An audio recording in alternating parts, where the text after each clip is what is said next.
He thinks Frisbee golf is the sport of the future. She's sticking with football.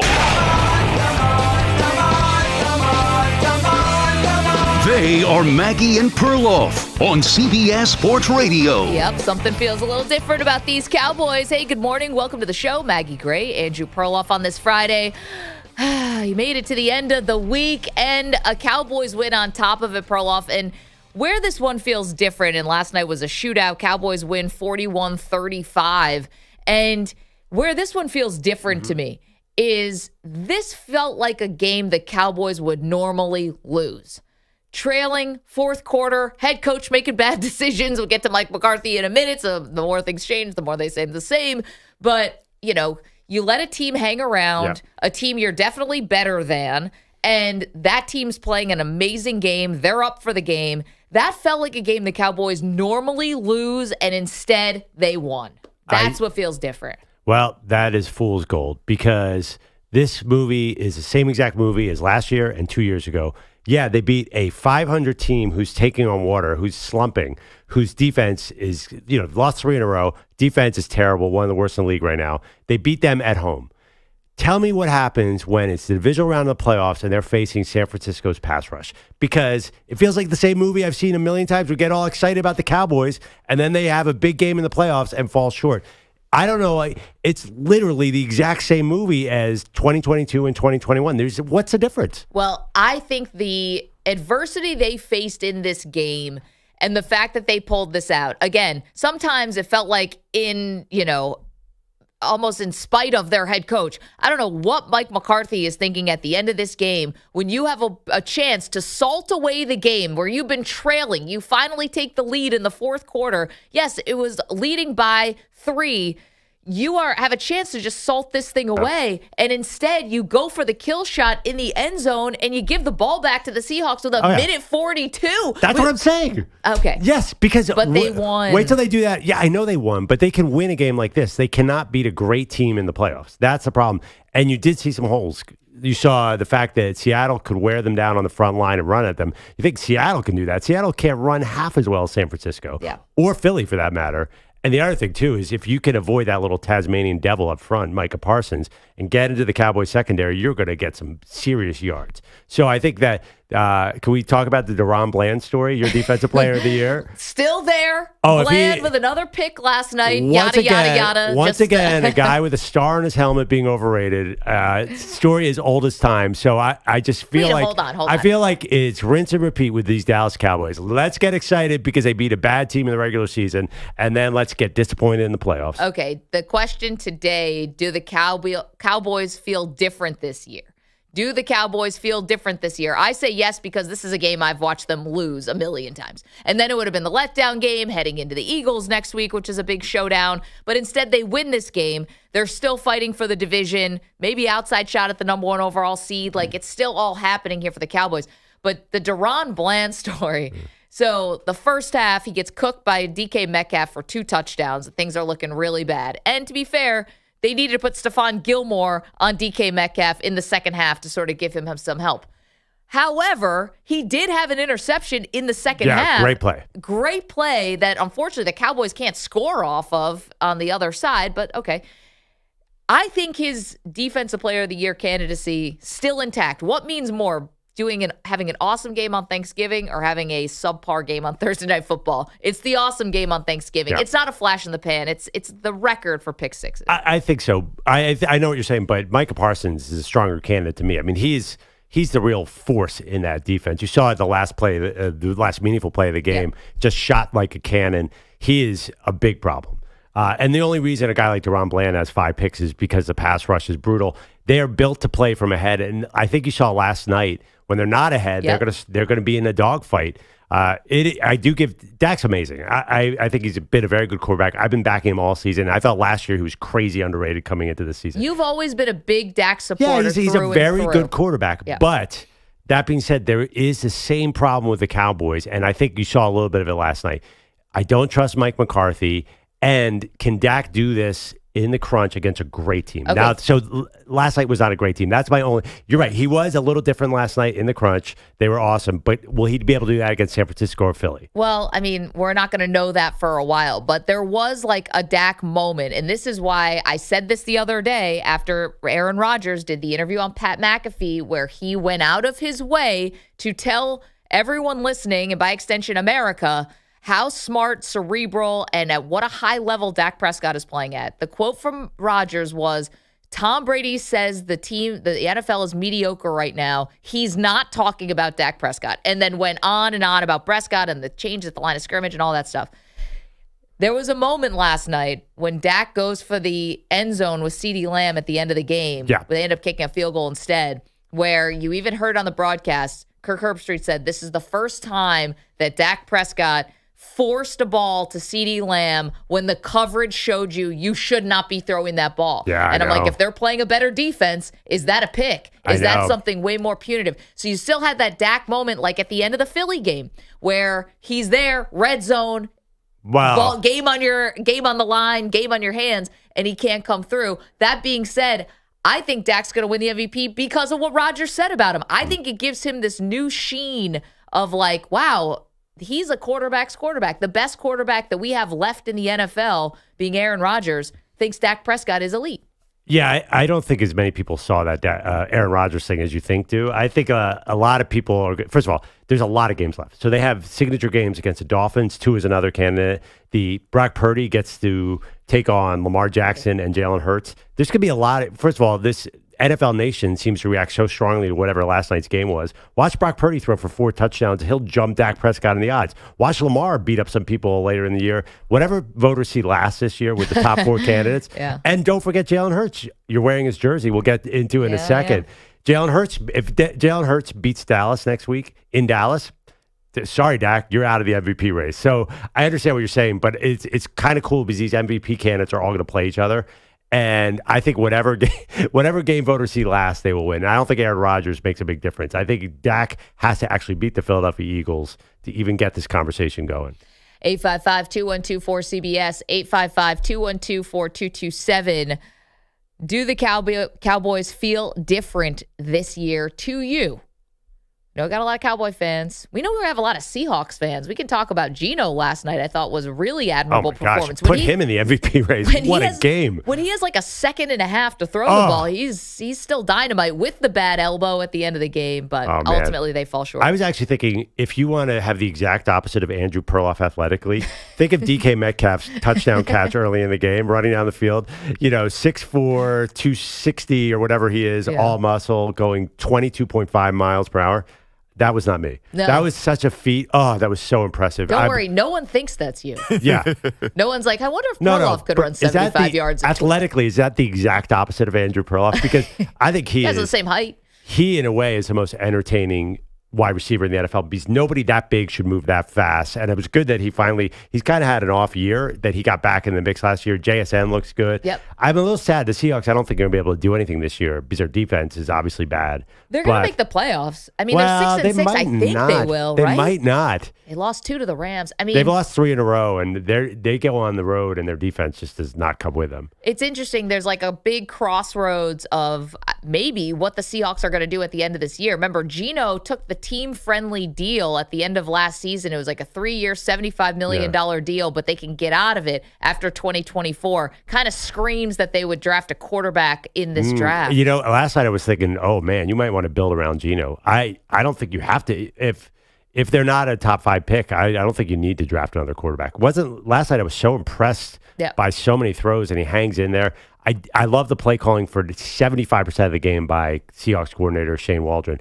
Didn't he seem like he lost his mojo in the fourth quarter? Right at the end of the game, all of a sudden. And maybe that's just a little about the Dallas, pass rush just really pinned their ears back. Yeah. And once Zach Charbonnet went out of the game, because he was having a very good second half. The first half was whatever. But the second half, he was kind of coming on. He goes into the blue medical tent. We never see him again in the game. And he's already the backup to Kenneth Walker. So now you're asking the third string running back to come in, DJ Dallas, and he just wasn't as good. And it took away an aspect of their offense that had been working. Can I say something mean about a former friend of yours?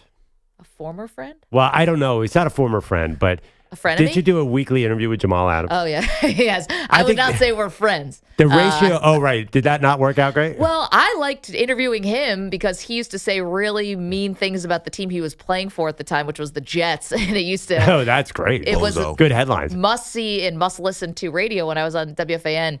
But he took issue with, like, I asked him, he scrubbed his social media one day, like took all the Jet stuff away. And I asked him about it, and he got upset and didn't want to do an interview anymore. Well, a little sensitive, Jamal Adams. A little sensitive. If they had a stat of ratio of trash talk to getting burned, Jamal Adams is now leading because he was in the face of Dallas Cowboys guys would get an 8-yard reception and be like, "Oh, I showed you," and then he just get torched again and again and again. Well, Ferguson got him at the end. At the end, it got him all game long. He cannot cover at all. He was annoying me because. Yeah, there was a little He's meant to be annoying. That's his game. There's a little Eagles fan in Andrew last night who saw, maybe we could steal a win here because the Cowboys, if they get their fourth loss, will not get that number 1 seed. That was interesting. But we also talked about the penalties from last night. The penalties were crazy. How many yards was it? 230? So it was 19 combined penalties. I mean, you have a good game here. I'm not saying you shouldn't call it an egregious penalty or an obvious penalty. Of course, the referees are there. They have to do their job. But when you already have a lot of penalties, to call the ticky-tack stuff, you're killing us with this. You are killing the game. And at one point, even Al Michaels says, we should just let Clete Blakeman, the head referee, just let him call the game with Terry McCauley or whatever, and Kirk and I can go get a sandwich because it was every single play beyond annoying. And then, of course, what happens? Midway through the fourth quarter, you never get another flag. Yeah, of course. So silly.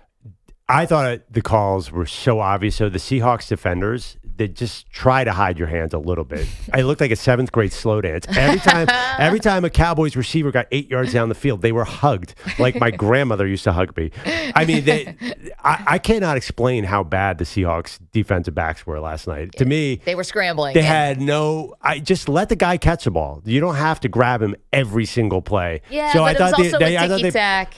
There was a really bad one. They missed one on Bobby Wagner when he hit Tony Pollard. But Tariq Woolen on CeeDee Lamb, let it go, guys. It's generally, football. Tariq Woolen he's a problem for the Seahawks. I thought he was so good last year, and now he is toast. So I think those were legitimate penalties. Now the Cowboys also got a lot of penalties. I didn't see them as much. I thought the Seahawks were more egregious in their defensive holding all game long. I mean, I guess you want to say at least it was even. It was the Seahawks with 10 penalties, the Cowboys with 9. But you had the Cowboys getting 6 first downs from penalties and the Seahawks getting 5 first down from penalties. It was like equal opportunity, but it was still a very annoying watch. The Cowboys had a drive with 9 first downs. If you think about the length of a football field, you shouldn't be able to get 9 first downs. It's almost impossible because they kept on getting 5-yard defensive, whatever they call it, illegal contact penalties. It was sad. It was really hard to watch. Yes, I'm a big eat the flag. I don't want to see it all the time, but I do think the officials were watching a game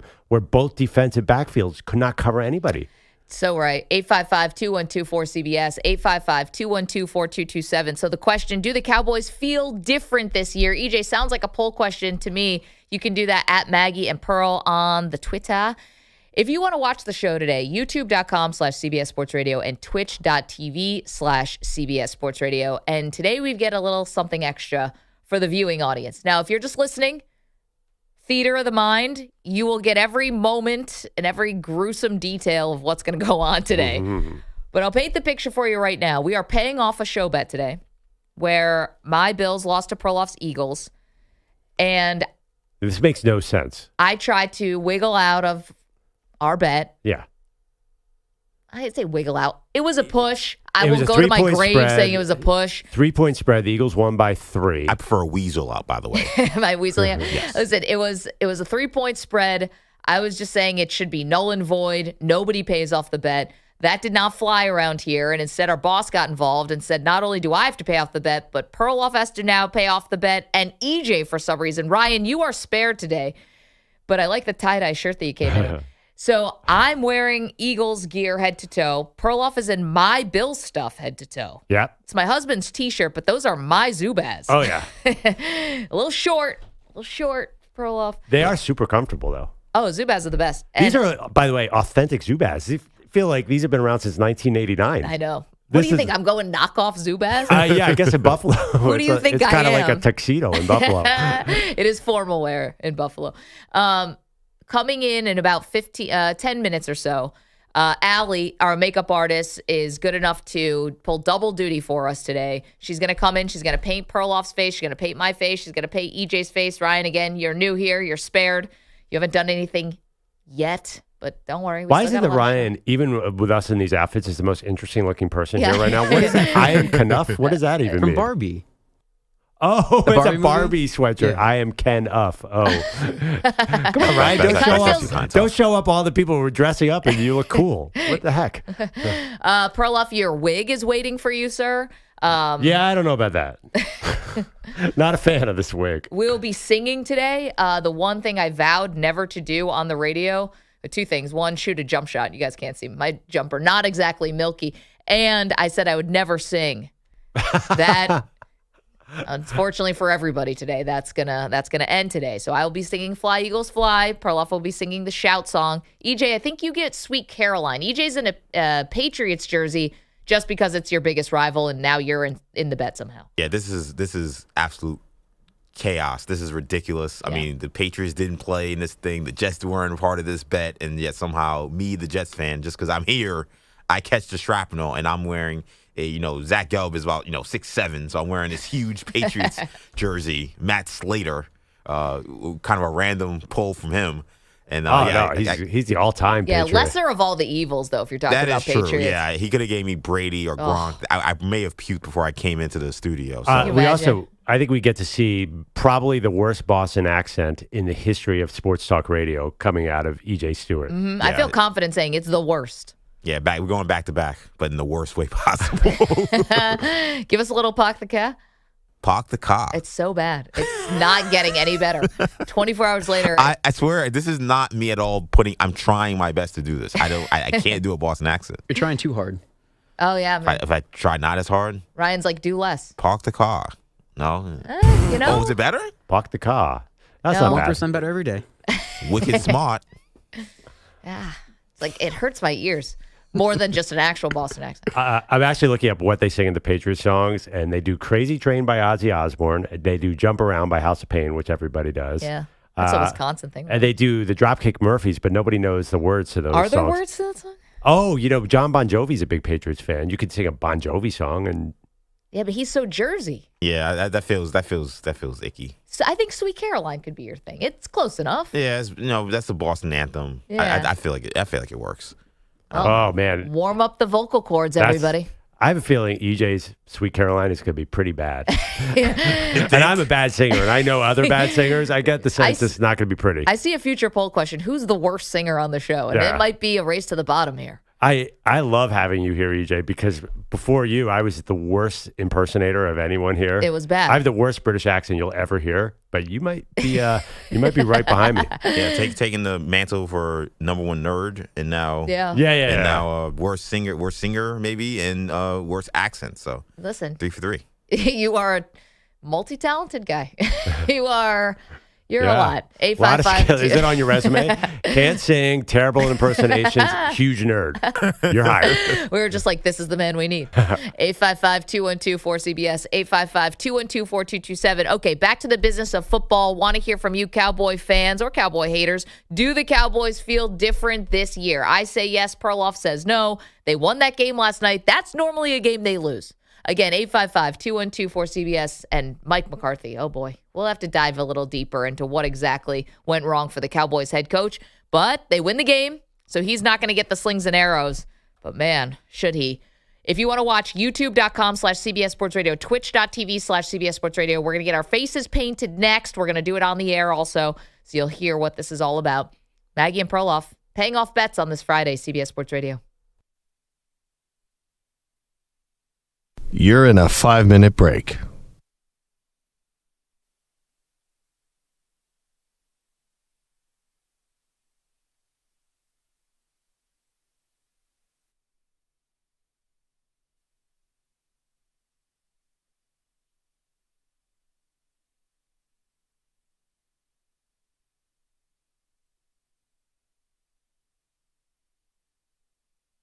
4 minutes, 30 seconds remaining.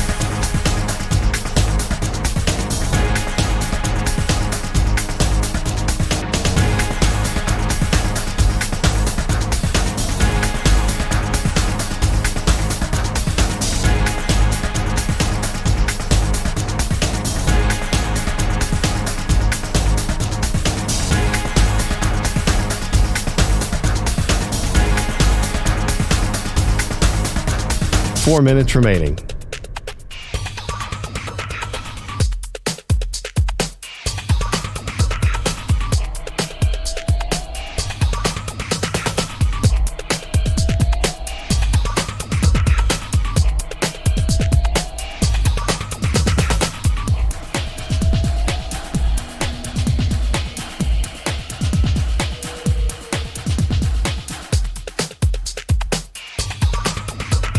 Three minutes, 30 seconds remaining.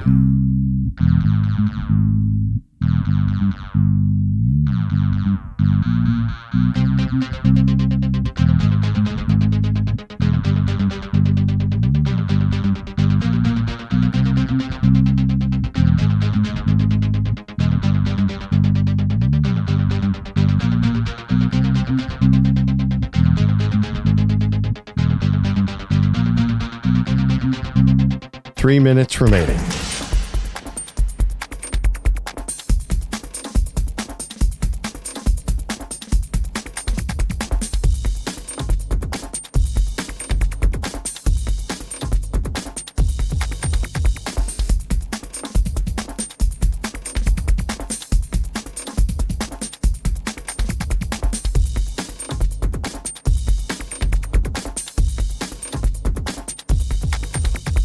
Two minutes, 30 seconds remaining.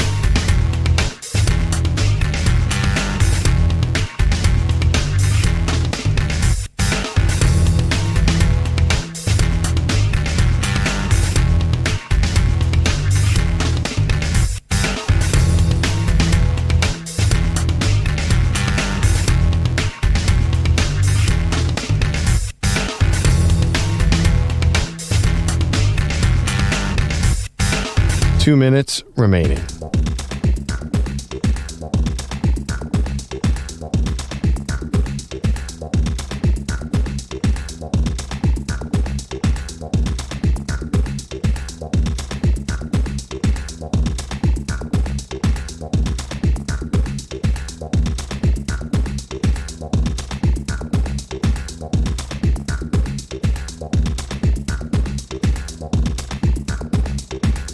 One minute, 30 seconds remaining.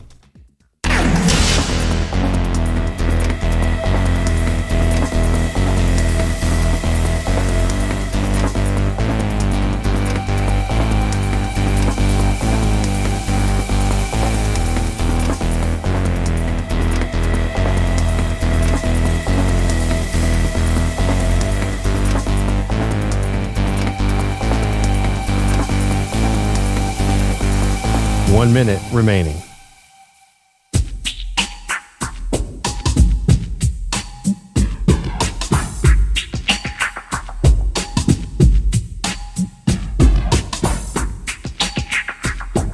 Forty-five seconds remaining.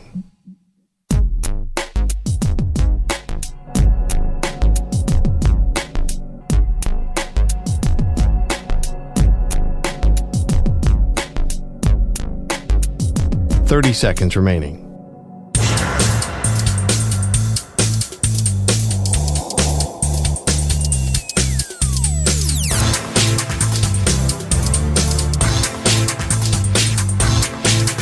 Fifteen seconds.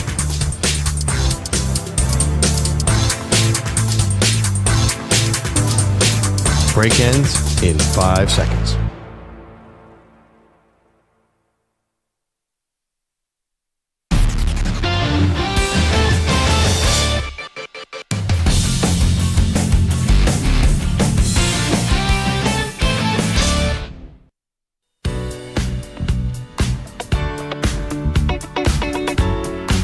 Big day here at Maggie and Perloff. Maggie is currently getting her face painted because we're paying off a bet from the Eagles-Bills game. My Eagles beat the Bills. Somehow, all of us have to dress up like the other person's teams. Maggie is getting face painted like a Philadelphia Eagles fan. Yes, Allie is good enough to not only do the makeup for Boomer and Gio and for me every morning, but now she's pulling double duty of making us look like janky fans. Right. So What did thank she you, do? Allie. Why did she lose? I know Allie loses here. Well, she's an everyone loses because of me. She's an artist, and to make an Eagles fan look good is hard to do. Now, She's Maggie, also using Crayola, it looks like. Maggie, you've had a problem with cursing all week long. Yeah. Now that you're wearing that green, the things you might say, just be careful. Do not embody a full Eagles fan. Be a PG version of an Eagles fan. Yeah. I'm suddenly getting the urge to kick everybody's ass. No Why hand is that gestures happening? either, Maggie. It's just because I put on this Hurts jersey and I got this green paint on it, and suddenly I want to fight you. Yeah, all. don't pull an Eli Manning. No double birds here. No promises. Yeah, I'm a Bills fan, so I'm wearing Maggie Zubaz, a Bills shirt, and I have this strange urge to jump from a high place onto a table.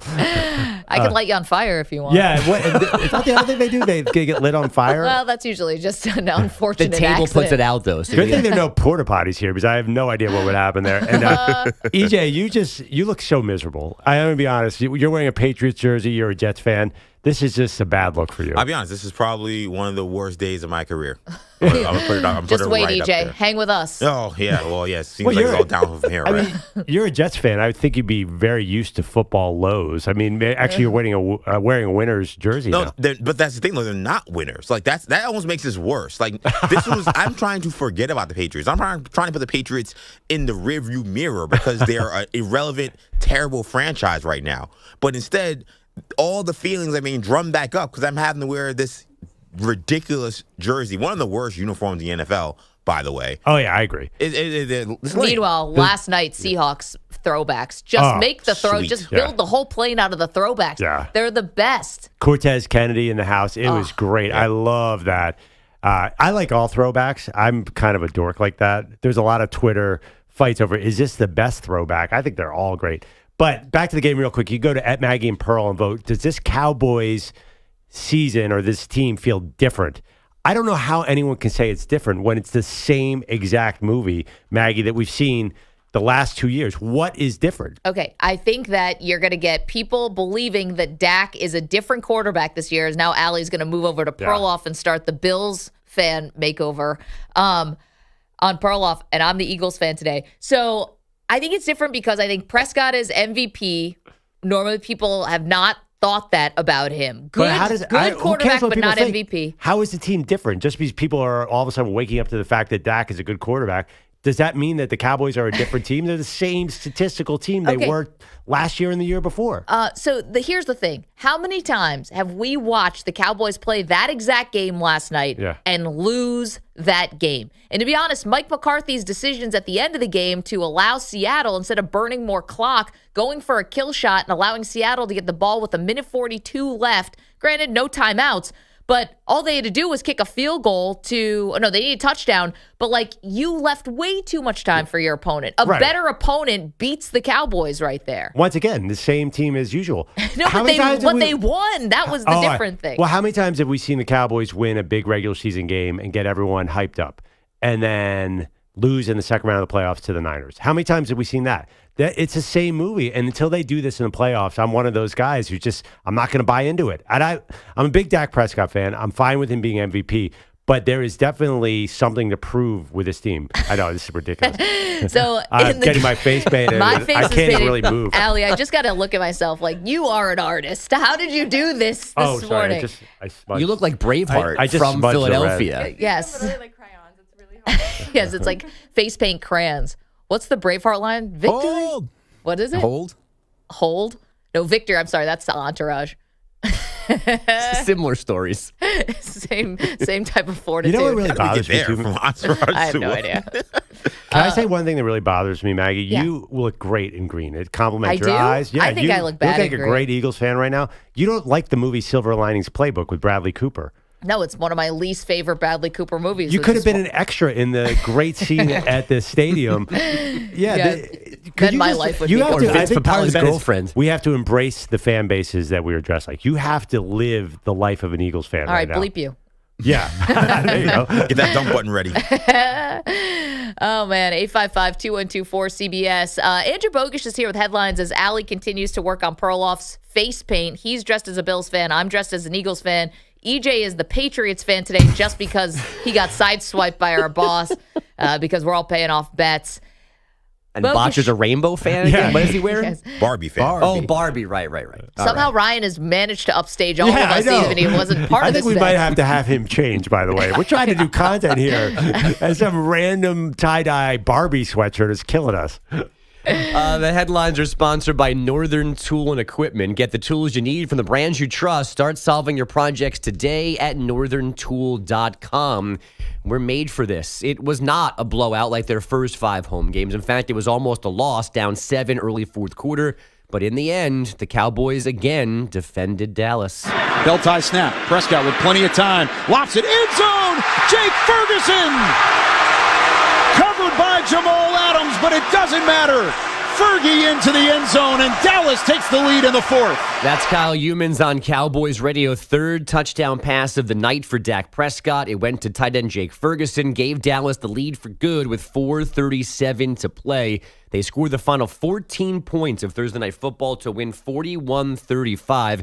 Nitpick if you want, but Mike McCarthy proud of the W. Told the team after the game that we need games like this. I mean, this is what December football looks like, and we all understand what's in front of us because you have to win the close games. I mean, to get to where you want to go, you have to win these kind of games. Dak Prescott threw for 299 in those 3 touchdowns. Yeah, Mike McCarthy, get used to these games where everyone's going to have to make up for my bad clock management at the end of the game. Let's get used to this, everybody. This is the adversity we're facing. DK Metcalf caught all 3 of Geno Smith's TD passes. Seattle fixing its offensive issues, but still lost its 3rd in a row to drop to 6-6.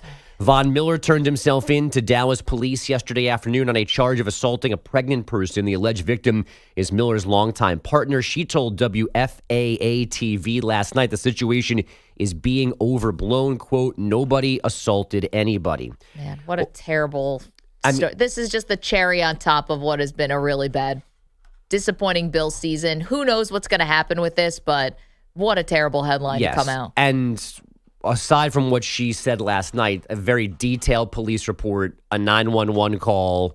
She recorded part of the altercation. Yeah. So it's not good in any possible way. Oh, bad.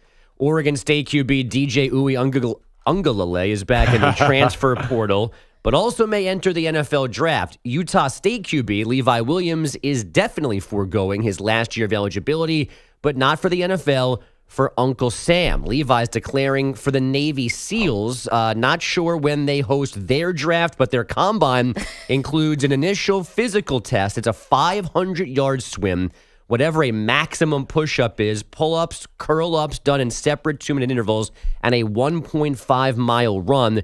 The swim cannot exceed 12 and a half minutes. Wait, hold on. Thank you, Allie. Allie just did the makeup. You look incredible. Allie, how did you do this? You're an artist. You're Couldn't a wizard. leave fast enough. Bogusch, you want to get some face paint, dude? Not even a little bit. Cat whiskers? Cat whiskers. Okay, I'll listen to that. You look great. YouTube.com/CBS Am I ready to jump through a table? Am I all Please. Bills fanned out? All right. We just need to get you like some buffalo wings just to complete the look. Oh, yeah. Twitch.tv/CBS Buffalo Sports wings. Radio. Wow. Allie, thank you. Now she's working on EJ. Again, if you want to watch youtube.com/CBS Sports Radio. We'll get back to the update in just one second, but this came from... Who was this in the chat? Was it TM Lee who said, I'm so glad I have a 70-inch TV that I can watch this nonsense on? Oh, God. Yes, this up close and personal. Oh, yes. I'm so glad I'm home today to watch this train wreck on full 70-inch HD. Oh, poor guy. We should put a warning, parental warning for anybody who wants to watch this in full. Don't put us on 70-inch. Where's your wig, Perloff? Oh. One thing I need to... You have stuff on your hands? I have face paint all over my hands. Okay. Give me a minute. I'll put the wig on next. We have makeup wipes in our office, so we'll be able to get that off. I'm sorry, Bogusch. Back to the update. Yeah, so this dude, and thank you for the service, but he's trying to be a Navy SEAL, and you've got to do this workout that seems humanly impossible. just to be considered. And the workout is not like after you've gone through the whole Navy SEAL training and you're probably the most yoked you've been in your life, and now you do the test. Right. This is just the test to get in for the pleasure of becoming a Navy SEAL. Or This is grind. to send me home, this test. Which is what would send you home? The 500-yard swim, the push-ups, the pull-ups, the curl-ups, or the 1.5-mile run, or Yeah, all of the strength things. What was I'm the out. swim? How long was the swim? What you have to do 500-yard yards. swim. That doesn't sound that bad. Right, and a 1.5 mile run's not that bad either. There's got to be, now both have to be less than 12 and a half minutes, so they have a time limit. Wait. Do you have to do each within 12 and a half minutes? Yes. Yes. That's easy. A 500-yard swim? That's 5 football fields. Yeah, I know. That feels like a lot. No, I could do that. I actually have no idea. That sounds like a mile and a half in 12 minutes. Mile and a half. I jog generally, so that one I could do. Give me the pull-ups and sit-ups. What do we have to do here? It just says maximum push-ups, pull-ups, and curl-ups in 2-minute intervals. Separate 2-minute intervals. Imagine doing pull-ups for 2 minutes. Yeah, I'm out. Your arms would be burning. Oh, EJ, you look great. Your transformation to a Patriots fan is now complete. I thought I'd maybe, do the triangles, kind of give a John Randall feel, because I love John Randall. Vikings, great. Still doesn't help. You look like a sad clown. Yeah, well, that's what I am. No, aren't we all? It'll be the first time I've been called that. What's amazing is that away from the show, EJ is also a journalism professor. Yeah. And I just really hope your students are watching today. So regal and studied and educated, and now this. I know. EJ's got more degrees than all of us, and now he's wearing face paint and a Matthew Slater jersey because I lost a bet. Yeah, maybe don't stay in school, kids. 855-212-4CBS. More on the update, or are we good? No, I got more. Oh, go ahead. Another hollow effort from Victor Wembanyama, 21 points, a dozen rebounds, 4 blocks, but the Spur losing streak is 13, 137, 135, home losers to the Hawks. Greg Popovich, though, like a proud grandpa nonetheless. Their character is great, and as I said, their competitiveness is off the charts. We just have to keep working. The Spurs are 3-15, their worst start since '96 when Popovich swooped down from the front office and fired my guy Bob Hill. Well, listen, hopefully no one ever boos Wembanyama, or else Popovich is going to grab a microphone and tell everybody you're better than that. It's like, we're sports fans. Victor Wembanyama? Well, it's different because Kawhi's actually won a single game in San Antonio, unlike Victor Wembanyama. Oh, give me a break. Wow. By the way, you guys never got to yell at me for that. That was EJ did. What? I yell you every time. Every time you I was speak defending crazy Pop about like crazy. the French Prince, I go after you. Wait, you were defending Pop taking the microphone and telling the crowd to stop Yes, booing but Kawhi San Leonard? Antonio fans have no idea what they're doing. They don't know how to boo. Like, you're an Eagles fan. We're professional booers. You're booing Kawhi Leonard. He left 6 years ago, and he's the only guy in that building. Robinson and Duncan weren't there that night. He's the only guy who's ever done anything for you, and you're booing him. I'm wearing this Pacers jersey, but I'm going to my Jets bag. Hello, you play to win the game. You're trying to beat the Clippers. Who cares what Kawhi Leonard did 7-8 years ago? If you want to boo him to get him off he was on the free throw line, which happens all the time when guys get booed. You're trying to mess him up. Oh, I didn't realize that. I thought they were just so mad because he left. They were booing him earlier in the game, I'm saying, but when Pop grabbed the microphone, Kawhi was on the free throw line. Well, here's the one thing about why this, and I know we're bringing up old business now, but this is what didn't make sense about it. Like, Kawhi Leonard is in his feelings about San Antonio, and the Spurs painted him to be a malcontent who could have played through injuries but basically decided not to, where Kawhi's like, I'm hurt, and you guys aren't doing enough about it. Like, why? He got painted as a villain by the Spurs. Yeah. So now he's booing, and now they're booing, and now you're shocked? Yeah, they painted him as a quitter who was a diva who would only go to Los Angeles, and they were going to make sure that they weren't going to let their star go over to Hollywood. So what do you think? I thought but that was a long time ago. So are they never going to let him back in? Is he never going to get his jersey hung in the rafters? What is enough time? Look, there will be a time when eventually this all dies down. But currently, he's your opponent, and you're playing against him in this game. This idea that you should bow down to Kawhi Leonard because he won championship 5, 6, 7 years ago is ridiculous. I don't know. You don't have to boo Kawhi. I wouldn't boo a former Sixer if if they came into the house. Oh, wait, a Philly fan would not boo a former Philly fan? No, boo the because current Sixers. I'd boo the current Sixers, but if Allen Iverson walked in the building, no, I'm not booing him. Well, Allen Iverson, okay, how if good Dr. of you. J is there. But if Jahlil Okafor walked in, I think they should build a statue for Kawhi in San Antonio. I think he was an underrated, huge part of those championship teams. Whatever. Meanwhile, they're chanting for the wig in the chat. But people kill me. Wig. Don't change the subject, Perloff. Wig. People, If this is Perloff dressed up as a Bills fan today, I'm dressed as an Eagles fan, and he's got to wear my blue Bills wig that I generally wear. The hair flip. Is it? Am I getting paint all over the wig? No, you're fine. Okay. That wig cost approximately 50 cents. Okay. I feel like Rob Ryan or the Rex Ryan's brother.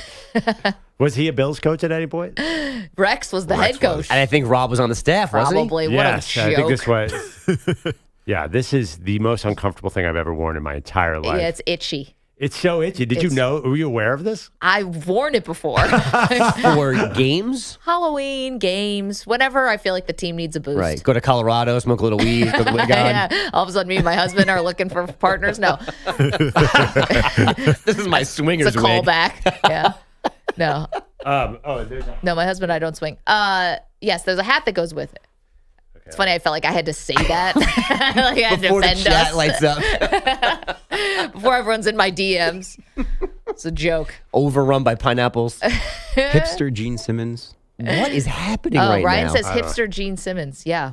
Yeah, that's so funny. I said to Maggie, I look like I'm in Kiss. I don't look like a Bills fan You anymore. look like you're a Smurf. Again, youtube.com/CBS Smurfette. Sports Radio, twitch.tv/CBS Sports Radio. We're all decked out. We're paying off show bets today. Let's talk about something serious. Oh, just kidding.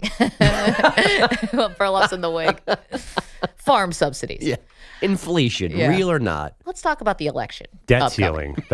That's my serious topic. European history. Okay, we good? Yeah, why Yes, not? Sure. 855-212. Don't you feel like a little left out, Bogusch? Not even a little bit. All right. I did. I mean, if I was in A lot of show even left. remotely connected to this, I did get it, but I did nothing about this bet. Wasn't even in the Ryan? room. I did nothing about this bet, and yet here I am in a Slater jersey. I know. Well, Executive producer. Put your foot down, EJ. Bogus, you want to sing some Dave Matthews? Again, no one is. I don't need to be punished for anything here. No, this is just like a Time will come. This is off the top of the head, you know. No, but people don't need to hear For that. fun. No, it's not fun for anybody. I've got to sing Fly Eagles Fly. Perloff has to sing the shout song. EJ's going to sing Sweet Caroline, and Bogusch will sing Crash. That wouldn't be my choice, but okay. They all sound the same. 855-212-4CBS. Now we're fighting. 855-212-4227. If you're in the chat, hello. Off of the Cowboys game last night, we will answer the question, who is the hottest team in the NFL right now? We will do that next. Don't move. Got a big weekend in college as well. Big game tonight, Pac-12 championship game. All that's on tap. Don't worry. We will get to it. It's Maggie and Perloff, CBS Sports Radio. You're in a 5-minute break.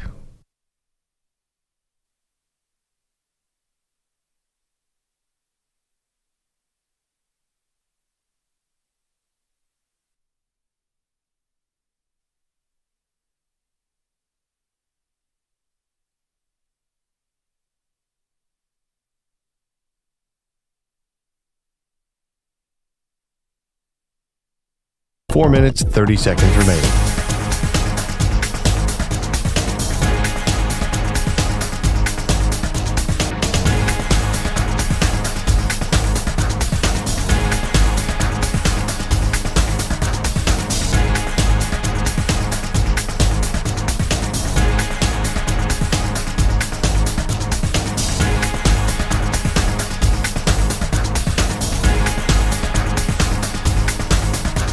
Four minutes remaining.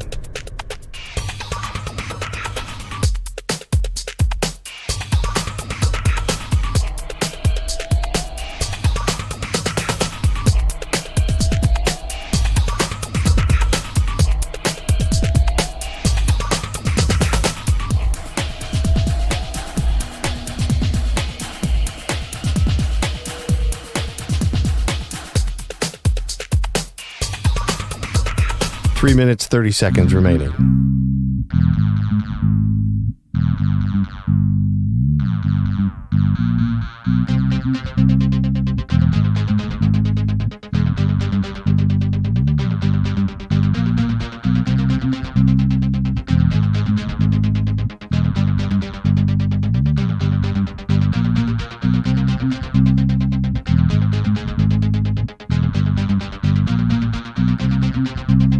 3 minutes remaining.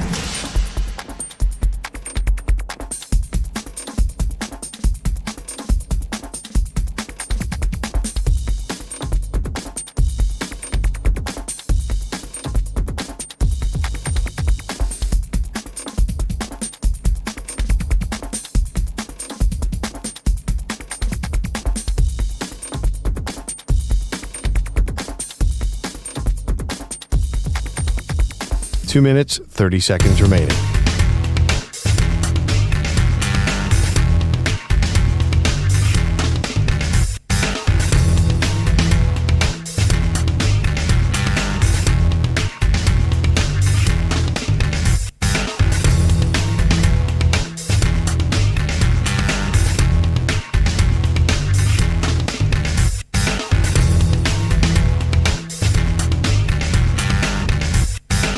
Two minutes remaining.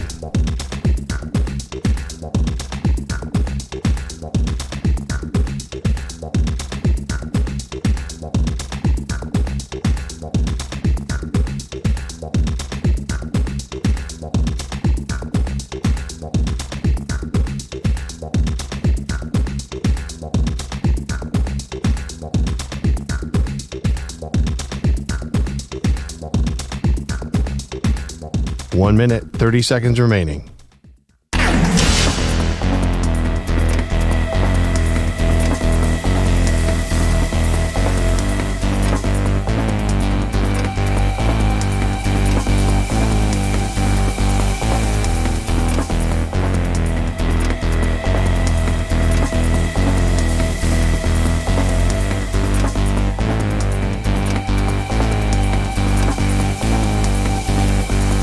One minute remaining.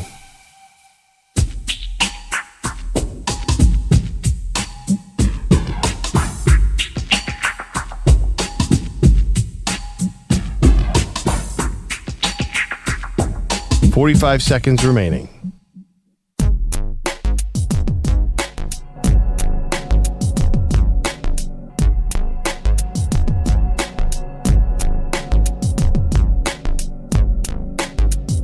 .30 seconds remaining.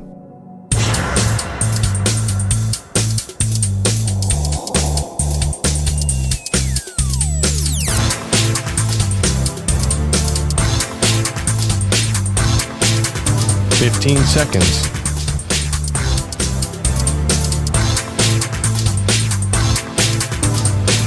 Break ends in 5 seconds.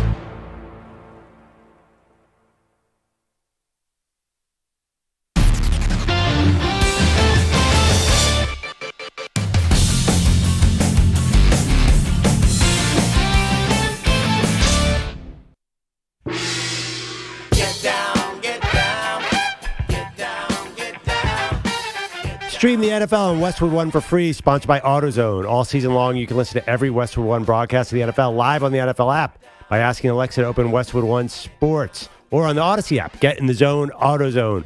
AutoZone's free battery testing and charging is available for free at your local AutoZone. Get in the zone, AutoZone. Restrictions apply.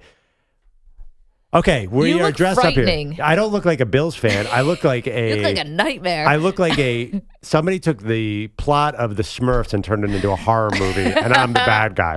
Like, honestly, all of a sudden, there's no Bills fan this year. I need to take this wig off because it's overwhelming everything. Why do you look so scary all of a sudden? Because the hair is coming over you can't really see my eyes. You don't know what's going on there, but evil lurks. You look like someone who, like, I don't know, you wake up the next morning, you're like, who did I go home with? Like, Whoa. There's a glimpse into Maggie's 20s that we haven't had in a while. Wow. We are paying off bets today. I'm dressed as an Eagles fan. Perloff's dressed as a Bills fan. And I had him put on, like, this cheap wig that I used to wear with the Bills stuff. And you just look so scary. But here's the thing. Nobody wears this kind of wig to a football game. You wear the Afro wig to a football game. You wear every type of wig. Nobody wears a Rob Ryan like long wig. Rob Ryan would a woman? First of all, no man would wear this wig, and why would a woman wear this wig? Well, I had to buy something one day when I needed it for a Bills game, and it was the only blue wig available. Well, you look actually like a normal Eagles fan. Nobody would know if you showed up at the link on Sunday for the 49ers game. Nobody would even notice you right now. Face painted. Me, they would notice. They'd be like, well, "That is one weird looking Bills fan." You look like you're undercover in a haunted house. I saw someone in the chat was appreciative of Maggie with the flat brim look on Yeah, that. well, this is Perloff stuff. I can't take credit for any of this. There's a long backstory to that hat that I will tell you guys later. But that hat was destined for Deuce Vaughn at the NFL draft, and he didn't get drafted by the Eagles, so he gave it to me last year. Oh my gosh, when we saw him in Kansas City, Yeah. that's so fitting that we were talking about the Cowboys from last night, and Deuce Vaughn could have been an Eagle. That's They amazing. gave him 30. Well, you get all the draft prospects Yeah. get 32 hats, so he didn't need the other one. So I said, "Oh, can I have that Eagles one?" And there It's now super it's on cool. It's so cool. Yeah, you look great in green. I'm doing very I'm being conscious about not getting face paint on your hat. I don't care about that. Would you ever switch teams for fashion reasons, Maggie? No. You were all about the Seahawks uniform last night. I think that's the one thing about this, though, is that me and Perloff really got the raw deal because, the Bills' colors are whatever. Patriots, as I said, worst uniforms maybe in football. Maggie's got the Kelly green jersey. I got the Kelly green. The hat is fire. Like, again, somehow you lost the bet and we're all paying for it. EJ looks like a sad Patriots clown. Perloff looks like he should be arrested, and I somehow look normal today. I am wearing Zubats, which is awfully nice. I'm almost tempted just to give them to you. 855-212-4CBS. Let's go to the phones. We got to talk about this game last night. Dallas pulls out a victory after trailing in the fourth quarter. Vol is in Dallas. Vol, what's the temperature of the Cowboy fan this morning? How you guys feeling? Vol. Order the McMuffin and then get back to us. All right, we'll see if Vol wants to get By the way, actually on the horn. The topic of that call, Seahawks should have won. I kind of had that vibe too. There were a couple fourth downs they missed in the second half. Yep. Felt like something went wrong on the coaching front on Seattle. Their offense all game long, they were moving at will, and then they just slowed down. Well, here's the question. How they had 2 4th and 1s, the Seahawks did. They converted the first one with Geno Smith not running the tush push. He kind of ran to the left of the line as a quarterback sneak. He ends up getting it. Then they have a 4th and 1 late in the game. It was the game, right? This was basically the call of the game for the Seahawks as they're driving into Dallas territory. And they just do, it's 4th and half a yard? I thought it was a little longer. Maybe a full yard? I thought it was even maybe outside of a yard. We have to look at that. But they tried a screen pass. And No, they hand off to Charbonnet. Oh, and he ran right into the line. He got sacked behind the line of scrimmage. Not sacked. He got tackled behind the line of scrimmage. I thought you were talking about the last fourth down where Geno tried the screen pass and Micah Parsons flew in like 1,000 miles an hour. Yeah, no, that was the end. Because that was more than a yard. This was the drive before that. When the game was really still in flux. Yep. Okay. And they do a straight handoff to Charbonnet. That play was not good. Was it Charbonnet or was it DJ Dallas? Was it Charbonnet? It was Dallas, I think. Must have been, right? I got to go back. It Anyway, was the fourth quarter. Yeah, right. So they hand off. It was just like a straight handoff, and he gets sacked. Why do I keep saying that? He gets tackled behind the line of scrimmage. It goes nowhere. Why not just do the tush push there? Geno could do the tush push. Yeah, I mean, the Seahawks, there were a lot of moments in the second half where the Seahawks could have built their lead as well. Felt like they had that game. And that's a huge game for them because now they're 6-6 and caught up in this mess with the Vikings and all these other NFC teams. Okay, Vool's back with us in Dallas. Vool, what's the temperature of the Cowboy fan this morning? 63, something like that, 47. What's that? 43, 47? Yeah. How are you feeling today? Do you feel like you feel better about the Cowboys today? I'm feeling good. Anyway, sorry to say that I'm not a Cowboys fan. I'm Eagles fan, but there's 3 plays that Seahawks made that made them lose the game last night. Okay, the ball that was thrown to Lockett, that should have been a catch ball, and there was so many girls for him to run with that ball, but he dropped it. And then they have 4th down twice, 4th and 2. Yeah. They can't make it. The last one, that should have been a touchdown too because there was nobody left behind, no Cowboys players. It was 3 receivers from Seahawks. Michael Pearson rushed. If he didn't rush, Geno should have thrown that ball to those 3 receivers. Nobody behind. That should have been a touchdown. That should have been a winning game. There were moments. Vol, sorry, we're up against it. You're right. There were moments for the Seahawks, and instead it's the Cowboys who come away with it. And I think that's why you're not hearing a lot from Cowboy fans right now. This is not the time to gloat. I think they feel like they escaped with a win. Definitely. And there's bigger challenges ahead. Want to watch Perloff and I look ridiculous with the side of EJ also looking ridiculous? YouTube.com/CBS Sports Radio. Twitch.tv. You want to see us dressed up like crazy fans today. Coming up, big preview of the weekend.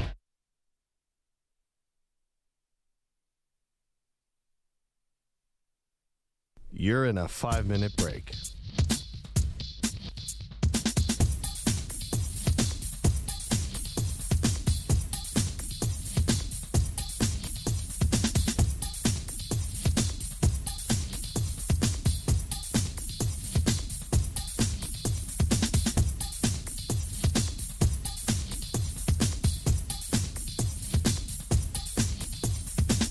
Four minutes, 30 seconds remaining.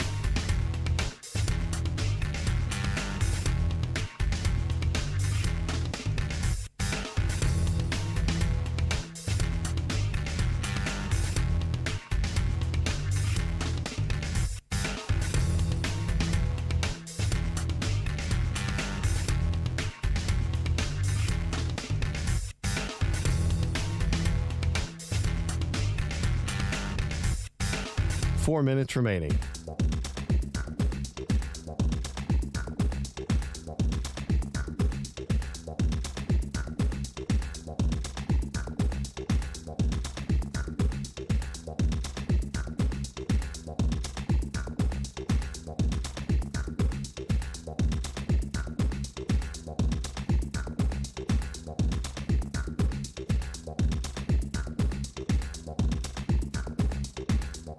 Three minutes, 30 seconds remaining.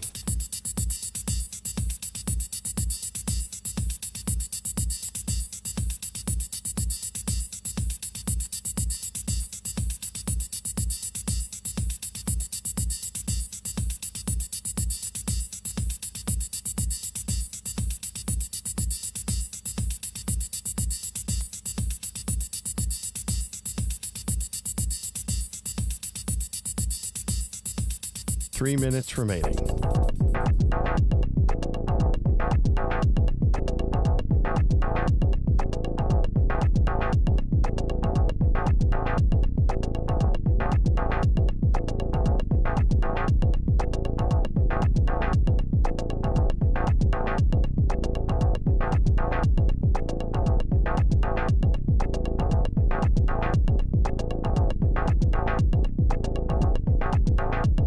Two minutes, 30 seconds remaining.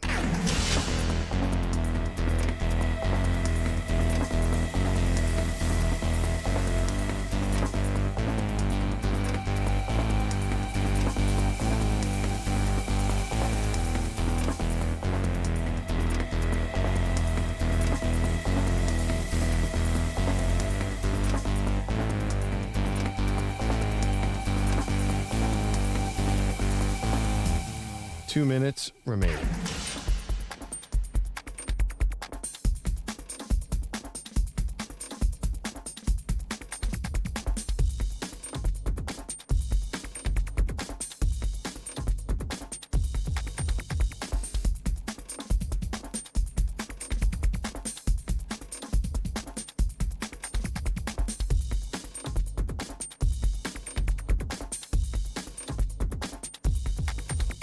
One minute, 30 seconds remaining.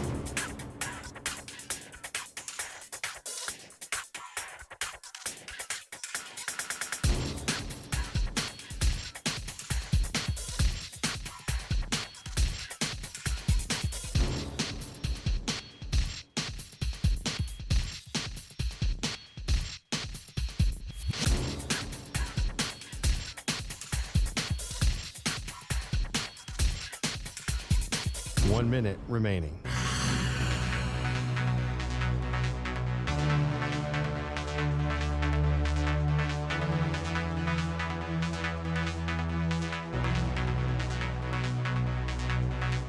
Forty-five seconds remaining.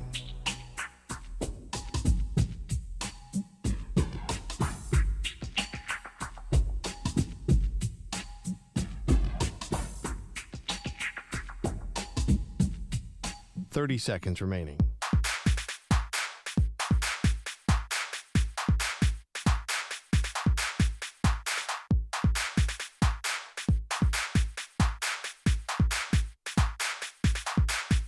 15 seconds.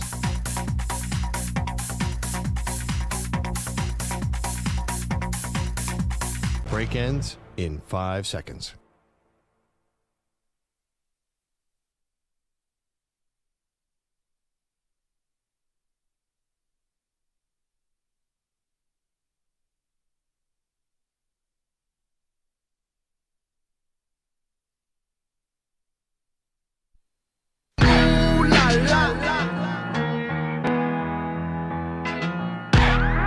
She was the Heisman Trophy winner in 1986. He left her off the ballot. They are Maggie and Perloff on CBS Sports Radio. Welcome to the show. Dallas Cowboys, after trailing in the fourth quarter, I would say escape with a win. Hey, welcome to the show. Maggie Gray, Andrew Perloff. It was back and forth last night between the Cowboys and the Seahawks. A game a lot tighter than definitely Vegas expected. That ended up being like a 10-point spread or 9.5 or something. And this was really down to the wire. And in fact, a couple more plays from the Seattle side and a few better play calls maybe from the Seattle side. And Dallas is crying this morning. Yeah, it was really surprising to see Dallas's defense implode like that because you think of the stars on that defense. I said to myself during the game, they have 2 top 5 defensive player of the year candidates in Micah Parsons and DeRon Bland, and yet they can't stop anybody right now. So what does that mean moving forward? That's one question I don't think people are asking today. Everyone's celebrating Dak Prescott looking like an MVP, but did we see holes that can be exploited? I think one issue is you could run on the Cowboys, and that's what, if I was playing them, that's what I would do because Micah Parsons is a menace as a pass rusher. But it seems like if you start going downhill against him, you can do some stuff. Well, and once Zach Charbonnet left the game, it was harder for the Seahawks. Like the run game, and that wasn't perfect, especially in the first half, but it was starting to be effective. I mean, you have to give the Cowboys credit. Hold Seattle to 0 for 3 on fourth down, but Seattle 9 for 14 on third down. I mean, they were effective last night in that offense. Gino was fire. I mean, he was making so many big plays, but actually neither defense could stop anybody on third down, and they got a lot of help from the officials. Oh, I mean, don't get me started on the officials with 19 total penalties called in this game. It was 10 on the Seahawks, 9 on the Cowboys. It was it was like 300 yards of penalties. It was just insane. But the question this morning is, do these Cowboys feel different? Does it feel different with the Cowboys this year? I say yes, because I've watched them lose this game a lot. I feel like I've watched Dallas be one of the hot teams, come in with a lot of hype, come in as a big favorite in a regular season game, and then have a letdown. And this was a game they actually managed to pull out almost in spite of their head coach, who was making boneheaded decisions at the end of the game. Yeah, I don't know. I think this is very similar to the last 2 years where they do some very impressive things in the regular season. I'm sorry to do this. They have to show me in the postseason. Dak has to do that drive, the couple of drives he had last night, do that in San Francisco in January, do it in Philly, do it against a top team, because that's where they've fallen short. So to me, it's almost the same exact team as the last 2 years. If you are inclined to want to watch what we look like today, where you can do that is youtube.com/CBS Sports Radio, twitch.tv/CBS Sports Radio, because we are paying off a show bet today. And I am dressed as a Philadelphia Eagles fan. Perloff is dressed as a Bills fan. And EJ is dressed as a Patriots fan because our boss said so. You really didn't have anything to do with the bet, yet now you are in a Matthew Slater jersey looking like a sad clown. Well, part of the reason you look like a sad clown is you are so in the dumps over this. You look depressed. Yeah, you are depressed. I've never seen you this I am down. depressed, not looks depressed. I am depressed. What, it's just a jersey, dude. Well, no, the hatred that I have for the Patriots in my heart is 100% real. I actually agree with EJ. Now, you and I dressing up as each other's fans, like, you know, like, for example, I can show you, I actually am wearing a T-shirt of a Philadelphia Eagles T-shirt that Perloff's mom bought me a year ago. So Carol hooked me up with this T-shirt. I was like, all right, cool. I don't have like a super hatred of the Eagles, although it's growing by the day. But if you were forcing me to wear a Patriots jersey as a Bills fan, or a Dolphins jersey, or a Jets jersey, I would just be repulsed. You and I, while our faces are painted ridiculously, you especially, when you put on my Bills wig, you look like, as some of the chat says, someone who I may have woken up with one night. It's like it's a weird look. It looks sloppy. But yeah, I have you're exactly right. I have no issue at all with the Buffalo Bills. They're a cute little plucky team from the AFC. No emotional connection. Now, I have to admit, I'm a little with EJ. The Patriots evoke some form of hatred from everybody. Yes, exactly. There's something about the Patriots that is really tough to handle, and they definitely have the ugliest uniform. And you know what I think makes it worse for me? And now I'm getting my New York bag a little bit, but growing up in New York City as a millennial, what I saw was so many fake fugazi football fans who cared nothing about football, nothing about the NFL, who saw the rise of the Patriot dynasty and decided as New Yorkers, forget the Giants, forget the Jets. I'm a Patriots fan. Like, I'm wearing Zach Gelb's jersey. Zach Gelb, shout out to Zach Gelb. Specifically about Zach Gelb. Yeah, maybe I'm throwing shots at him. Thank you for the jersey, Zach, but I'm sorry you fall on this list too. All these millennials who, when they were kids, saw Tom Brady and Bill Belichick cheating their way to 4, 5, 6, 7 championships. Now the Patriot fans, the fact that I am now one of them, even for 4 hours, makes me sick. That is so weird to me. Zach's the only one I know. Are there other people who adapt the Patriots? Oh, yes. Because I mean, people love winners. I mean, we're talking about the Dallas Cowboys. The reason Dallas is America's team is because they were successful in the 70s and the 90s, and everyone was watching them on TV. It's the same thing. That's what I know. Every 10 kids in the neighborhood, 9 were Eagles fans and 1 was a Cowboys fan growing up. And I thought it was still the same way. I thought people adapt the Cowboys. I mean, I feel like... Though they don't win. I feel like here in New York, like, that whole thing, and there's still Cowboys fans here, but I think that has now been applied to the Patriots, at least for my generation. Got it. And it's and then I'm getting my sad boy bag too. Yeah. Like, you're growing up and you got, your crushes in high school and middle school, and you're a Jets fan, and because all the girls love Tom Brady, they're all Patriots fans. And like, oh no, I root for the Patriots. And it's like, what? You root for the Patriots? What are we doing here? Oh, Tom Brady's cute. Wow. Yeah. Like, Tell him Tom Brady ain't walking through that door. Yeah, he ain't walking through that door, ladies. I'm sorry. But also, like, You're going to the dance with Jeff, all right? Tom Brady's not walking through that door. There's so many pent-up frustrations that come with... You're getting Bailey Zappi walking through that door. Yeah, exactly. You're going home with Zappi. So our kids today, are they all becoming Chiefs fans? Like, I think 10 there's a years lot from of now, Chiefs. There's massive Chiefs nation. It's all Mahomes. And maybe Kelsey. Well, the success, too. I mean, they've been to Super Bowls, so... I mean, Mahomes, there are a lot of great quarterbacks, but I think you have to get to the highest level. Oh, there's a lot of Josh Allen love. I know they haven't won yet, but they kind of got pre-anointed after the 13 seconds Josh Allen's game. big. I always thought the Patriots were a little bit like the San Antonio Spurs in the sense that they played, when you actually step back, a very boring form of football. I mean, Bill Belichick's effective, efficient. Yeah, they won with special teams. They won a Super Bowl 13-3. I would never pick a neutral fan picking the Patriots makes no sense to me. And they cheated.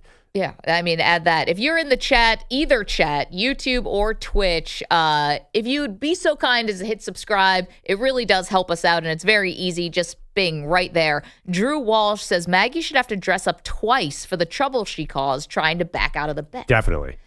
That feels like a fair payoff for this. Bogusch did kind of, he said before he came in, he goes, I mean, you called this a push. That's how I tried to get out of the bet and null and void. He goes, isn't it kind of a push? Like, you're all dressing up.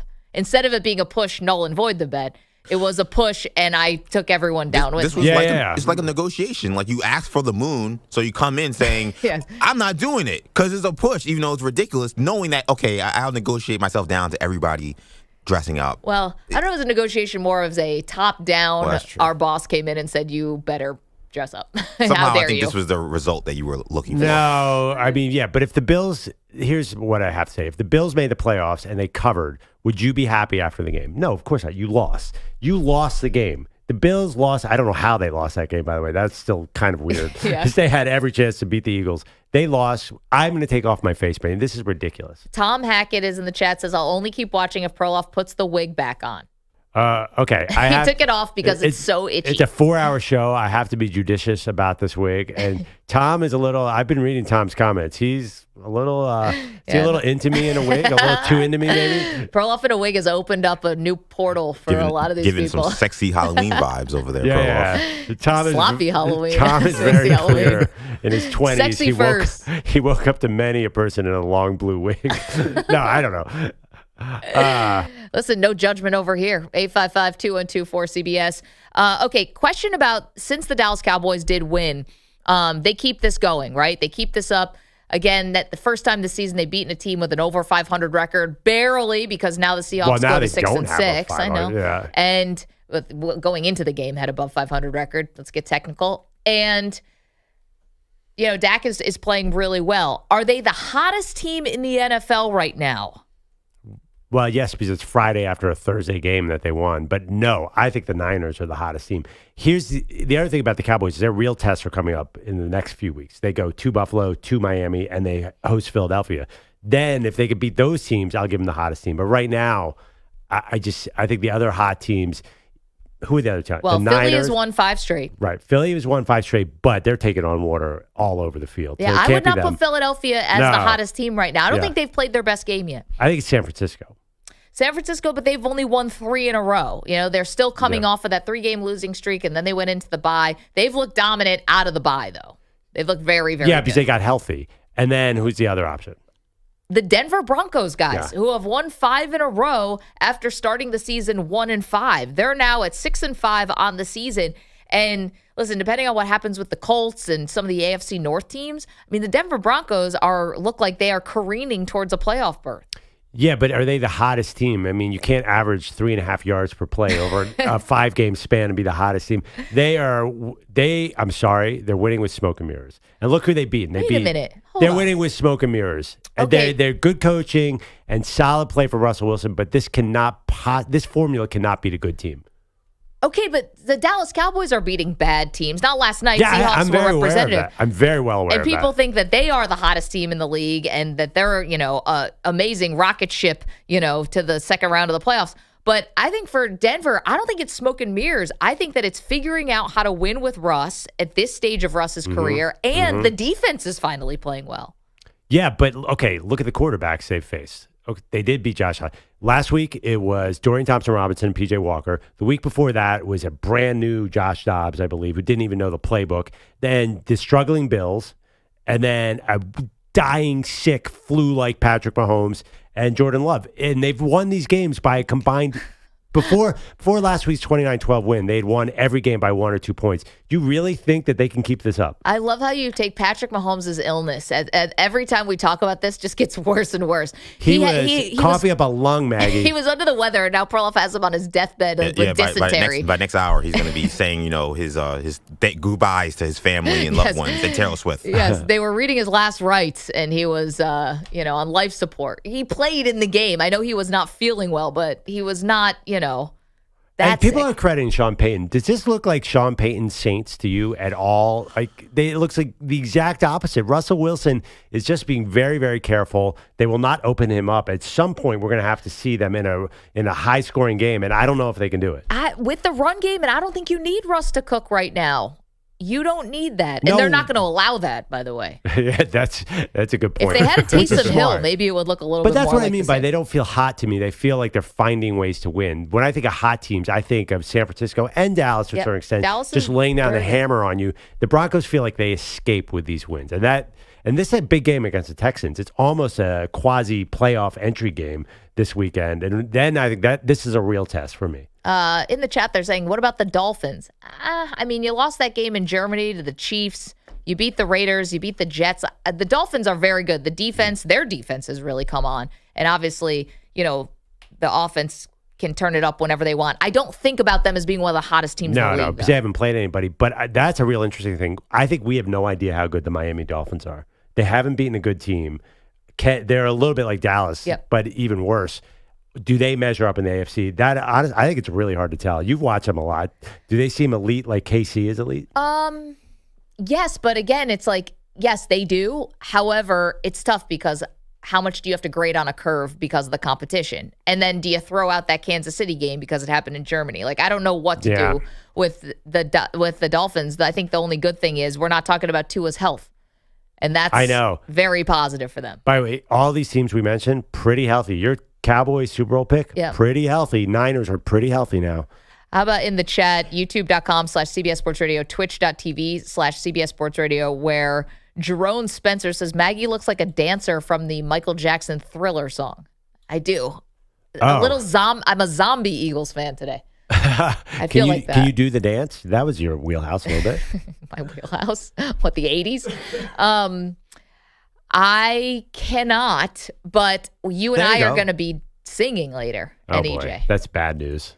Do we have to print out the lyrics to these songs? I do. I don't. Yeah, I mean, I should know all the lyrics to Sweet Caroline, but I'm going to print them out anyway.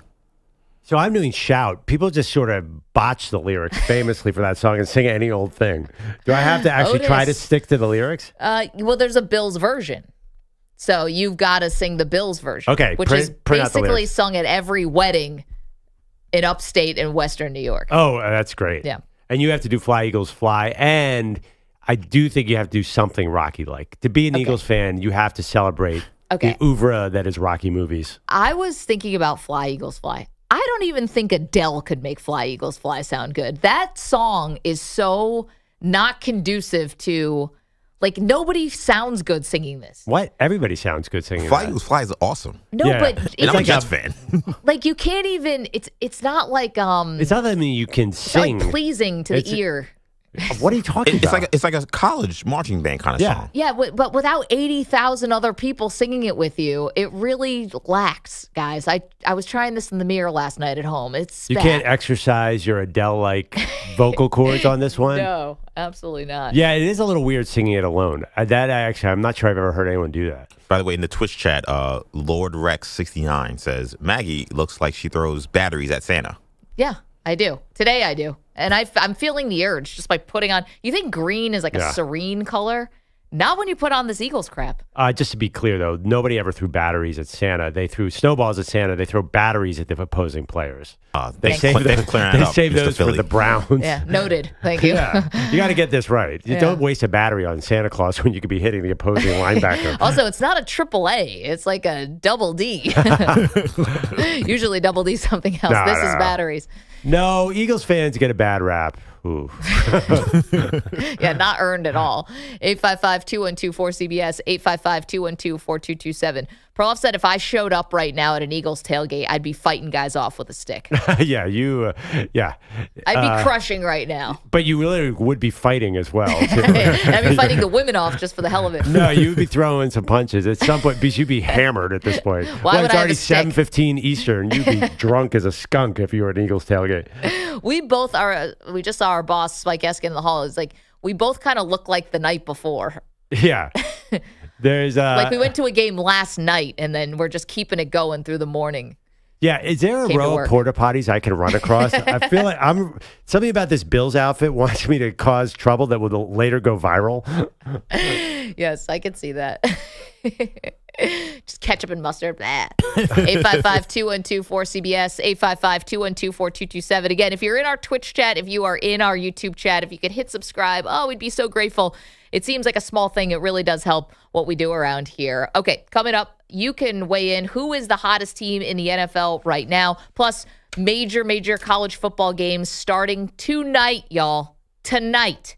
Oh, my gosh. You're right. I know. We got to take a nap today. Oh, boy. Pac-12 championship game. You could just keep your green face paint on for the Oregon Ducks tonight. Sure. Yeah. I got the duck suit. Yeah, duck suit and the green face paint. That'd be Guys, quite the look. Too much. Also, quickly, it is Friday, so we will bring back Celebrity NFL Game Picker today. Oh, yeah. We've got a really big celebrity and someone who is a diehard Seahawks fan. So we get to that later in the show. They'll be joining us live. You're going to want to watch that as well. Okay, 855-212-4CBS. Hottest team in the NFL is, well, you fill in the blank. 855-212-4227. Don't move. You're in a 5-minute break.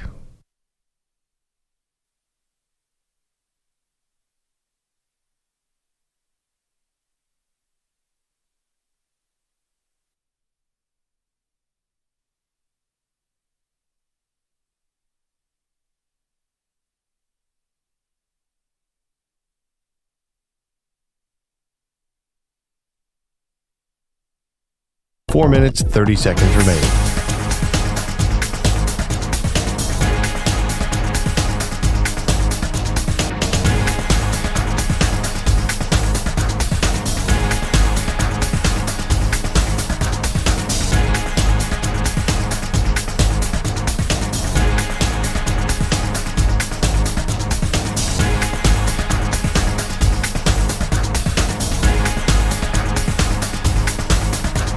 Four minutes remaining.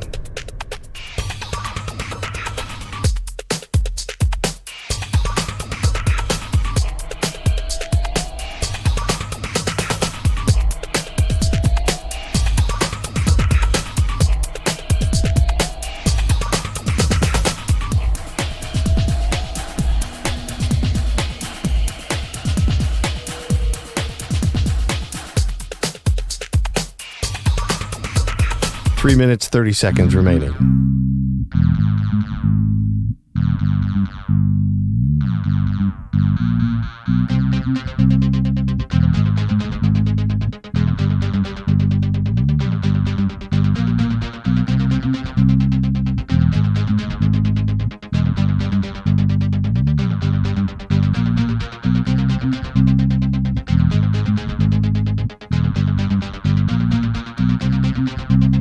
Three minutes remaining.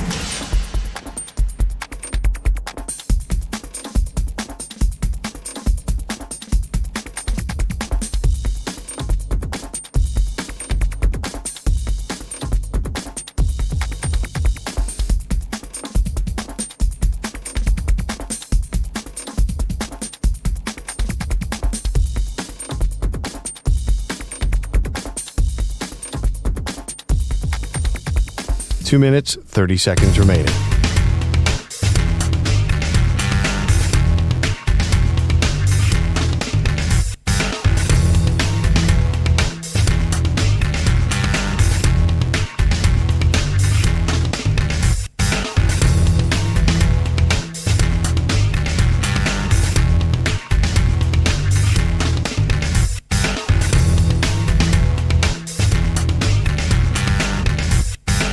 Two minutes remaining.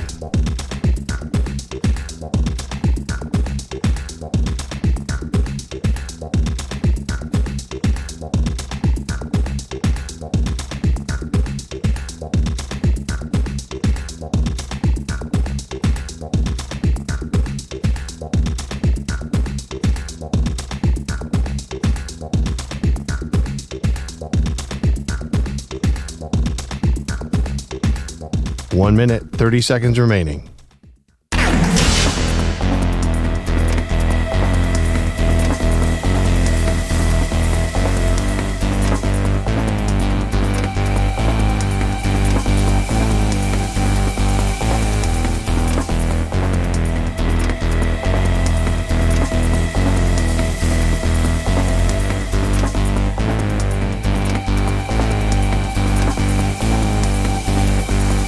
One minute remaining.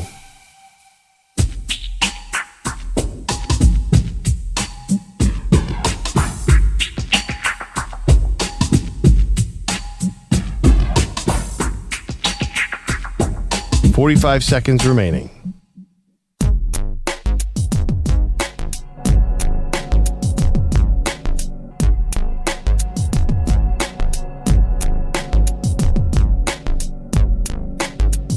.30 seconds remaining.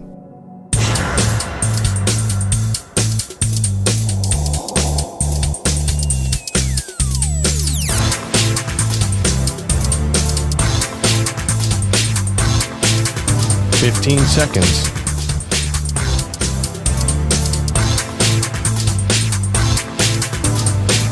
Break ends in 5 seconds.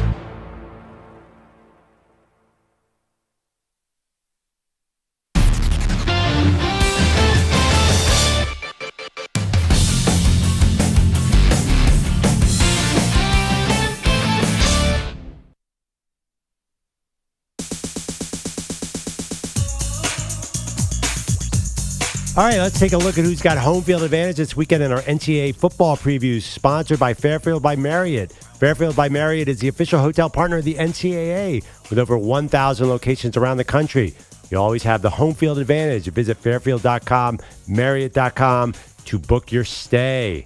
All right, it's championship weekend in college football. This might be the best championship weekend I remember.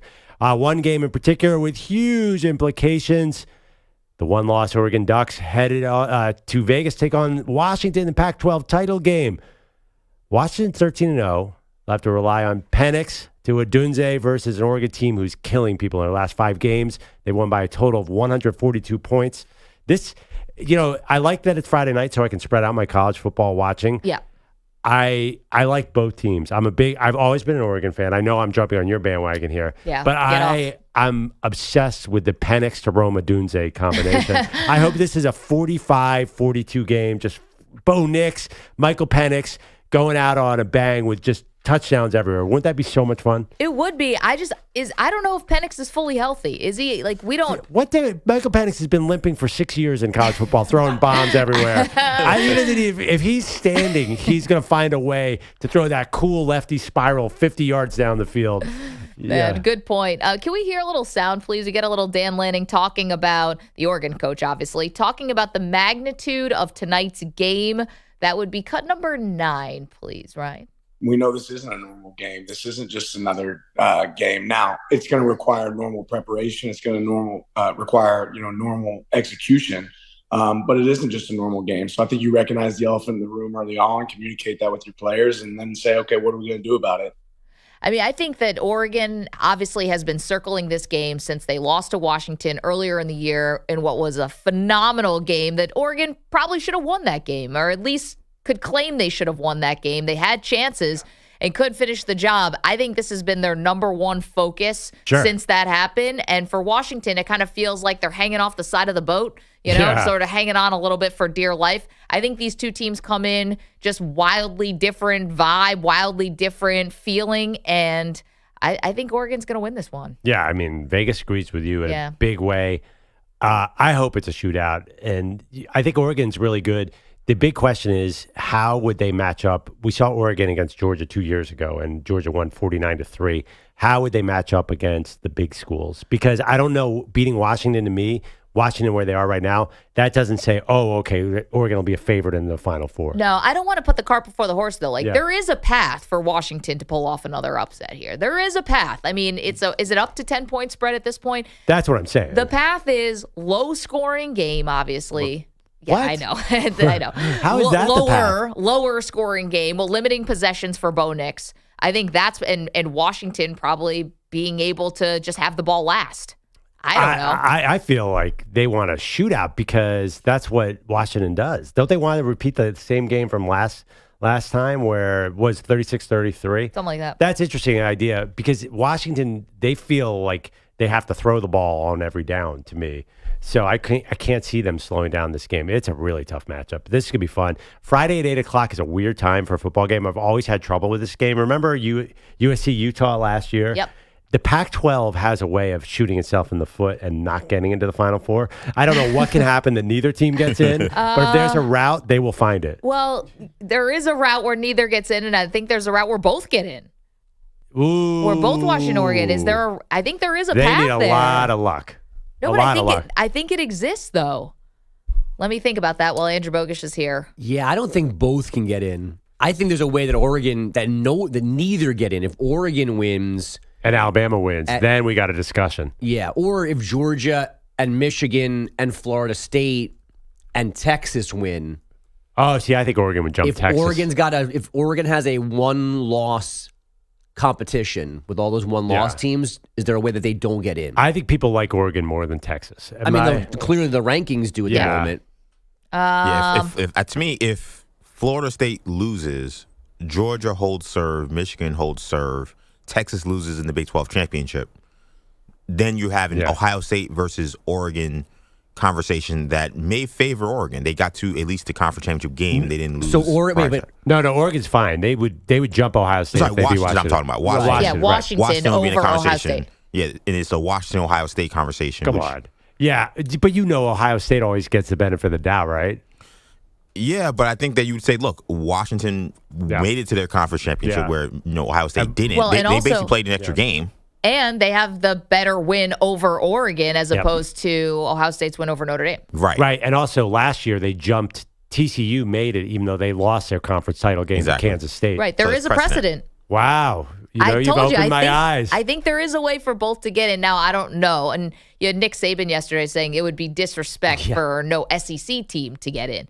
And, I know he's lobbying out here, he's posturing, and I get that, but I agree with him, actually. If we're going to talk about Saturday, I agree with him. I think it would be disrespect not to put an SEC team in. Yeah, I don't think it's going to. If Alabama beats Georgia, can you imagine the committee not putting them in? That'd be crazy. But how do you leave Georgia out? Just leave them out. But what if Texas wins as well? So you're done. You're deciding between Texas and Alabama. You're going to switch the head-to-head? They said head-to-head means head-to-head. By the way, speaking of the SEC championship game, we are going to be hosting a virtual watch party for that game. Bogusch is going to be there, chiming in. Scheduled to appear. Okay, good. We'll keep everything soft until 10 before. There's an asterisk by his name on the card subject to change. Yeah. You only have between 4 and 11 o'clock. This game is going to take 7 hours, Bogusch. What's your excuse for all that?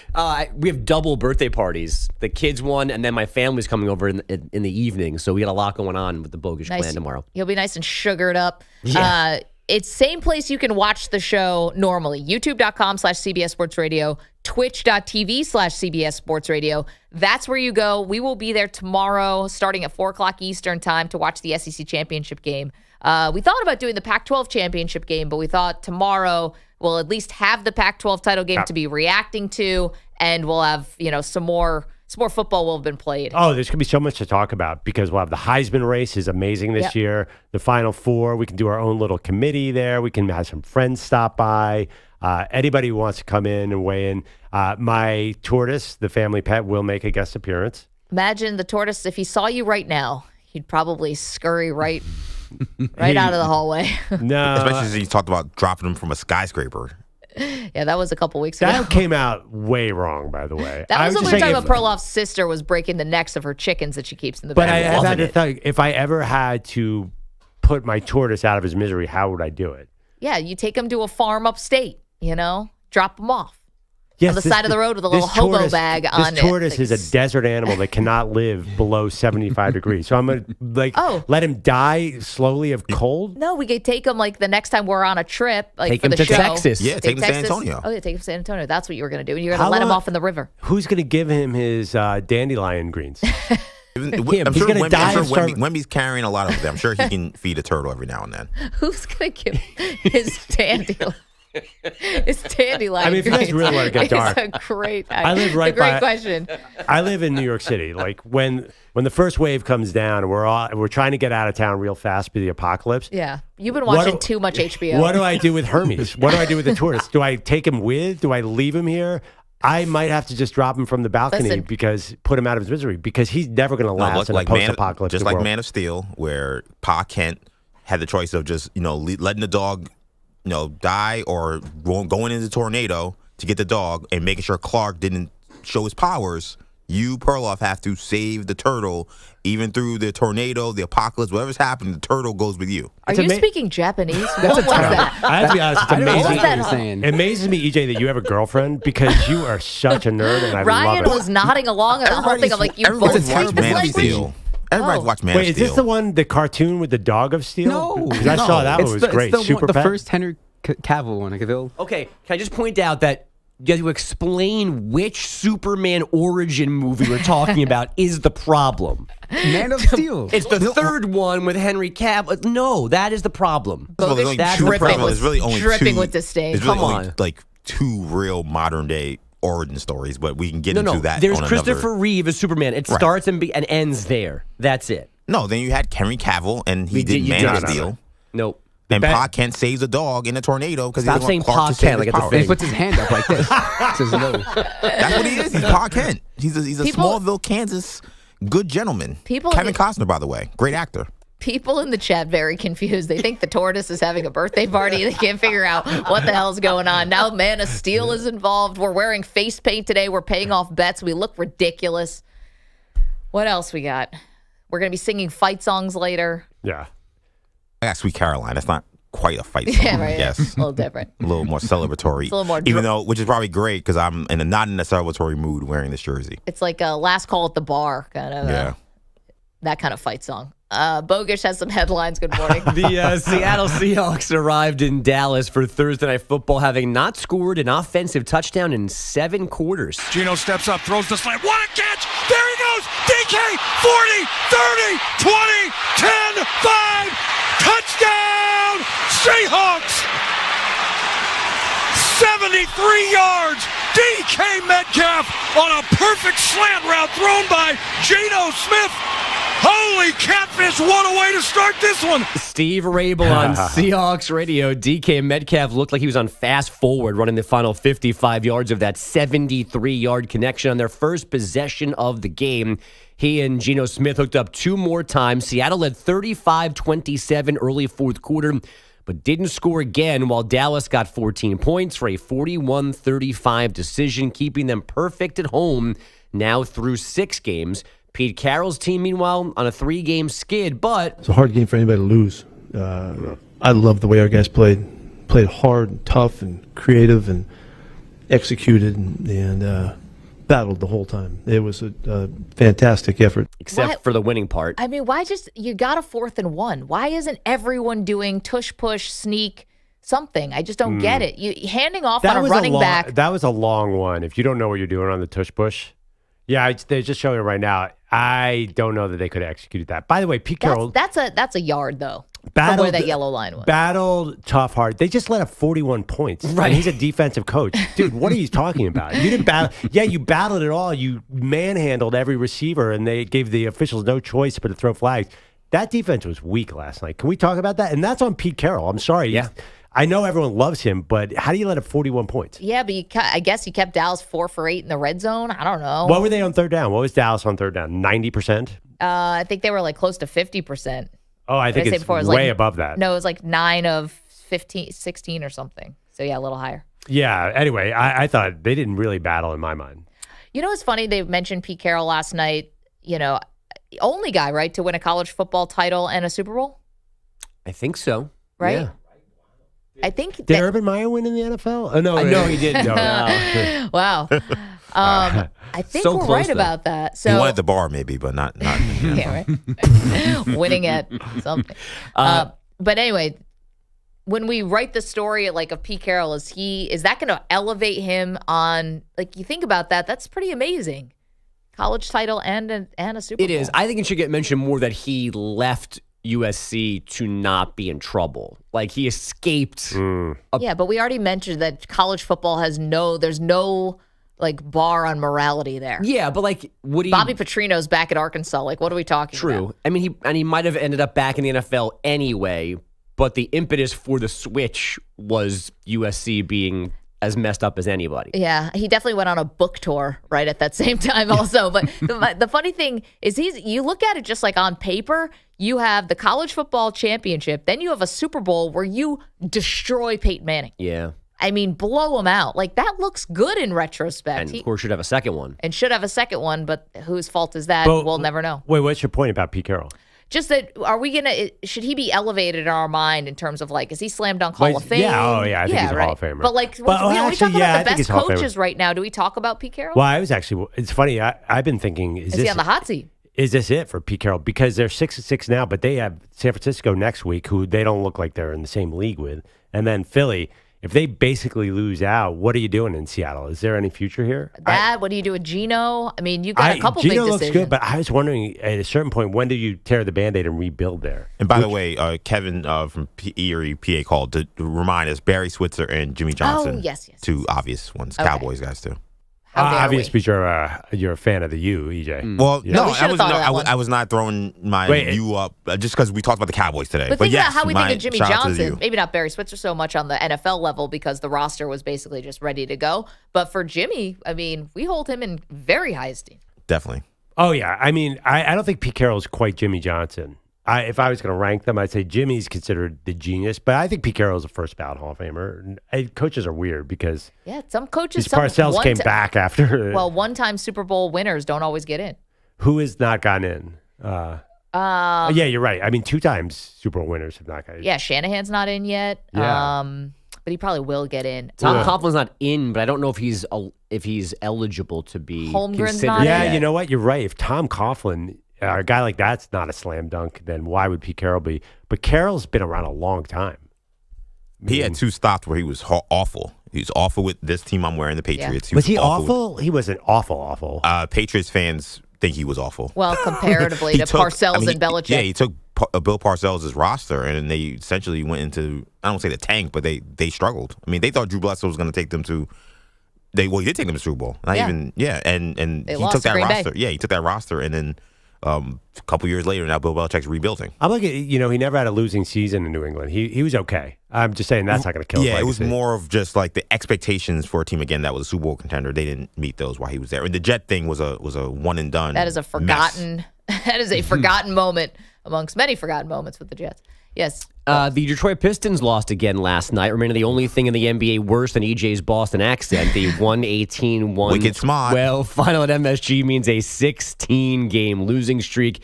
Jalen Brunson scored 42 for the Knicks. And this sounds like a show bet. The winner of the Pop-Tarts Bowl has to eat the edible mascot. Yes, there is a Pop-Tarts Bowl. It's the first of its kind. It's on December 28th in Orlando. No, we don't know who's in it yet, but whomever is and whoever wins, they get to eat a mega-sized Pop-Tart of a flavor to be named. Yes, finally. Edible mascot.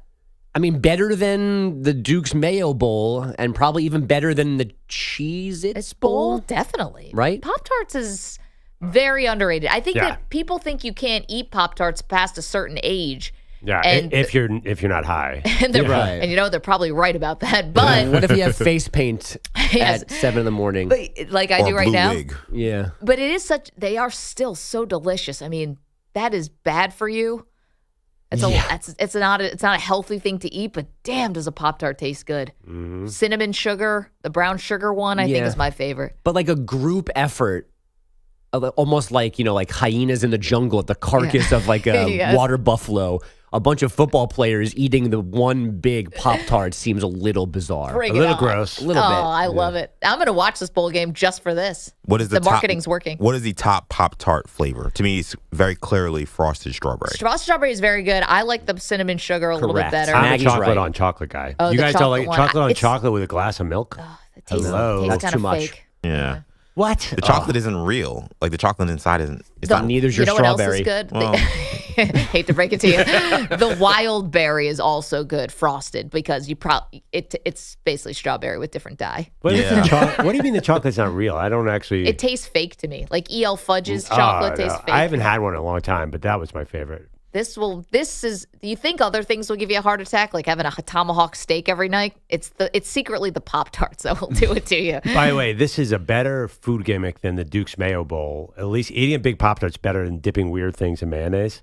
Cosign. But by the way, when I was in middle school, Pop-Tarts was basically my lunch every day because yeah. it was either eating the radioactive New York City public school lunch that they were giving out or the Pop-Tarts that you could buy for 50 cents and get out and play basketball every day. So Pop-Tarts, pretty much what I ate every day. And then I lied to my parents saying, oh, yeah, I had a great lunch. Yeah, the beef stroganoff. That's the real origin story of Spider-Man.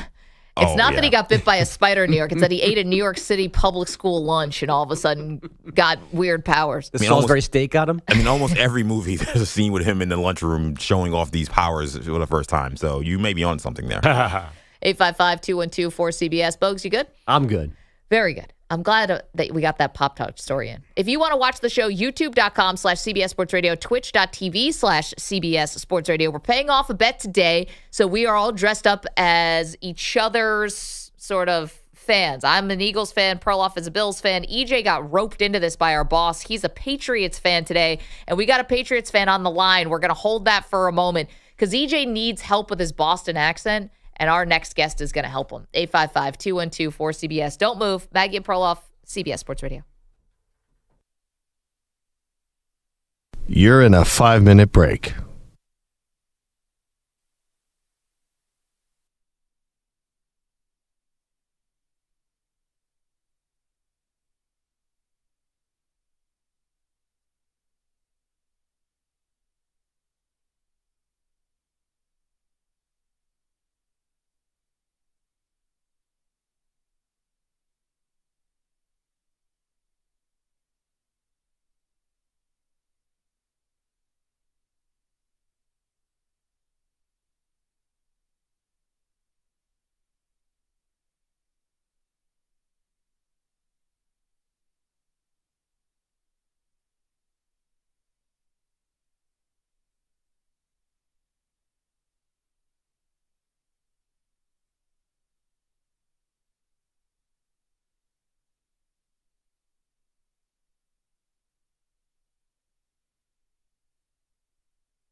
football conference.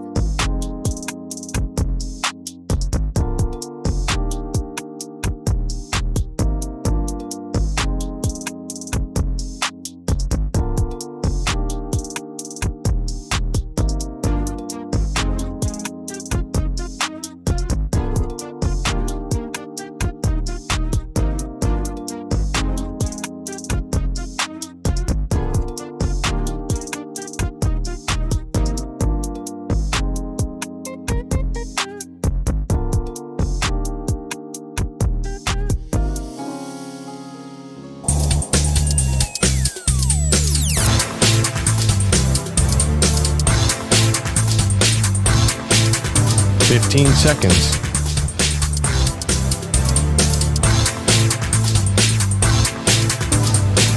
Break ends in 5 seconds.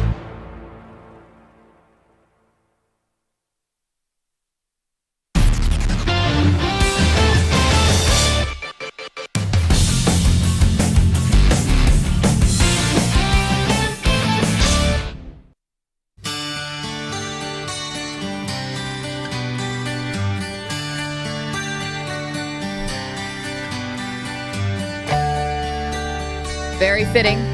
Ryan on top of things today because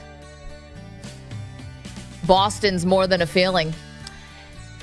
We're all dressed up ridiculously today. Perloff is a Bills fan, face painted in my Bills stuff. Zubaz, the T-shirts, everything. I'm in a Jalen Hurts jersey, face painted, Eagles flat brim, because we lost a bet to each other. I tried to get out of the bet. Our boss said we both have to pay it off. EJ just caught the total short end of the stick. He had nothing to do with the bet, but by virtue of being the executive producer of the show and not holding my feet to the fire, apparently, our boss, Spike Eskin, said that EJ had to dress up and had to wear Patriots stuff because he's a Jets fan, and weirdly, he's the most miserable one of the bunch today. He looks like a sad clown. Why do you have this frown on your face permanent here? It's just a jersey. It doesn't change who you are as a person. No, every time I even take a glance down at this jersey, I think about every Tom Brady fourth quarter drive against the Jets. I think about every time Bill Belichick murdered. We're on to Indianapolis. Yeah. I think about Robert Kraft holding up that Vincent Lombardi trophy, knowing that the only highlight my franchise has is Joe Namath in almost grainy black and white, throwing up the number one, walking off the field in Orange Bowl. That is why I have this frown. Yeah, I get it. I mean, you should be miserable today, and you're looking the part. I think about all my friends and quote-unquote friends in middle school and high school who suddenly were like, oh, I'm a Patriots fan, even though I live in Queens. Well, the number one Patriots fan and our number one Boston correspondent, Sully, is on the line. Good morning, Sully. How you doing? Maggie, how the hell are you? You guys look absolutely spectacular, and I'm so excited that I got up early and got to witness this on television, because if I would have seen this after, I would have been so bummed out missing. I mean, McLovin, I get it. The wig was hot, but I mean, hot as in temperature. But you looked amazing in that wig, buddy. That should be your new Twitter profile photo. Okay, I will do that. And I want to point out, this is a Jalen Hurts jersey that you kindly sent to the studio. We still don't. And what's the backstory on that jersey? It just showed up at your house one day, and you're still not quite sure why. No idea how I got that jersey. I literally was. I don't know if our buddy Nate Thompson sent it to me just to get me going.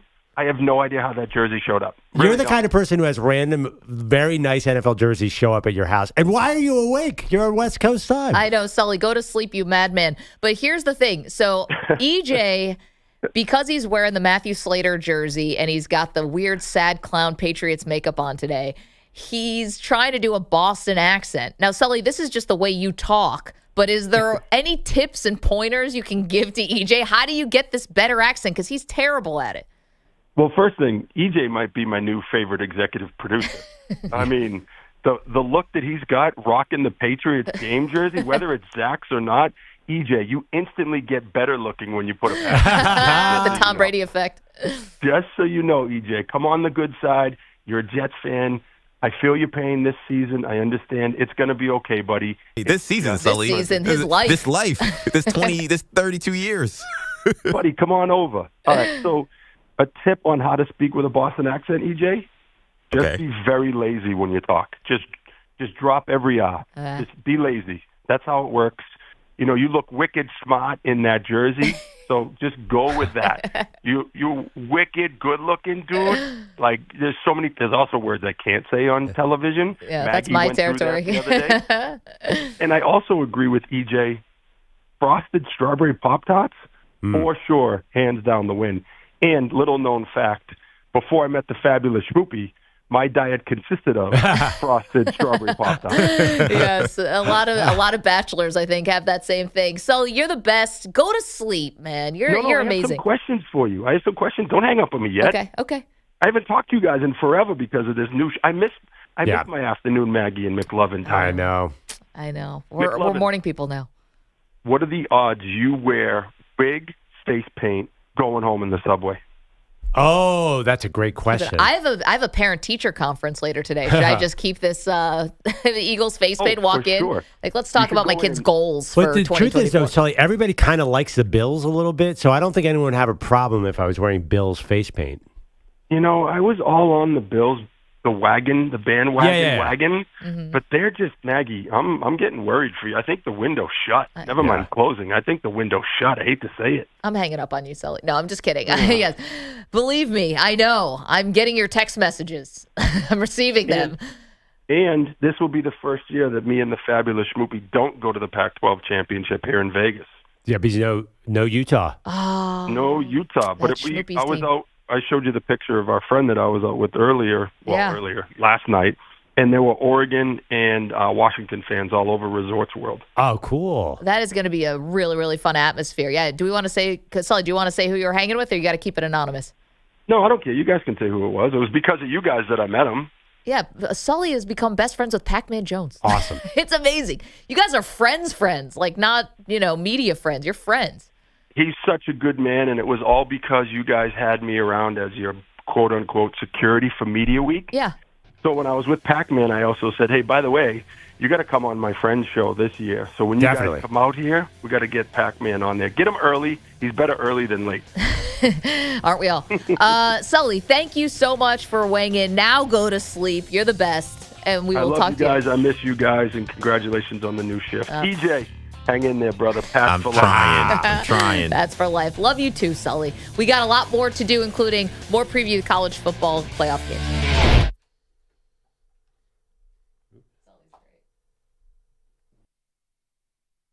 You're in a 5-minute break.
1 minute remaining.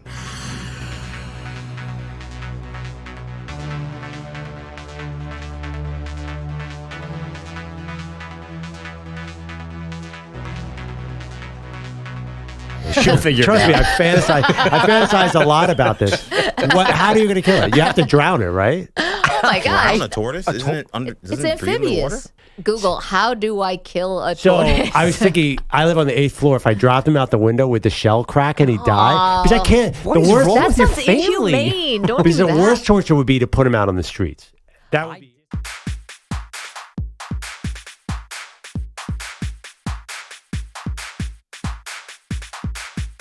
15 seconds.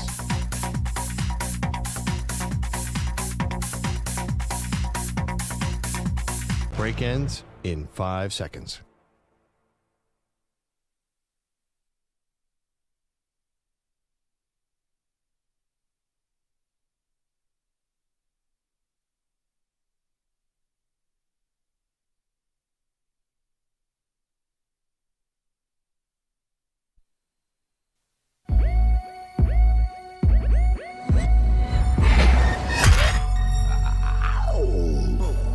He's destined to get knocked out by Jake Paul. She's destined to film it. They are Maggie and Perloff on CBS Sports Radio.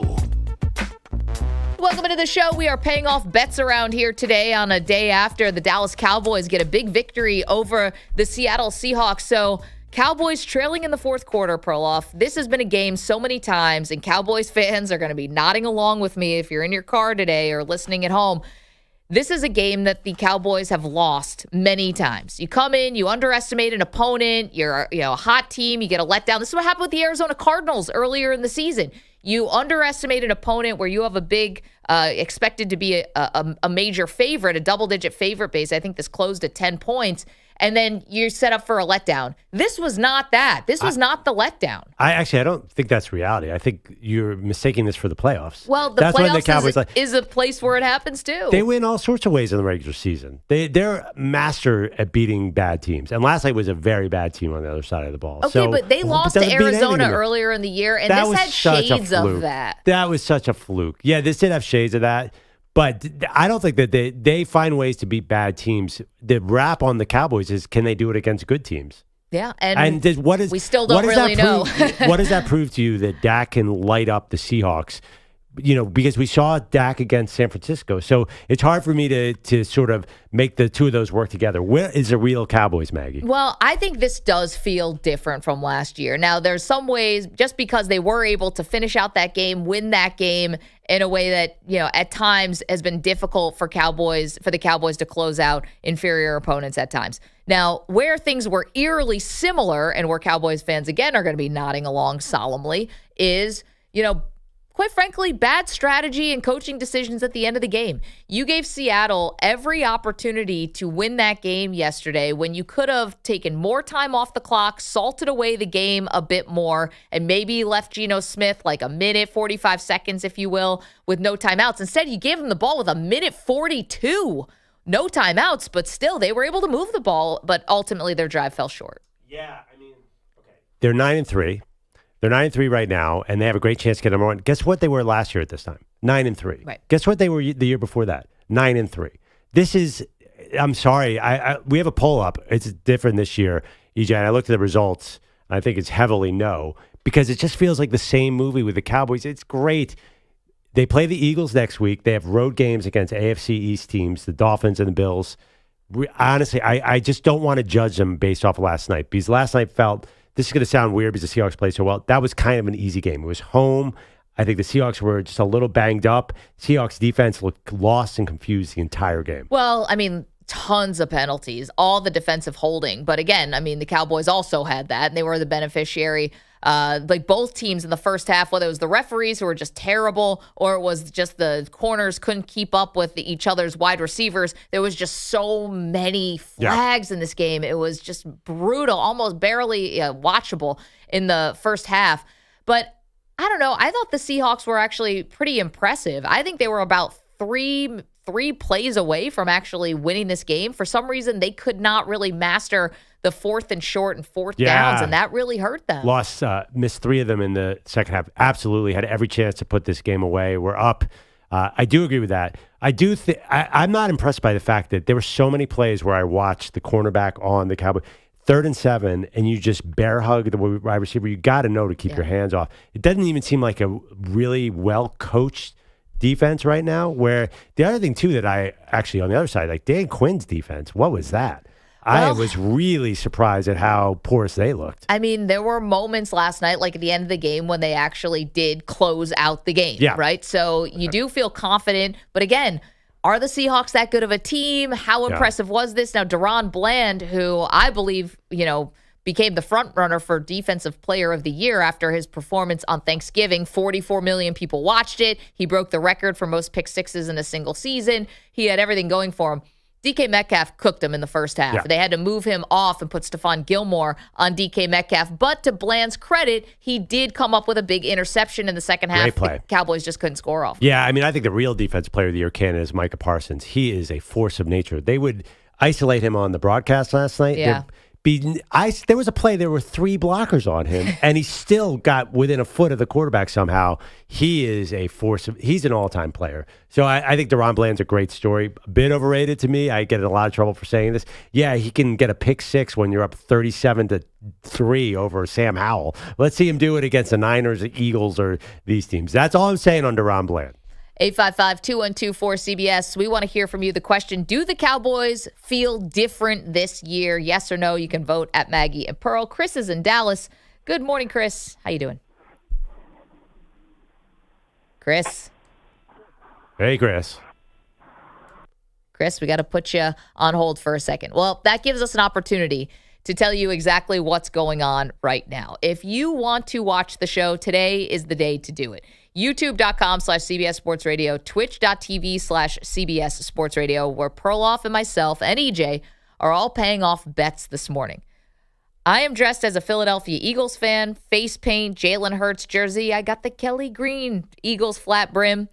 Perloff, well, EJ is dressed as Matthew Slater jersey that he borrowed from Zach Gelb, our colleague here. He looks like a sad clown with his makeup on. You want to watch that. Perloff, how do we explain I don't look like a Bills fan. I did until you made me put on this wig, and I don't even understand the genesis of this wig. It's this bright blue wig with a red hat on top that's supposed to make me look like a Bills fan. Instead, it makes me look like some kind of either like the lost member of the band Kiss or some weird evil witch. Meg Griffin from Family Guy. You look like a backup dancer for the Blue Man Crew. See, there's a wide range of comparisons here. It's amazing. You look like you should be like incarcerated. You should be sitting in a jail cell right now for doing something bizarre at a Bills game. It's a very dark, ominous look. Bills fans, I think, are up and wild and jumping through tables. This is an evil Bills fan. Something odd about this. You look like the night after. And it's a combination with the face paint, too, which is Allie, our makeup artist, did a great job. But this wig is kind of combined with the face paint. It's not working for anyone. You look like the Bills fan if the Bills lost 4 more Super Bowls in a row. Oh, that pains me, but it's so true. And Perloff, because your glasses are on now you have like this sort of bookish kind of, like a bookish psycho. It's like a psycho, but he's well read. I don't know. It's like a psycho, but with like an oddly high SAT score. But do I even look like a Bills fan? I don't even look like a Bills fan Well, anymore. you have the Bills shirt on. That's actually my husband's shirt that you're borrowing. Those are my Zubaz, though, that you are wearing. So they're high waters. Again, youtube.com/CBS Sports Radio, twitch.tv/CBS. How come you don't have a Bills red and blue afro wig? That's what real crazy football fans wear. Well, like the old Broncos guy. Yeah, I don't know. This is what I have. I have this electric blue Bills wig. It looks good when I wear it. That does, yeah. But you wouldn't wear it to a game. Why would you wear a long blue wig to a game? Because it's like part of the dress up. You know, why does someone? But you already have long hair. Just paint your hair blue. No, it doesn't work like that. All right, whatever. I pay way too much on hair dye. First of all, don't paint hair. Yeah, no way. I look like Rob Ryan's nerdy cousin too. Like this is overwhelming. You look like Rob Ryan's like fantasy or something. I'm not sure what you honestly, look like. I feel like you look like a middle school teacher at the Halloween dance who didn't know how to make a costume. They just threw on a blue wig and a blue hat. Paint their face. I'll tell you what, it is sight to behold. So youtube.com/CBS Sports Radio, twitch.tv/CBS Sports Radio. And one quick favor, it's so easy. The subscribe button is right there. If you could just hit subscribe, we get to do more fun stuff like this. You could think it doesn't matter, but it actually does. So thank you so much. So, and we should talk about tomorrow too, Saturday. Yes. Watch party. Are we going to face paint for the Same thing. title game? Do we have to take this face paint off and put a new face paint for Georgia, Alabama? How about this? To show you how this wig actually can look non-creepy, I'll wear the wig tomorrow during like the second quarter or something. And you'll see that this can look very cool. For some reason, you look like kind of like a bizarre homeless. I don't know. I'm not sure what you look like. You look like a haunted house. How about if, it would be good if I could put it up into a man bun. That might help. It's not going to help. Man. It's not going to help. Gosh. I think it's the way I'm wearing the wig. You're going to get a whole section of new fans after this. There's a glorious Splat in the Twitch chat said he looks like a hippie Smurf. Oh, yeah. Because you have the hat on, too. Yeah. Hippie Smurf I can get behind. That's not the vibe, though. The The hat vibe is creepier. Yeah. Why do you have a man bun over your hat? I don't really know how to do a man bun, to be honest. This is not working. Oh, you gotta go get our guy Anthony Gallo in the hall. He's the king of man buns. Yeah, Gal's a man bun guy. Yeah. Yeah. Well, they want the wig. They're chanting wig in the chat. Yeah. Okay. I just now I put the hair up. I look like Beverly D'Angelo on vacation. I don't know what's going on with my hair here. That is funny. How about this? Ken M says Perloff should have dressed as shirtless Ryan Fitzpatrick for the playoff game a couple years ago with the swag. Yeah, that was with the gold chains and stuff. Was that with I can't remember what team that was with. That was with Tampa Bay though, right? No, when he came to the Bills game, the super cold Bills game, the playoff game, and he was not wearing a shirt. Game against the Dolphins, Not when he had the open shirt at the press conference. That was a different team. I mean, Ryan Fitzpatrick played for every team. I can't keep it straight. Yes, you are some kind of Bills fan fantasy I'm seeing. That's one generous read. All right. I have won the stupid game. That's what's really annoying here. How I lost this bet and EJ lost this bet. I wasn't even in the bet, and I'm wearing this thing. You look like a mom on Halloween, I'm seeing. Other thing. Also, someone thinks that you're a sexy beast. How about that? Good movie. 855-212-4CBS. We've been asking you if the Cowboys look different at all to you. Robert is in Salt Lake City. Robert, what do you think, dude? So, they came from behind last night after being down, over the past few years, when they were down, they struggled coming back. I would say that they're playing with a lot more swagger than what they had in the past. Defense is, shutting people down. Parsons is doing good. Bland is, stepping up because Diggs went down. Dak is, he's still working on himself, obviously, working with some new targets. So I definitely think they've turned over a new leaf. Definitely shut down the conversation of they haven't beat teams over 500. Clearly, no.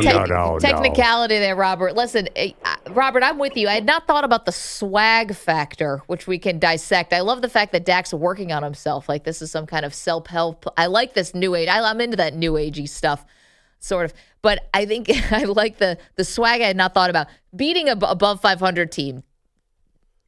Okay, we'll give it to them. The Seahawks coming into this game were above 500. Why is everybody forgetting what Dak Prescott? Everyone's all of a sudden discovering this 9-year pro. Oh, this Dak Prescott is good. He's been good his whole career. This is the same Dak Prescott. Dak Prescott's not a fourth quarter choker in the regular season. He has all kinds of fourth quarter comebacks.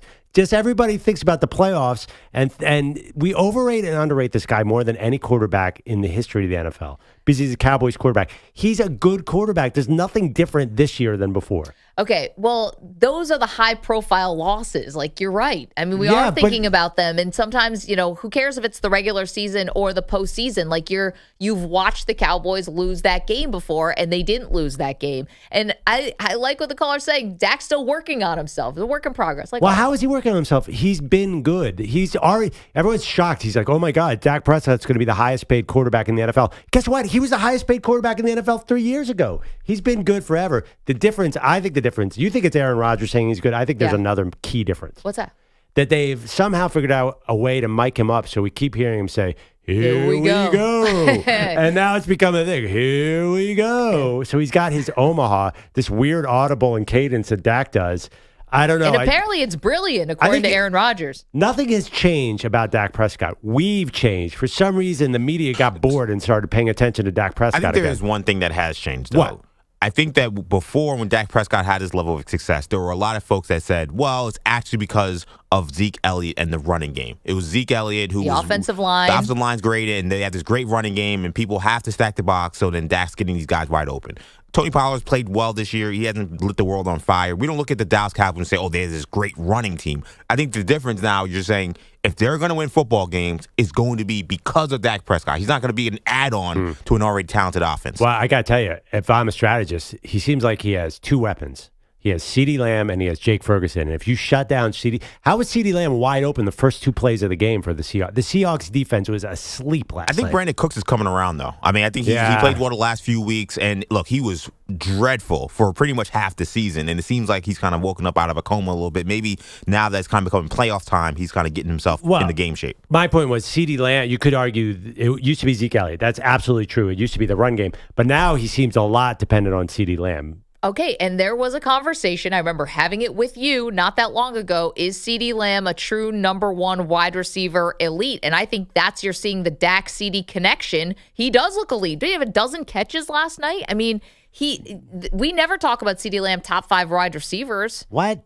You and I had this conversation. Well, now we do. I mean, now we do. He's had 5 straight 150-yard games. Yeah, I know, and I think that's part of the Dak story. Like, that's part of him and the connection with CeeDee Lamb and how prolific this is. What are you doing? I think that is helping Dak. It's so funny. I've been hearing this narrative. Look at how great Dak is because he connects with CeeDee Lamb. So wait, both are great? That's not on the court. So no one says, look how great Tua is because Tyreek Hill's running wild. No, I think that is part of it. It's like the quarterback gets the bump when the wide receiver, when they have that connection that looks elite with a wide receiver. What did I say to you last year after they lost to San Francisco? You probably don't remember. I said they have a major problem. When Dak's not throwing to CeeDee Lamb, it's a disaster. Mm-hmm.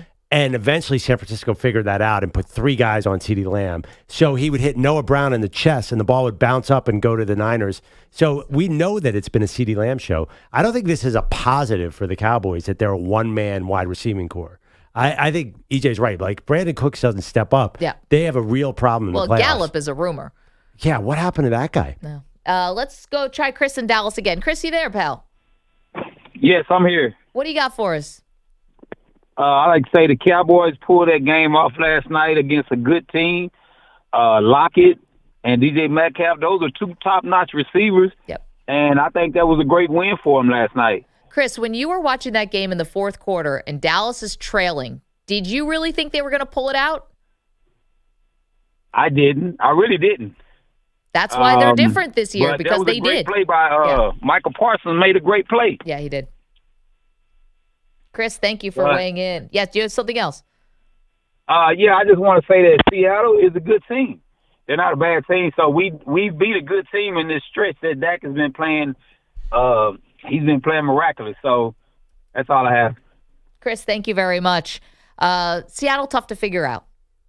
In the chat, really. youtube.com/CBS Sports Radio, Paul Petrie says, I found Waldo. He's a Bills fan. It's the hat.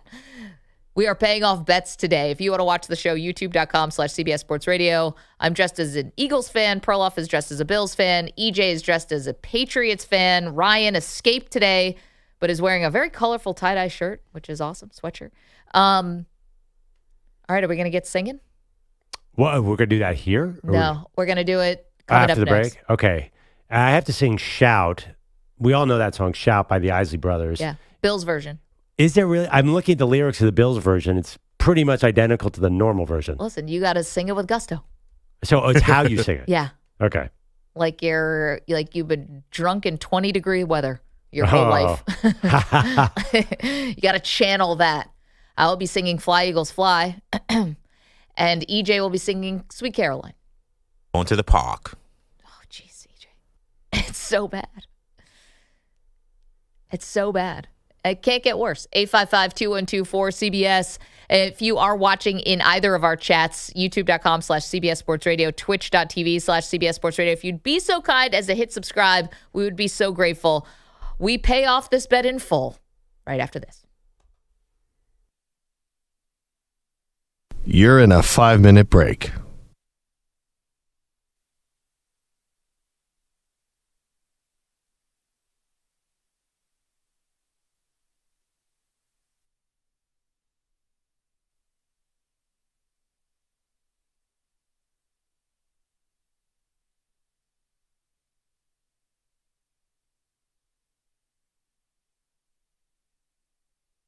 Four minutes, 30 seconds remaining.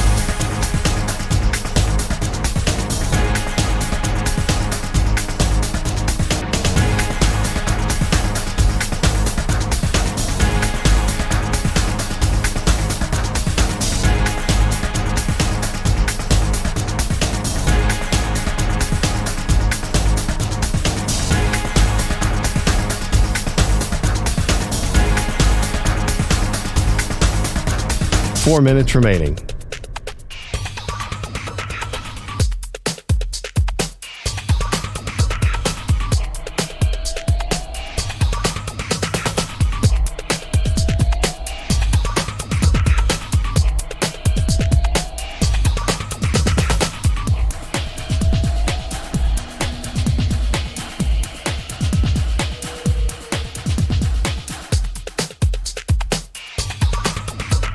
Three minutes, 30 seconds remaining.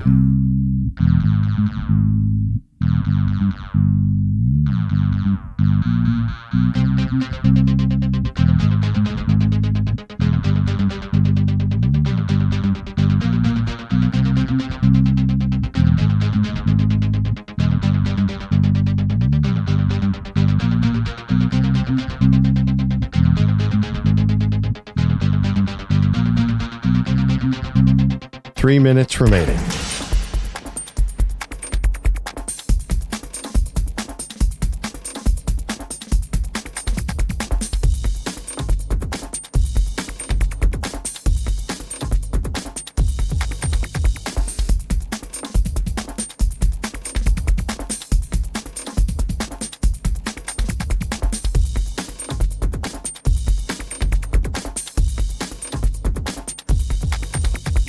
Two minutes, 30 seconds remaining.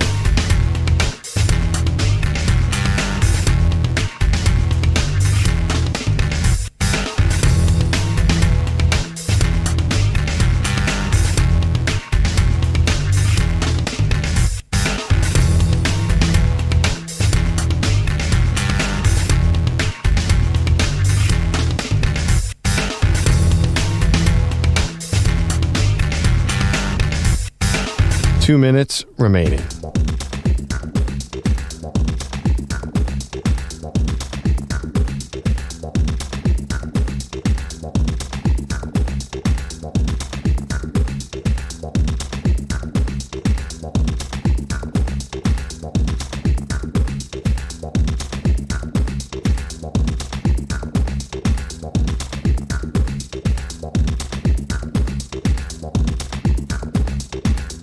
One minute, 30 seconds remaining.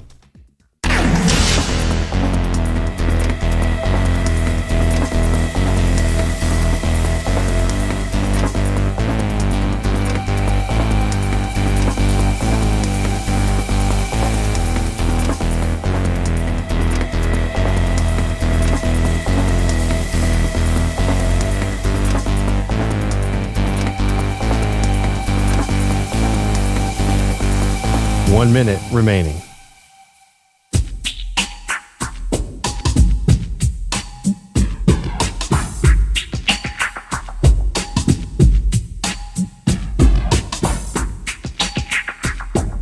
45 seconds remaining.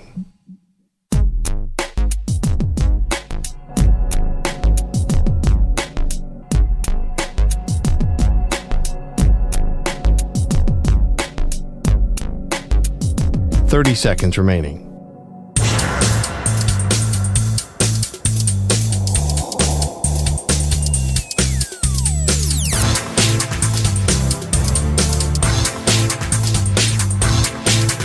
15 seconds.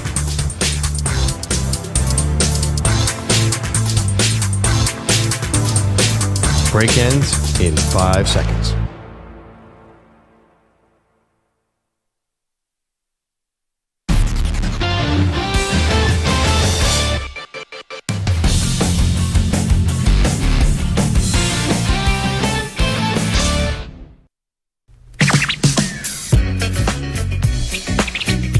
We're back on Maggie and Perloff. This is a segment that you might want to have the kids go in another room.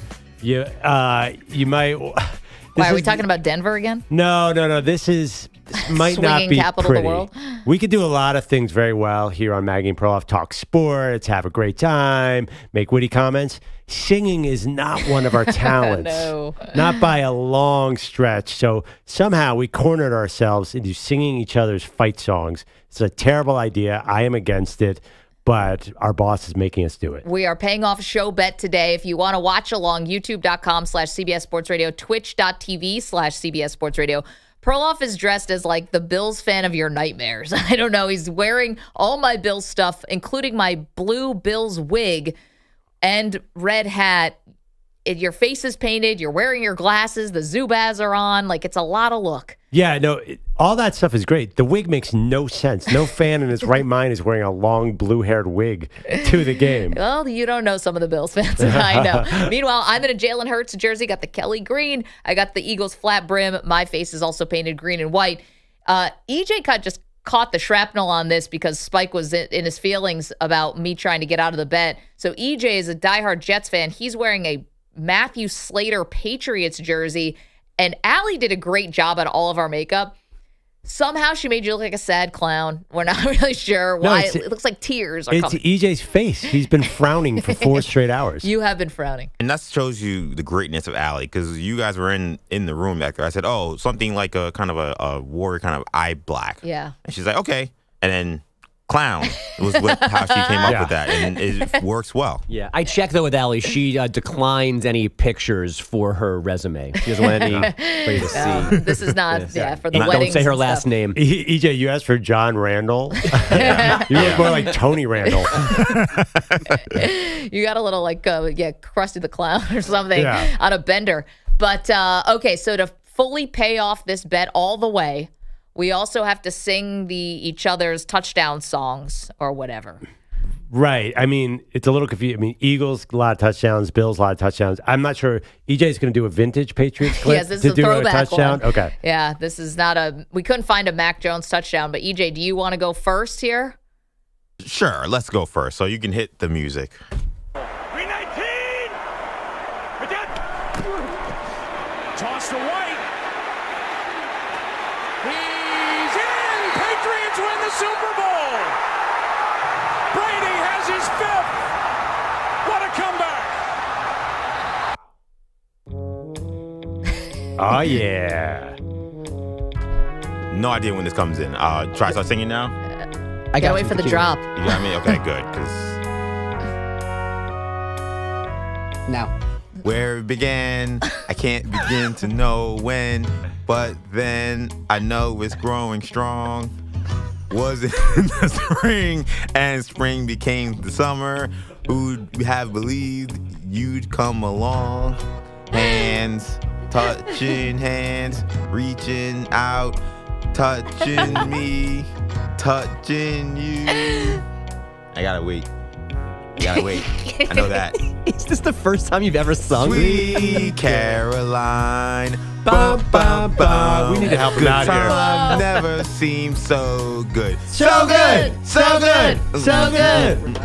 I've been inclined bum, bum, bum, to believe Now you failed it. they never would.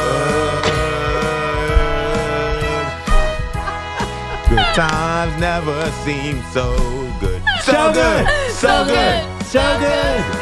I've been inclined. Now you're feeling it. Let's go. To believe they never would. All right. Wow. EJ, you didn't tell us that you've never heard this song before. No, I've heard it, but like hearing just an instrumental without the 10,000 other people singing it was going to be very hard to think, okay, when my lyrics come in on this, what's the melody? So I had to freestyle it and went my best. Wow, that just exceeded every expectation. Yeah. I don't know. How do we even follow that up? I think the bar is so low on singing quality. I was scared of this segment. I'm less scared now. Oh my gosh. We should have saved you for last. That was amazing. I just can't believe that your normal voice is this beautiful, deep, rich voice that I'm kind of jealous of. But the 2 times you have gone away from it, it has been a disaster. Like your body can't handle it. Look, Boston accent and singing. Look, my mom, when I was growing up, she was like, baby, you're off key. You're off key. Stop. You're off key. And then I moved out of my house, and I'm thinking, oh, well, now I live on my own. I can now sing whatever I want. I love singing some R&B, some R&B hip hop stuff. My girlfriend being like, it's so bad. Stop. My dog just barking at me. Wow, we found EJ's kryptonite. Oh man, it's any kind of song. Well, do you want to go first, or am I going next? I'll get mine out of the way. Oh man. 3rd and 11 from the 16. Here's the snap to Allen in the shotgun. Back to pass. Steps up. He's got running room in front of him. Fakes the throw. Cuts it back at the 10. Down to the 5. He's into the end zone for the touchdown. Josh Allen, the beast, has been released.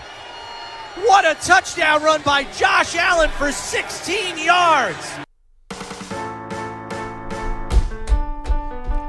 This is now. Bills make me want to shout. Kick your heels up and shout. Throw your hands up and shout. Come on now. Come on now. The Bills are making it happen now. Stand up and come on and shout. Yeah. Yeah. Come on and shout. Kick it up now. Shout, shout, shout, shout, shout, shout, shout, shout, shout, shout. Bills are making it happen now. Go Josh Allen. Freddie Jackson. Eric Moulds. Makes me want to shout, shout, shout, shout, shout, shout, shout, shout. I can't follow all the lyrics here. Bills, Bills, Bills. Hey, Peerless Price. Hey. EJ Manuel. Let's go Buffalo. No, not EJ Manuel. Matt Milano. JP Lossman. Wow, that is equally as bad. Why do you sound like Larry David? I don't know. I'm not sure. I did sound like Larry David. Wow, this is just so bad. It's so much worse than I ever could I have thought. the lyrics in front of me, but that song moves so fast that I couldn't scroll down fast enough. All right, well, I feel like maybe I get the easy one. Well, at least you have a decent pace. No, I think My voice is also bad. Sweet Caroline's pretty easy. The thing is, we are awful singers. I'm dying. I don't think I've heard you sing. I vowed I would never sing on the air, and that vow's being broken today because I lost this stupid bet and the Bills lost in overtime. Because I would blame Gabe Josh Allen Davis for ran the wrong way on a route. I'd blame that interception, to be honest. Well, whatever. Doesn't matter now. Okay, last one, then we get to some headlines. One thing I want you to do for me. What? Come here. Come here. What? Come closer. 1st and 10. They're at the Cowboys 29. Hurts back again. He steps up. He's looking. He is going deep. And it is caught. It is caught down the far side of the field. It is Devontae Smith for a touchdown. That's skinny and the Batman. Eagles take the lead.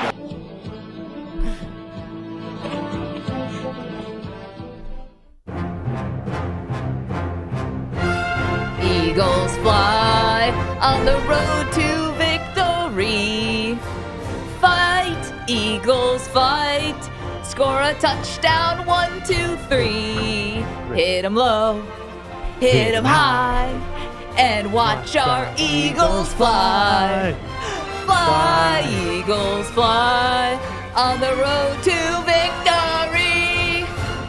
E-A-G-L-E-S, Eagles! Oh boy. Well, Maggie wins that in a landslide. Yeah, that was good. Was it? You did the little wave. I love that. That The was birds? great. All right. Somehow you still come out as a winner. How is this happening? Do we consider now the bet has been paid? Oh, yeah. And the debt has been paid. And everyone's eardrums have now No, been no, no, fried. no. EJ and I should have never had to pay any debt. I won. EJ was uninvolved, and you lost, and somehow we're all suffering. And the audience isn't one we should really worry about. What did A lot they of do? innocent bystanders. Yeah, what Allie, did they do? Listeners. Sorry, everyone. Oh, my gosh. All right. Well, headlines? Yeah, thanks for the lead in. Good luck with that. Hey, how'd the Timberwolves play last night? Stand by. Is it the in-season tournament? Please, God. For the moment, I'm going to agree with Maggie in that last night felt like a game the Cowboys would usually lose, but they came from behind the fourth quarter, held on for a 41-35 win over the Seahawks on Thursday Night Football. Dak Prescott, 3 more touchdown passes, the last of which gave Dallas the lead for good with 4.5 to play. I guess Coach always says a big chunk of confidence. We can take that into next week and just moving forward. And I think if anything, the team just showed resiliency and belief in one another, belief in both units and all 3 units, and knowing that we can get it done, just staying at it. The Cowboys now 6-0 at home, but this is the first time they didn't win in Dallas by 20 points or more. It's also their first win of the season over a team with a winning record, which the Seahawks don't have anymore, 6-6, after their 3rd straight defeat. Geno Smith threw 3 touchdowns to DK Metcalf and ran for another. And it's tough to come up short in a game like this. Very fun game, a lot of back and forth, but we had the ball last and had an opportunity to win it, and so I felt like we let ourselves down. We'll get the Seahawks in primetime again in Week 15 because the NFL is now taking shots at the Patriots, using its Monday night flex for the very first time to get Pats Chiefs off of Monday night. It goes to Sunday afternoon. Seattle, Philly takes over that Monday night. A lot of people slot. really upset about this because if you bought a ticket to see the Eagles, if you wanted to fly to Seattle to watch the Eagles, now you're screwed because that was Sunday to Monday. Yeah. Do you guys think this is unfair to fans to flex a whole day? I think so. I mean, flexing the time from 1 to 4, 4 to 8, that's one thing. To flex a day, it does seem that extreme. is extreme. And the other thing is, did you notice the promo last night where they got Just Patriots? Belichick. It was Patriots. Oh, yeah, that was Pittsburgh great. Steelers. It's Belichick and TJ Watt. It's which one of these is not like the other? There's not one Patriots player you can put up there. Who would you put up there? Judon's hurt. He's the only good player on the whole roster. Who else is Ramondre there? Stevenson? Ramondre Stevenson, but no one. I mean, Stevenson's been hot and cold. Come on. Ramondre Stevenson? I mean, look, they're not a good team, but he's probably their best offensive player. Yeah, but that's not a draw. You're not watching that Do you game think to people watch even him. know what Ramondre Stevenson looks like? I don't know. Just put Mike Gesicki doing the terrible gritty. Oh, yeah. Ryan's got the idea. Make it as a GIF. Sunday Night Football this weekend is Chiefs at the Packers, so it's time for Green Bay players to be asked about maybe Taylor Swift being in attendance. Here's Jordan Love. I mean, not much. I don't listen too much Taylor Swift, but we'll see. I'm not sure if she will be or not, but I don't listen too much Taylor Swift. Next question, please. That guy's got the personality of a sponge. Why? I mean, I get it. Sounds like me wearing a Patriots jersey. He does not seem happy. Oh, wait. No, Jordan Love's got a good Jordan Love's personality. awesome. By the way, was he poking the bear there? Is that trash talk in today's NFL? That he doesn't listen to her? Yeah, I felt Probably. like a lot of the Chiefs are going to be pulling this as bulletin board material. Wait, she's not going to Lambeau, right? Oh, I thought that was the rumor that she arrived back in America. Well, she was in London yesterday for the Beyonce movie premiere. Okay. Isn't there a groundswell that she's coming back to her man at some point soon? She might be. I mean, she didn't go to Minnesota, so I wasn't sure if just the whole NFC North was off the table. Right. And I don't think the South American tour has any more dates. So I think she's free of that now. And Asia's next because But she'll that's be next year. She'll be in Japan though, right before the Super Bowl, right? Yeah. So it's possible. And Jordan Love don't care. It's a I think hard most pass. guys in the NFL probably don't listen to Taylor. That's what I was saying. What? Perloff was asking yesterday, how many guys actually listen to Taylor Swift in the NFL? You were saying you think none. I'd be surprised. I mean, I think you wouldn't put on, after a tough loss, you don't play Shake It Off in the locker room. I think. Maybe the married ones do if their wives listen Think to about it. the music you hear when the NFL Films goes back. It's usually rap, once in a while country. I just can't picture a pop song like that. What I will say, though, is I think that you have some of the older players, maybe your guys north of 30, maybe some of the really older players north of 33, 34. They may have, young daughters who are listening to Taylor Swift. So they probably actually listen to Taylor Swift more than they think, but it's not something on their personal choice. Yeah, no, I just don't think it's it doesn't say football to me. You know, Also- you want to kind of come off like a tough guy, and you can't play Taylor Swift to do that. I'm sorry. I'm sorry also. If you have kids and they play music, it's the last thing you want to listen to on your own. Yeah. But I will remind you Sorry, guys. Mom, for all the Bow Wow, Bow Wow songs in 2001. During training camp, when in the summer it was just how big the tour was for her, all the teams were doing gimmicky social media things, asking players about her. Yeah, and a that was lot a of thing. them new songs and stuff. That was the thing. Aaron Rodgers went to a game, I remember. Yeah. A concert, rather. Yeah, you're right. But you know, He's also old as dirt. Maggie's right. You don't listen to, you don't play your kids' music. If I put on Kids Bop in the locker room, that would be really weird. Do you guys know Kids Bop? Yes. I went to a Kids Bop concert. What? Oh. Yeah, in Coney Did you Island. lose a bet? Sorry. No, I was dad. Those kids, it's kind of like that sometimes. Feels like it once every once in a while. those I'll kids be can at dance, though. They're pretty good dancers, no? If you say so, I don't know. Yeah, I always feel bad a little bit for the kids. They're up so there. exploited, Yeah, yeah. it's like, are you really up? Well, yeah, it's like, are you up there because you want to be? And all the parents are like, no, this is going to pay for their college. I'm like, then why are you wearing Christian Dior shoes? Right. And in 10 years, they're going to be singing like in a mall around the holiday time. So Although, no to be actual honest, stardom. if I could have exploited my kid, I really would have done I'll tell you, my daughter, her dream in life was to be a Kids Bop kid. So the Yeah, so kids, she wanted the it. kids want it. Why would you want it? Get out there and I sing know. and dance.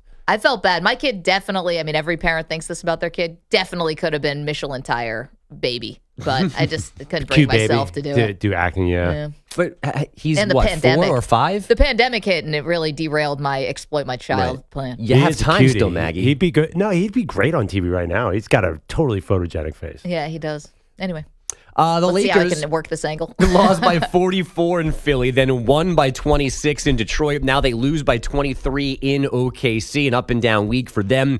But good news for LeBron. Bronny has medical clearance to return to USC basketball after his cardiac episode in late July. He'll get one last checkup with school doctors early next week before getting back to practice. Then he builds up to game action. And we had a goalie goal last night in the NHL. Walking out from behind the vacated net is Sergachev. Dished it off for Hedman. Lead pass steered in by Sorelli. Jari's got it right here. He's going for the empty net. Did he do it? Did he do it? He did! Tristan Jarry has scored in the NHL! It's Penguin history! On Penguins radio, coincidentally, Tristan Jarry is the 4th goalie in the last 10 seasons to score. It capped off a 4-2 win in Tampa Bay. Guys, back to you. Andrew Bogusch, thank you so much. Nebby pointing out that we keep getting this wrong about the Cowboys. They beat the Jets when the Jets were 1-0. So Right, this so is it's been since week 2. since week 2. I mean, no one has used that caveat. I know. The Cowboys beat them in week 2, Well, but the right, Jets but- did beat my Bills Oh, week okay. 1. So it's sad. But you could also argue they haven't beaten a team that is currently above 500. That is true. But that's not That's true. everybody's stat yesterday was they still haven't beaten a team with a winning record. Yeah, and that's not true. Right, week but- 2, but- the Jets had a winning record. But you could say they haven't beaten a team that currently has a Right, winning but record. that's a completely different sentence that nobody, like even like CBS and Amazon, So everyone, you're saying they were all wrong about everyone that? was wording it wrong then, yeah. I think so. Also, Billy Wolf said most OnlyFans models starting Kids Bop. Oh, I hope that's not true. Has OnlyFans been around, or either one of them been around long enough for that well, it's connection? like graduating, you know. Yikes. Yeah. Thank you. Odd turn. Also, I think Perloff's about to start an OnlyFans with this wig. You got a lot of people who are into this. Oh, boy. YouTube.com/CBS Sports Radio. Twitch.tv/CBS Sports Radio. It's something about the combination, the wig, the hat, the glasses, the face paint, the Bills stuff. I like A lot going on. And you have like the face paint on your hands because you're like a 6-year-old annoying. and it's like a crime scene. But I like No, this. because his wig itches so much that I keep on touching my face and ruining this great face paint. I can't even look at you. It's so good. If you want to see what we're talking about, youtube.com/CBS Sports Radio, twitch.tv/CBS Sports Radio. Okay. Our celebrity NFL game picker will be happening at the top of the hour. Spoiler, he's a Seahawks fan. So I hope he's feeling okay Ooh, today. Macklemore? It's not Macklemore. Dave Matthews? It's Dave Matthews. We didn't tell you. It's Dave and the whole band. They're going to do a concert just for us, not for you. Wait, That DMB seems fair. He's not a Seahawks fan. He is lives half the year in Seattle. He's doing the 12, what do they call it? The guy that rings the bell or slams the drum in Yeah. Seattle. He's done that. Okay. Yeah. Every time you bring up Dave Matthews, all of a sudden Bogusch gets really, really I'm really here. serious. Listen, he's on the Chet Holmgren wall. I'm on the Dave Matthews wall. 855-212-4CBS, 855-212-4227. Okay, so much left to do, including, oh man, we've got the biggest game in college football this weekend. Don't move. We're talking about it next. You're in a 5-minute break.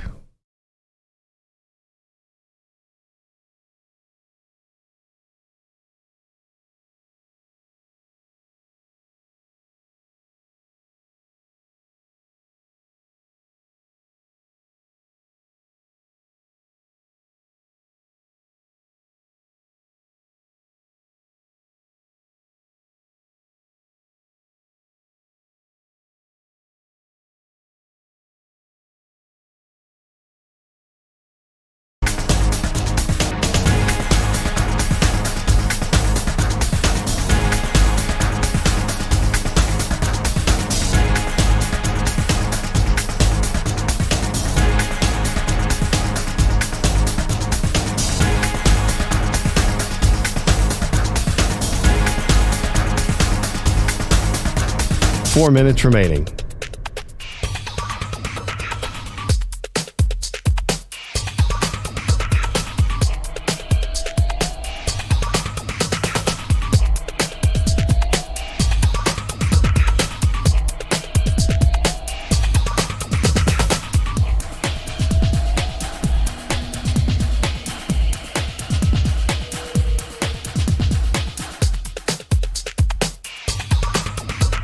Three minutes, 30 seconds remaining.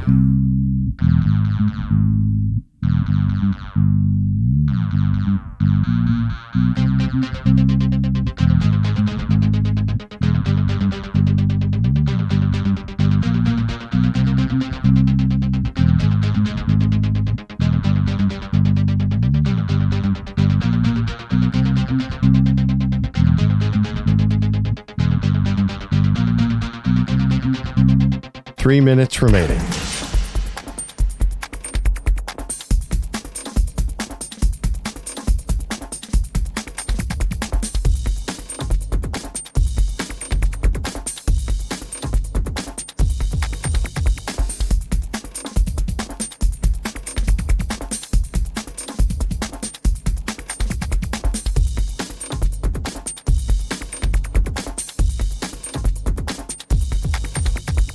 Two minutes, 30 seconds remaining.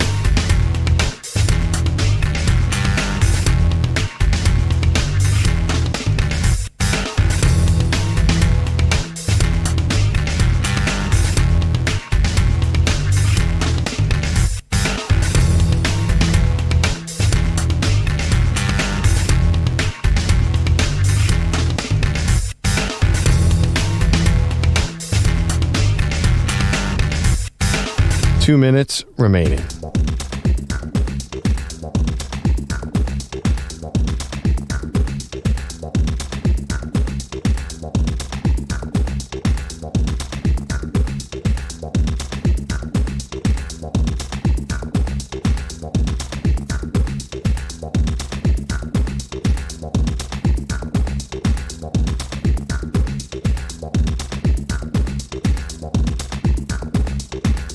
One minute, 30 seconds remaining.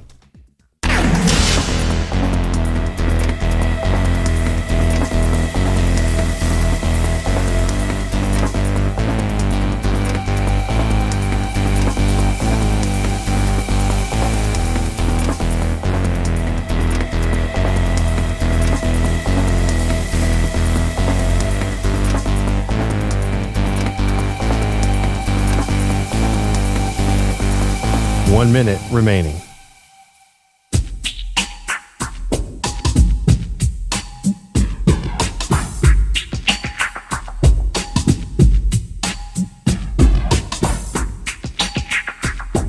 .45 seconds remaining.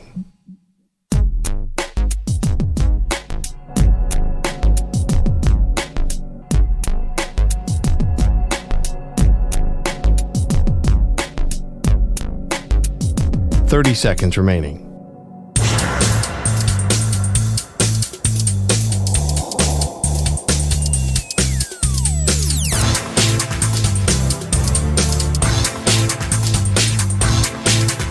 15 seconds.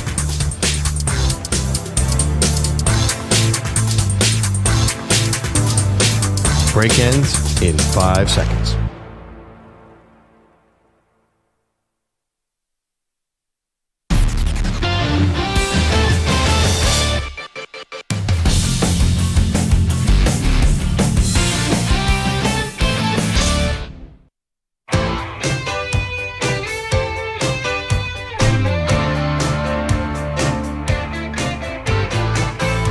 Hall & Oates, I think there's like some kind of, there's something going on between the two of them. One's trying to sell his side of the music catalog. Yeah, there's a lawsuit. lawsuit. I mean, that's the last duo that I want to see fight. I mean, we're like the Hall & Oates of Sports Talk Radio. That's like us suing each other. This is terrible. I always thought they were good friends. From my lawyers. Now that we look like ridiculous fans dressed up today as we are paying off bets, youtube.com/CBS Sports Radio, twitch.tv/CBS Sports Radio, where our celebrity NFL game picker is going to be joining us at the top of the hour, scheduled to appear. This person is a diehard Seahawks fan, so I'm curious how they're going to feel. And also, you're going to put the wig back on when he or she arrives, right? Well, I was thinking yes, because they are used to men with long hair. That's so true. this is a certain look. When I put the wig on, actually I'll put it on now. I kind of, who do I look like? Who's an athlete who's had long stringy hair? I think of Rob Ryan, the NFL coach. Yeah. I mean, you know, you get like definitely a little... some 80s. I liked Gene Simmons earlier. Some 80s wrestlers, maybe? A very skinny pro wrestler? A jobber that would get crushed by Hulk Hogan to start the show. It's something like that. 855-212-4CBS. Let's go to our pal Hung's in Pennsylvania. Good morning, Hung. How you been? Oh, been great. Happy Friday. Happy Friday. You too. Let's start with before I'm crashing the Seahawks and the Cowboys. I think you guys talk too much about these two teams. I don't see any future of these two teams going anywhere in the future. Besides Michael Parsons and DK Metcalf, I love these two superstars. They shouldn't be on these teams. They should be on the Super Bowl contender team. I feel bad for these two kids. I agree with that. Let's talk about the future of Super Bowl contender right here. The game coming up. It's the biggest regular season game of the year. The 49 and the Cowboys. Yep. So I 49 Eagles. 49 goes Eagles. 49 yeah, 49 and Eagle. I'm sorry. That's okay. Yep. But these two teams here, it's gonna be crazy. It's gonna be a shootout. And I wonder really, I wonder many years. I wonder why they, the referee, these referees, they got so much influence from the mob. Philly mob is crazy. And I know. Well, it's funny, Hung, because Philadelphia is an underdog in this game. Also, you're right. I think that the referees are influenced by the home crowd. I think that's like scientifically proven. A friend of ours, John Wertheim, wrote a book about this. So they are. And I think you do see it. Now, will that be enough to beat San Francisco? And Hung, you're right. That is the game of the weekend from the NFL side. On college, we got like 4 different games of the weekend. But do you see this as a shootout? No, I don't. There's going to be weather. That's the only reason. That is true. The officials in that loud stadium can be influenced, but there's a lot of problems with the Eagles. I'm not surprised. It opened at 1.5, and I tried to jump on it then, and I'm sorry, I bet against my own team because I knew that spread was going up. You just look at the Eagles. They're dying to lose a game, and there's injuries. And if they have the Cowboys the next week, if you're the Eagles, they have a lot of guys who are on the fence of playing. Do you play them this week, or do you just sort of concede this loss? I know that sounds terrible. No, I think this is what they did last week by keeping out Lane Johnson and stuff like that. I think they were trying to maybe concede the Bills game. They end up winning it anyway because the Bills gave it away. But now you need everybody. This has got to be an all-hands-on-deck situation. I don't think so. I mean, Dallas Goedert is still out. Zach Ertz just got cut by the Cardinals. I assume he's going to be in the building by next Monday. So the Eagles will bring on a lot of guys. I think that they can afford to lose this game, and if they beat Dallas, they're in good shape next week. So puts a lot on that Dallas game to win the division. It puts a lot on that Dallas game. It's just really hard. I kind of get why they're underdogs because the Niners, they have so much to play for here. The Niners have to prove everything. They cannot lose. The Eagles can lose. Ooh, I don't know about that. As far as though this being like a shootout, I actually thought this has the potential to be a bit more of a low-scoring game. No. Well, Why do you say Purdy's playing really, really well? But San Francisco defense is like back on, and your Eagles defense, if you could it's just the second half, like, allowing a lot of points. All three teams in the NFC, the Cowboys, the Eagles, and the Niners, if you can get the ball into their secondary, if you can avoid the pass rush, you can burn the Niners. You can definitely burn the Eagles. Their cornerbacks are bad. And you can get to the Cowboys. Last night you saw it with Geno Smith. So I think the key is just don't get your quarterback killed by Nick Bosa. So I think I would lean high scoring more. It's unless the weather, which people are talking about a lot, can really come down, which helps the Eagles. Because Brock Purdy's kind of slight, small hands. Well, remember you said he wasn't going to have to play in bad weather in order to win a Super Bowl because he was going to go to Detroit or whatever for the NFC Championship game. My, how that's turned. You remember that, Tig. Okay. I do remember that one. Okay. I'm keeping them all right up here but by the Eagles' brain. Super Bowl's in Vegas. It's indoors. That is true. 855-212-4CBS, 855-212-4227. You want to watch the show? You missed us singing each other's theme songs. But did you miss it? You were fortunate. Or were you spared? Were you fortunate enough to miss that? We'll be putting that up on our social media. 855-212-4CBS. Our celebrity NFL picker, diehard Seahawks fan, scheduled to join us next. You want to watch? Come on in. YouTube.com/CBS Sports Radio. Don't move.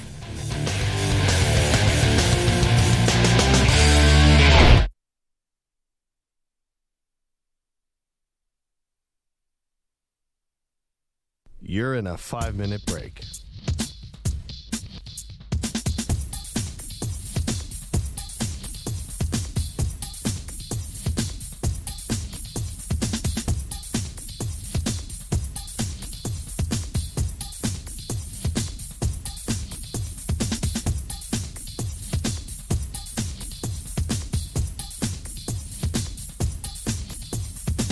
Four minutes, 30 seconds remaining.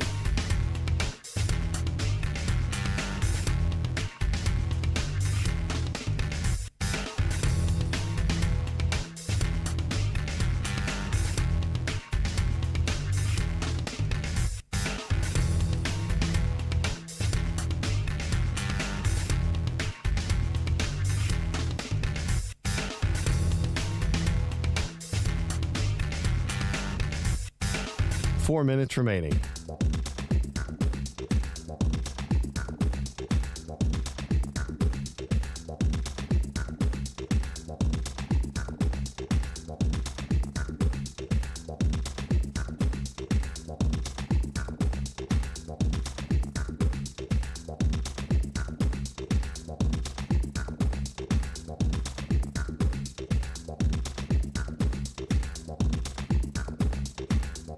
Three minutes, 30 seconds remaining.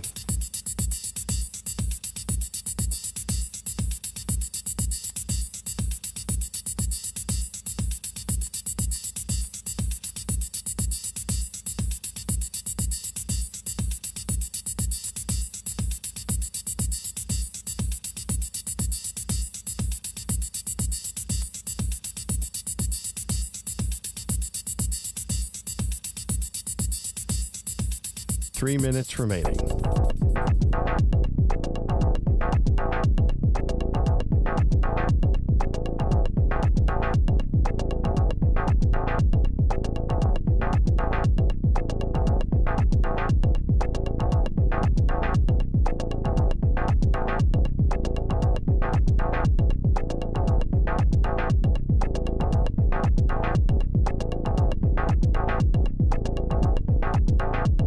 Two minutes, 30 seconds remaining.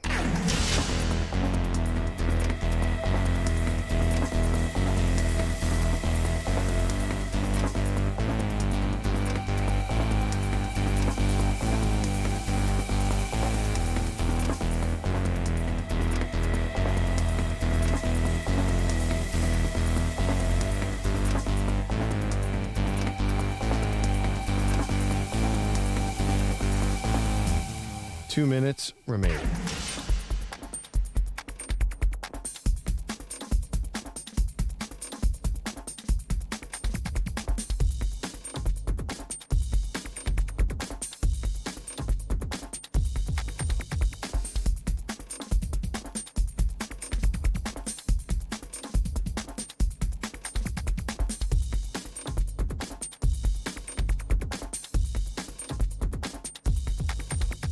1 minute, 30 seconds remaining.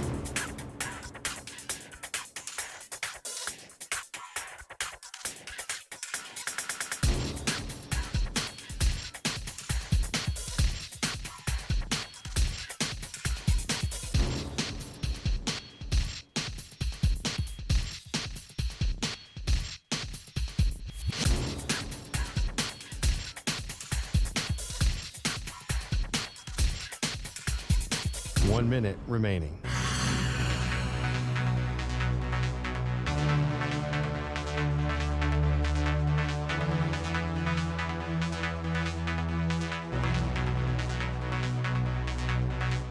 Forty-five seconds remaining.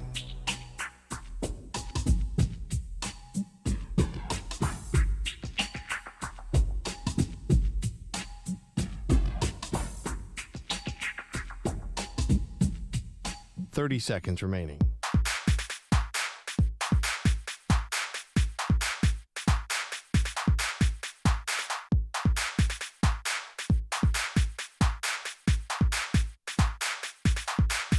Fifteen seconds.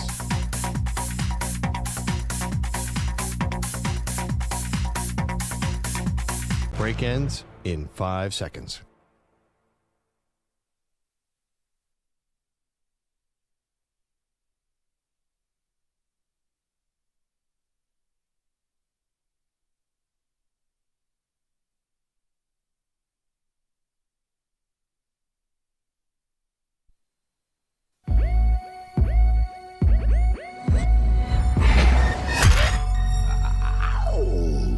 He's a violin prodigy. Her full name is Maggie the Stallion. They are Maggie and Perloff on CBS Sports Radio. Come from behind win last night for the Dallas Cowboys. So here we go. Dak Prescott's MVP case intact. Oh, yeah. Dak looking very good yesterday. To be fair, Geno Smith looked pretty good yesterday, too. Just a couple throws here or there, and that game is different. And maybe we're talking about this Cowboys season a little bit differently because they had yet to beat a good team. And I think the Seahawks are a fine team. Yep. And this loss would have been bad for Dallas. But no, they pull it out. They maybe start to change the narrative a little bit. I know you disagree with that, Perloff, but this is a game I've watched the Cowboys lose before. The fact that they did not lose it, the defense holds up on that fourth down, critical, and they walk away with a win. Yeah, the Cowboys can't change the narrative until they get to the playoffs. By the way, great to see Geno healthy and DK Metcalf back in the mix last night at JSN. It's really, I came away feeling disappointed that this Seahawks team can't get it all together. Be 6-6. It's going to be hard for them to make any real noise here. But you just got to love the Geno Smith story. I know. Well, they were working on his elbow, though, like late in the fourth quarter. But it was way better than last week, though. Last definitely. week was terrible. Definitely. So we have a lot to react to. The poll question today, do the Cowboys feel different this year? So you can go to Maggie and Pearl. You can vote on that. Now, it's Fridays around here. We took a week off because of Thanksgiving. Things were a little bit wonky. But we've been doing celebrity NFL pickers throughout this season. And, man, when we scheduled this guy, we really thought his Seahawks were going to be coming off of a big win. So I hope he's still in a good mood.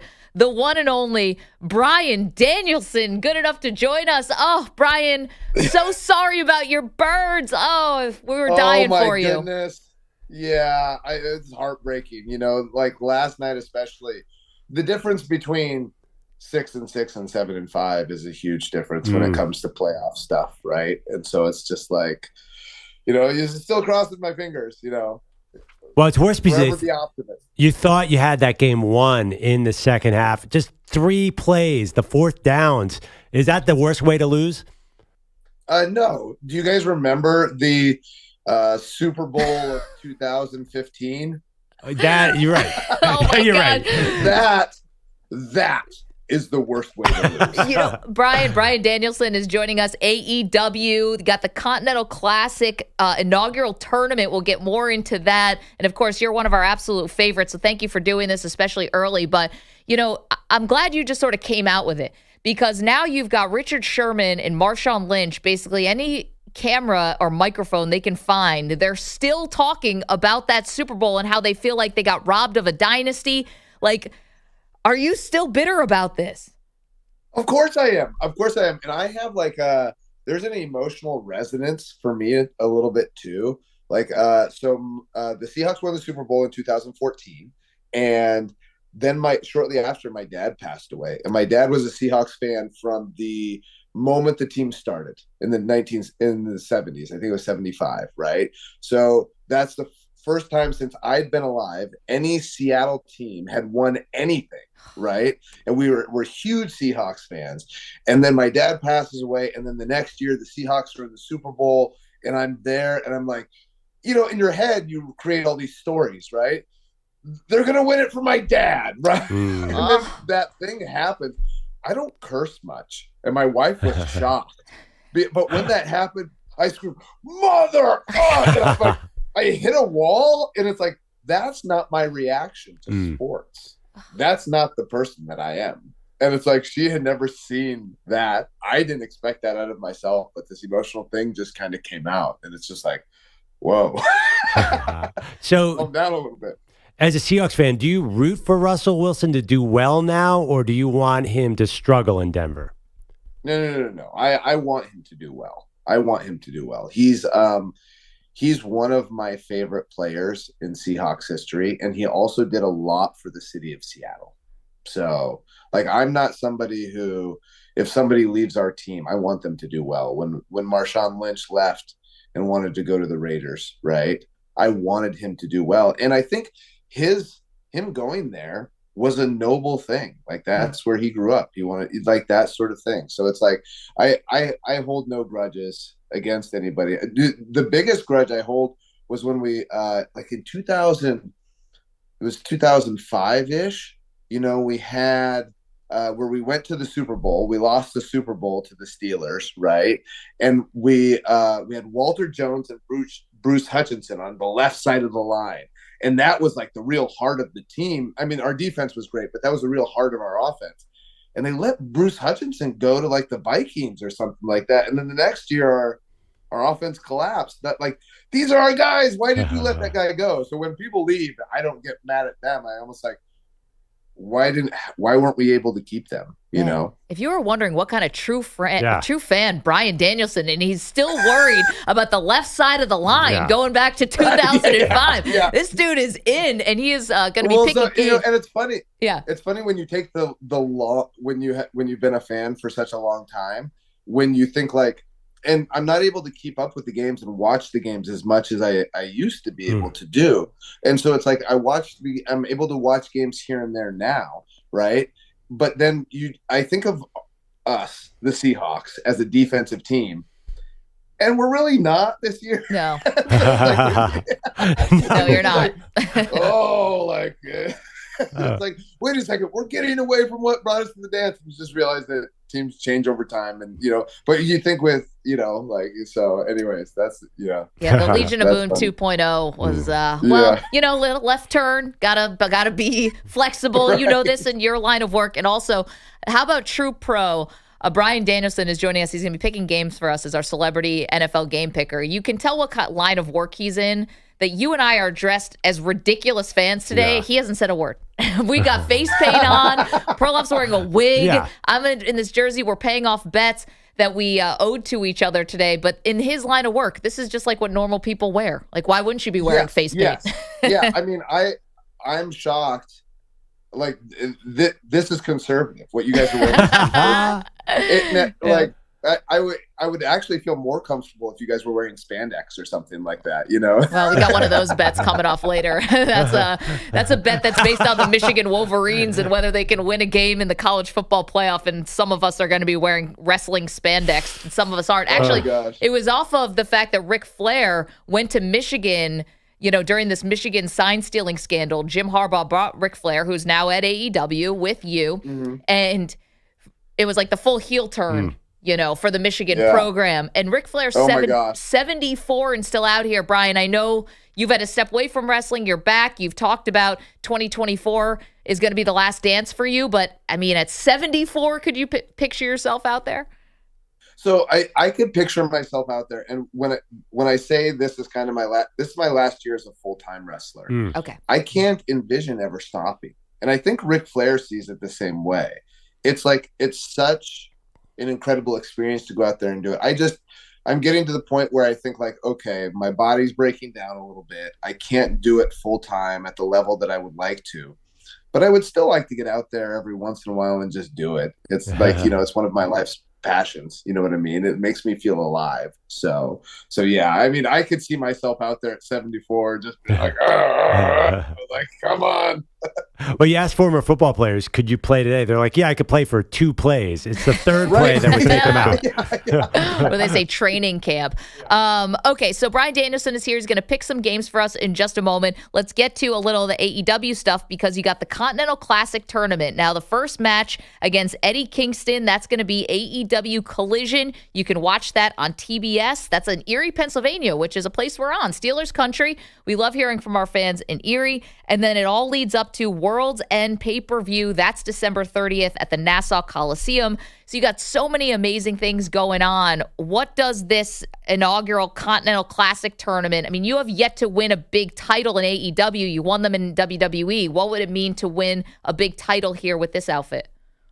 Yeah, so it's really important to me, and it's really cool because we're doing like a round robin tournament. So it's not the traditional wrestling single elimination tournament. So it's more like a league. It's like the NFL where we're all wrestling each other in these leagues, and then the people who are at the top of the league will face each other in the finals for the Continental Classic Championship. So I think that's really cool. It's very like a sports feel, that sort of thing. But these kind of tournaments are hard because it's every week. It's some of the best wrestlers, not only in AEW, but in the world, all competing against each other. And so, yeah, and it's hard hitting. It's like, for me, it's fun. That's the stuff that I love. For my wife, it's scary, and especially I fractured my orbital bone in 2 places, and then I just got cleared to fly on Monday. And then now I'll be just going for it. So I know we didn't mention, if you're just listening, you're not watching us right now on YouTube or Twitch, Brian's got an eye patch on. It's a cool look. Yes. I mean, I know you'd rather not be wearing it, but you look like an awesome pirate. Yeah, and you know what? My son loves it. Like he's 3. And every day he goes, "Arr, matey." So it's like, every day's dress up. Wait, can you protect that in the ring though? Can you wear like a NBA player face mask, or are you just going to go out there? So I don't know. I'm going to have to talk to the doctors tomorrow. The benefit of wearing the eye patch is that the bones are completely healed, but the benefit of wearing the eye patch is I still have like a little bit of double vision in the thing, and wearing the eye patch. Like if I take the eye patch off, I tend to get a little bit dizzy, right? Because of the motion of the eye. So the eye patch stops me from getting dizzy, but they may want me to wear a protective mask so that so I don't know. We'll see tomorrow. I'm going to see myself. Brian's going to come out like the Masked Singer. It's like all of a sudden he's like a head of lettuce. Yeah, it may end up being face mask with eye patch on top of the face. Well, I mean, I might just have to take when you see the NBA players, when they have the face mask, Rip Hamilton, they get it a lot with the elbows, under the, as they're blocking out and all that kind of stuff. You say I'm wearing the face mask, I might just have to take a Sharpie over my eyes. So you got to wear the black one too, where you look like Batman, not the clear one with the Rip Hamilton. Yeah. Okay, so before we get to our games that you're going to be picking for us, which we're excited about, again, the Continental Classic Tournament, the first match, Brian Danielson, Eddie Kingston, AEW Collision. You can watch it on TBS. Someone now not in AEW is CM Punk, a friend of yours for a long time, going all the way back. There was a recent report, it's a website called Fightful, had this report, Brian, that there was like a 3-person sort of committee who was deciding the fate of CM Punk in AEW. They're reporting that you were part of the committee, and the committee decided CM Punk should not be with AEW anymore. That report just came out a day or 2 ago. Is it true? Yeah, I mean, I'm a part of the disciplinary committee, and clearly, what happened has happened. You know what I mean? And I'm somebody who I like CM Punk. I think he brought a lot to AEW while he was there. But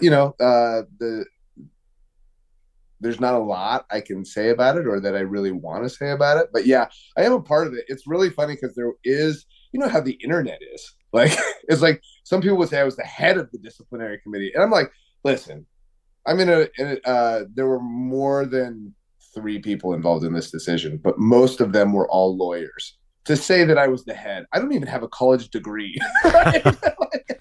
I'm not in there bossing people around or anything like that. It's just like, oh, okay, you know. So yeah, but yeah, I am part of the disciplinary committee. Was that difficult as someone who likes Punk and is a friend of his? Was it difficult to be a part of that committee where the decision is that he should leave? Absolutely. Yeah, absolutely. And as somebody who, you know, I have a lot of empathy, but you know, I'm grateful for the time he was able to spend in AEW, and you know, he did a great job for us, and so yeah, I wish him the best in his future, and I hope, you know, that his run there goes well. All right, our executive producer EJ Stewart, diehard wrestling fan, he has a question for you as well.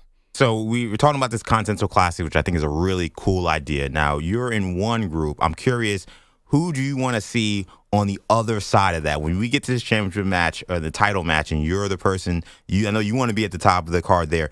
Who do you want to see opposite you from that other group? One of 2 people. Either John Moxley, who's a part of the group that I'm a part of, the Blackpool Combat Club, just because, we train together. We train hard, and those are the kind of matches that I want to do. But the other person is Swerve Strickland. Like, I think he's just incredible right now. He's so athletic. He's so intense. I mean, he's just a fantastic professional wrestler. I mean, there's 3 people actually. Or Jay White. You know, he was a longtime New Japan wrestler who's in his first year in AEW has had success all over the world, and he's done a great job in AEW as well. So that's one of 3 people, but I would do it in that order. Number 1, I'd like to wrestle Mox. Number 2, Swerve. Number 3, Jay White. Brian Danielson is our guest. All right, we're going to get to it. Let's pick some NFL games. That's why we brought you here, for goodness gracious. Let's go. Hey, Perloff, over here. Time for Celebrity Picks. Brian, I don't know if you ever watched Lifestyles of the Rich and Famous when you were growing up. This is sort of off of that little Robin Leach. Would you like to pick these with the spreads, or you want to go straight up? So I don't have a lot of experience. That's fine. With picking. So just if you can keep it basic for me. Very good. It is artist choice around here. So first game for you, the Broncos are at the Houston Texans. Yeah, I think I'm going to take the Texans. Yep. I just think CJ Stroud is fantastic, and so yeah, I that's who I'd go with. Texans are a 3-point favorite in that game. The Lions at the New Orleans Saints. Saints a 4-point underdog. Yeah, I'm gonna go with the Lions. You know, like I think are the Saints. Something's wrong with the Saints receivers. They're injured. Yeah, Chris Olave has a concussion. Yeah.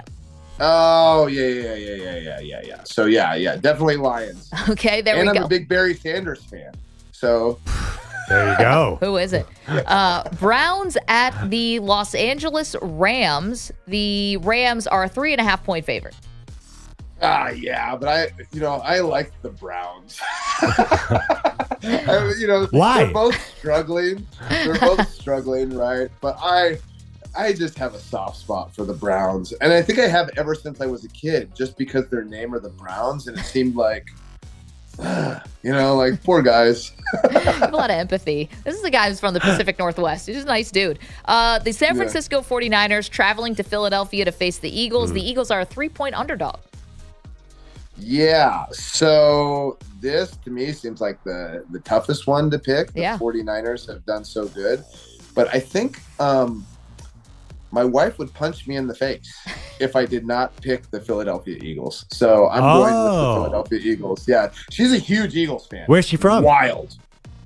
So she's from like Southern California and Arizona, but her grandfather came over when they came over from Europe. They settled in Philadelphia. There you go. And their whole family are diehard Eagles fans. sense. Well, Brie, of course, has phenomenal taste, according to Andrew Perloff, and love that she's going to be doing a new show with Nikki, which looks really, really cool, about twins dating. It's like very cool premise. Yeah. Twin love. Yeah. Such a good Check it out idea. on Amazon, Yeah. I can see us all getting addicted to that show, Brian, very, very quickly. A final one for you. The Chiefs at the Packers. This is Patrick Mahomes' first game in Lambeau Field.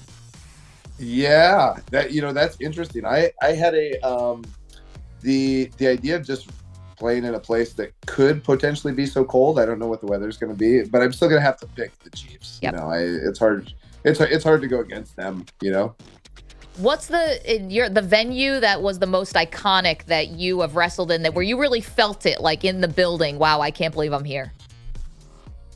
So Greensboro Coliseum is, I've wrestled there. That's actually where we have an AEW pay-per-view. It'll be Sting, the legendary Sting. It's his last match. It'll be there in March.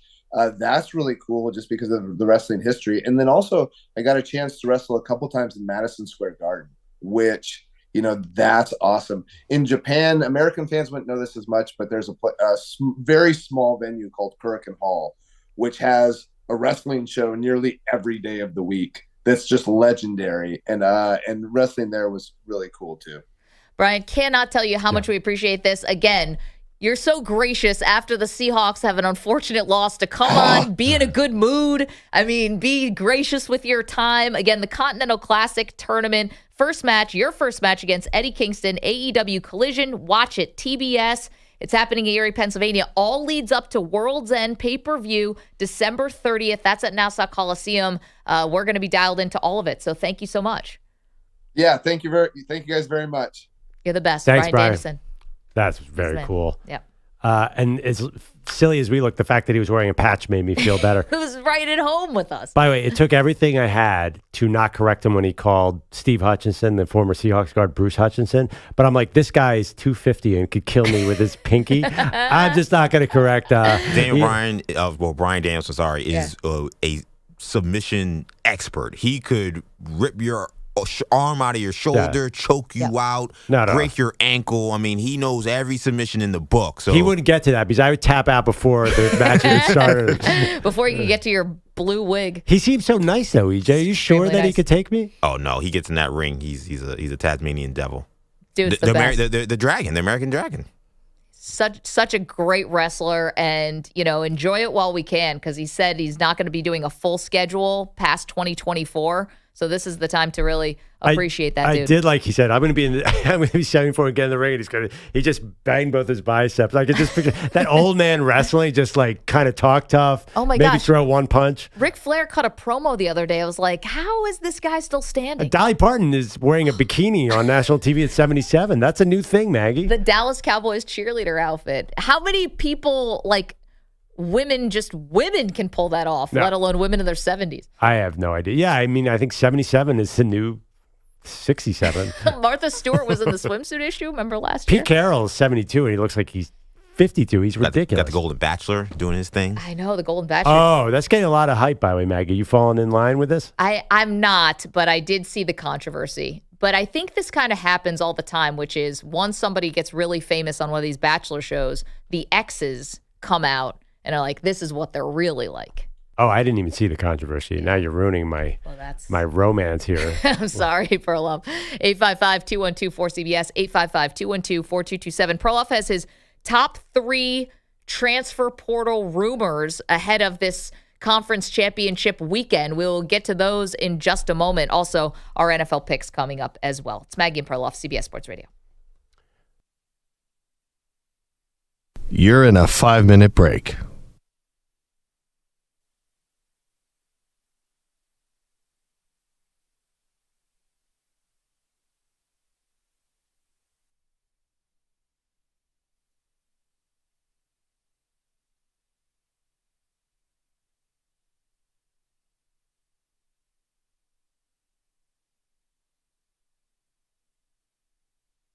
Four minutes, 30 seconds remaining.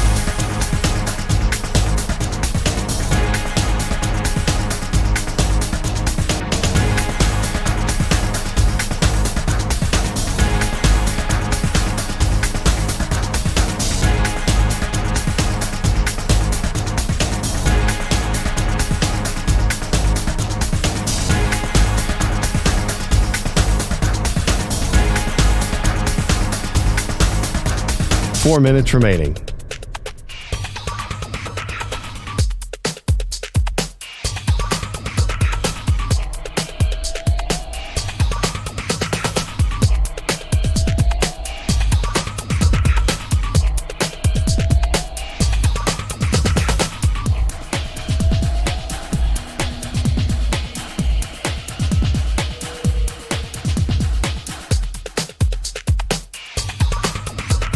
Three minutes, 30 seconds remaining.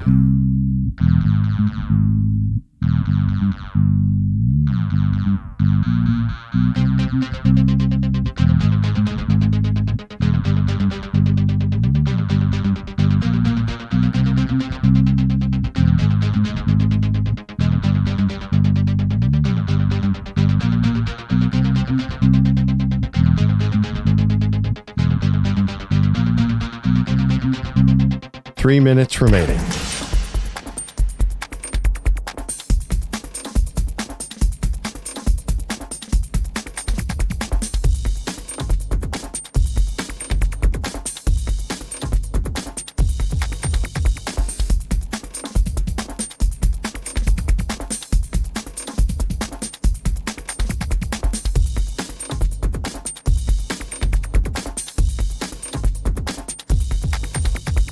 Two minutes, 30 seconds remaining.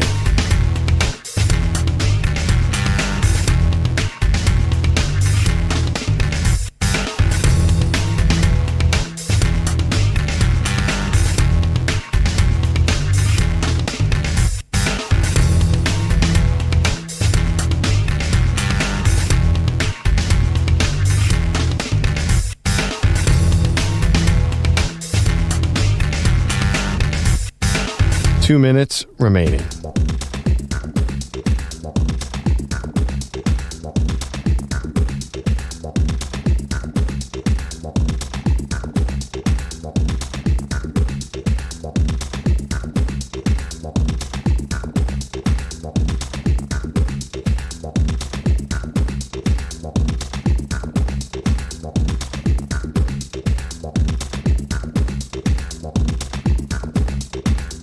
One minute, 30 seconds remaining.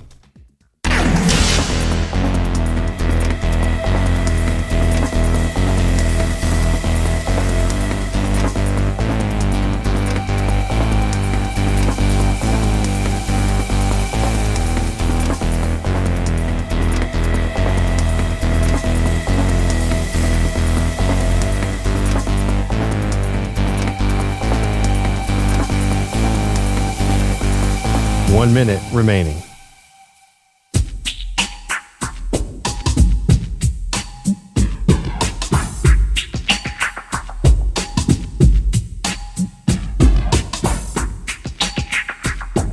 Forty-five seconds remaining.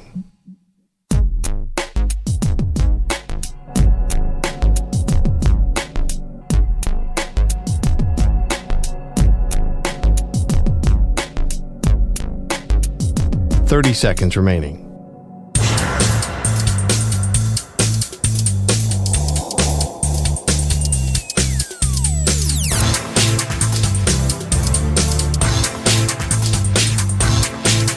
Fifteen seconds.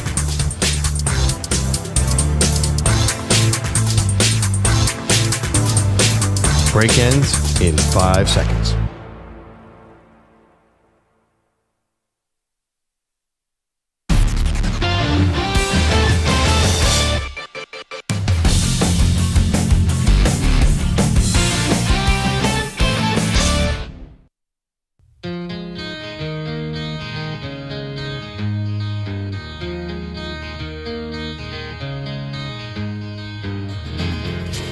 Stream the NFL on Westwood One for free, sponsored by AutoZone. All season long, you can listen to every Westwood One broadcast of the NFL live on the NFL app by asking Alexa to open Westwood One Sports, or on the Odyssey app. Get in the zone.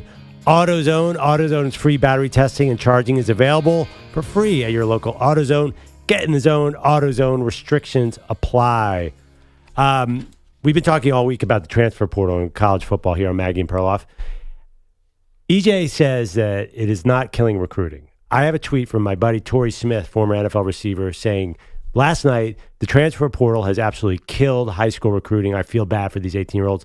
High school recruiting, not a thing anymore. Yeah. It's done. Doesn't matter where you go in high school. The transfer portal hasn't even opened yet, and the entire nation is moving all over the place. Yeah, but you could see that as a good thing or a bad thing, because some guys we would say like, oh, you got no offers coming out of high school, and look at what you became, or you were a 3-star, 2-star, and now look at you, you're playing at LSU or Alabama or something. Like, you know, No, it's a good thing because players should be able to go where they want to maximize their value. I have no problem with it. I do think, however, there's a lot of media that covers high school recruiting. Doesn't matter now. It comes back to what Bruce Pearl, the Auburn basketball coach, told us. Yep. He doesn't want the 18-year-olds anymore. I think that is now part of football as well. Yeah, I mean, I guess there's like a tradition, and I'm sure if you're a high school athlete, and I remember covering high school sports when I was first starting out, and like getting the offer from the big school was massive. And when we would go cover these high school games, you know, my boss at the time was always very good about saying, hey, you got to cover the kid who's never going to play again just as much as you're covering the kid going to Duke or Notre Dame or whatever. But let's be honest, we covered those kids a lot, you know, and we made a big deal about them. Yep. You're still going to get that. Yeah, absolutely. But now I think you can bring that energy to the transfer portal. So everyone's covering the transfer portal like it is free agency in the NFL. Let's do 3 more rumors today. We had 3 yesterday. Love it. 3 more rumors. Let's go. Okay. This one, Andrew Bogusch read us the headline earlier today. You want to say his name there, Bogusch? DJ Uiagalelei. Right. When is going into the transfer portal. He put out a tweet saying, Beaver for life. This is after he spent 3 years at Clemson, spent 1 year, and guess where he's being linked to immediately if he doesn't go in the draft? The Oregon Ducks. So he's a Beaver for life that played in Clemson, South Carolina for 3 years, did 1 year in Oregon State, and now could go to their arch rival. To me, that seems a little funny. Also, Beaver for life is just funny. Yeah, so the because rumors I'm a are, child. Yeah. Well, I mean, Maggie, come on. Not everything is smut. Well, she's in the Eagles uniform right now. I'm embodying Eagles fans today. So the 2 schools, according to multiple reports, that are after DJU, Florida State and Oregon. So big time there. Man. Okay. Dante Moore, 5-star. It's funny. We talked about this kid a lot for some reason because he was going to go to Oregon, which is your school. Ends up at UCLA. Now he is leaving. The hot rumor and report is Michigan State, who took Oregon State's coach. So I don't like this. And I'll tell you right now why. You can't go from a California school to East Lansing, Michigan. Why would you? You're going to have to, I guess you're going to have to go to the Big Ten anyway. But Michigan State, to me, if I'm a quarterback, don't you want to be out in the sun? Well, I want to start. You know, if I want to go somewhere. I want to start. I want to be the starter in a premier conference. Yeah, I mean, Dante Moore was actually a 5-star recruit and hasn't really worked out. So that'll be an interesting one to follow. And lastly, I don't know as much about this kid, but everyone's excited about MJ Morris out of NC State entering the transfer portal officially on Monday. He's not a graduate transfer, has 3 years left. I don't understand. Again, everybody's moving. If this kid is going to leave NC State now with no real, you know, he has a future there, and now he's going to get all these big-time offers, 3 years left of eligibility. This is just the beginning. We're going to come back here next Monday.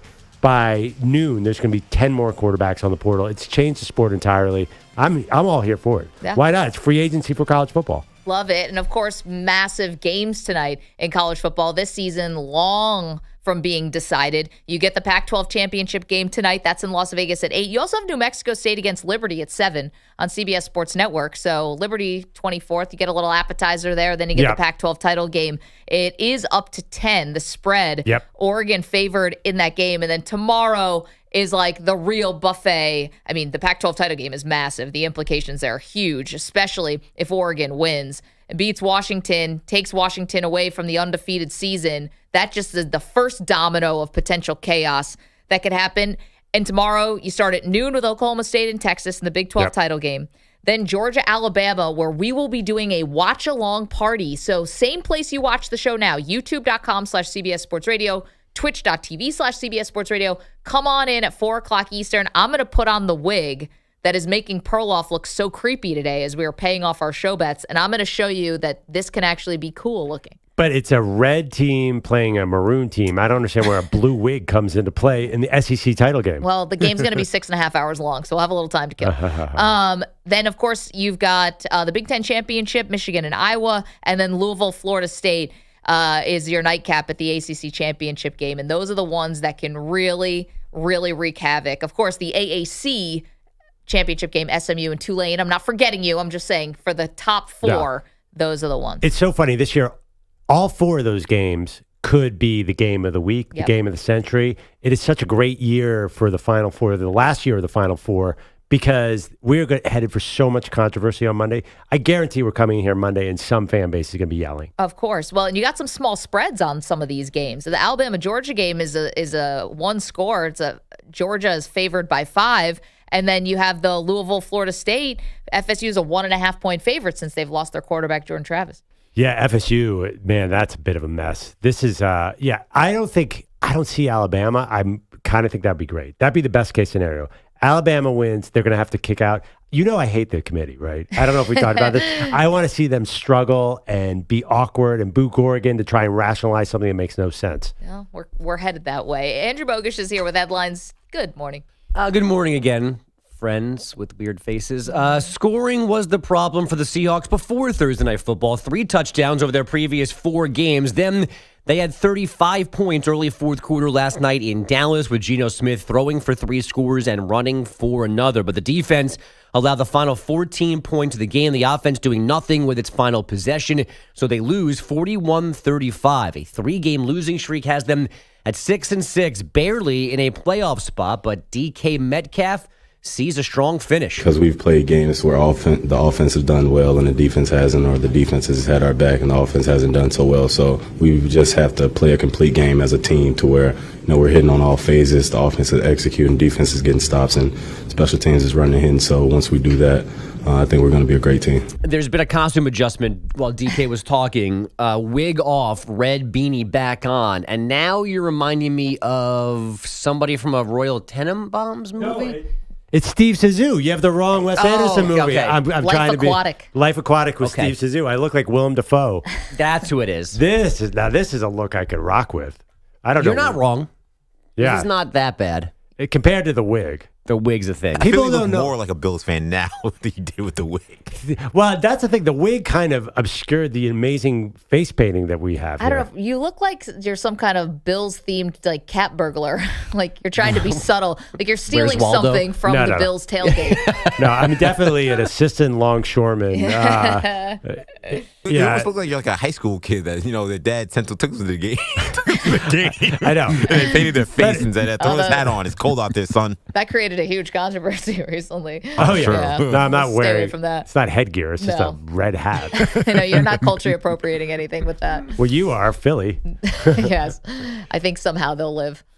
So back to DK Metcalf. He caught all 3 of Geno Smith's touchdown passes last night. Dak Prescott had 3 of his own. His team now 6-0 at home, 9-3 overall. Mike McCarthy mustering as many nice words for his QB as possible. Dak's playing great ball, just really in sync. Thanks, Coach. At least for last night, we got vintage Klay Thompson. Saric with a rebound. He'll dribble it himself. Front court over to Thompson. Drives in, takes the hit from Tice. Scores with a left hand. Got fouled. Put him on the line. It's a Klay Thompson run right now. Tim Roy, Warriors Radio. Klay scoring 10 in a row in the fourth to close out a 120-114 win over the Clippers. He finished with 22. Steph Curry had 26 with 7 rebounds and 8 assists. The Piston losing streak is 16 after a 118-112 final at the Garden. The Spurs slump is 13, outscored by the Hawks 137-135. But Wemby did have 21, 12 boards, 4 blocks. And here we go again. The Pacers losing a 142-132 shootout with the Heat. Miami scored 45 points in the fourth quarter, hitting 15 of its last 17 shots. I almost expect them to be playing with like the ABA. Didn't they have like a different color ball? Like, are they not going back to play defense? Are they just like layup, trade? I don't understand. New strategy from Rick Carlisle. Every game is crazy. Angel Reese returned to LSU women's basketball last night after missing 4 games. 19 points, 9 boards, and an 82-64 win over number 9 Virginia Tech. It was a long 2 weeks, or a week and a half, 2 weeks, to be away from the team.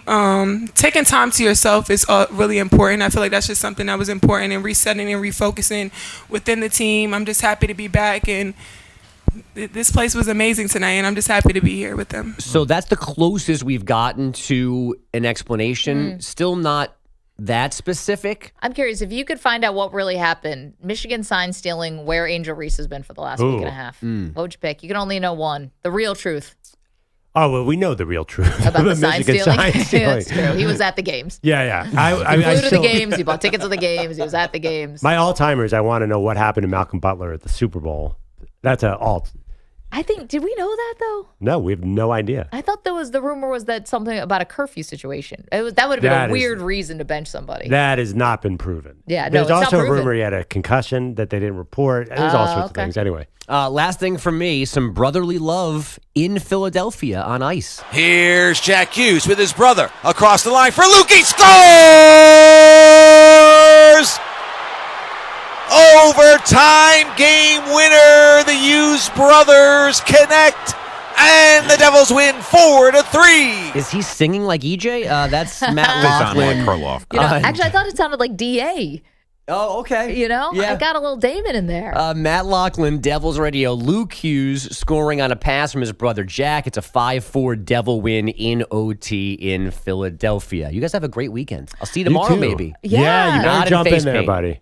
We're expecting big things. We want you, do you think that if you did this for the live stream, would you do this? You're going to be at your son's birthday party or someone else's? No, I will be home from my son's party but I think by the time you guys are starting at 4. Are you having cupcake or cakes? Cake. We're having cupcakes because my 10-year-old, who is normally intelligent, thinks cupcakes and cake are different, and he doesn't like cake, but cupcakes are good. Yeah, kids are funny like that. Yeah. Would you shove an entire cupcake in your mouth? One bite for the live stream.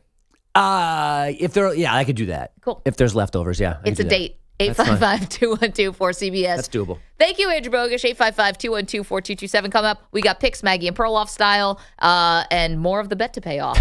Don't move. More Maggie and Perloff straight ahead. You're in a 5-minute break.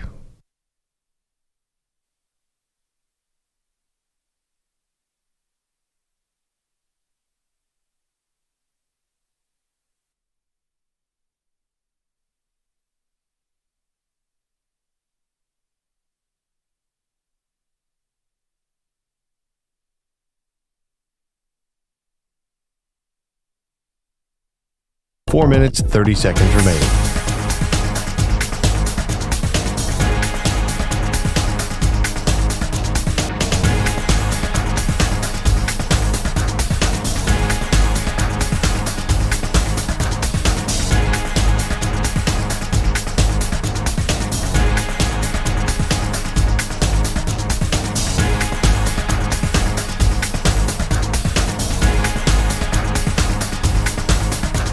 Four minutes remaining.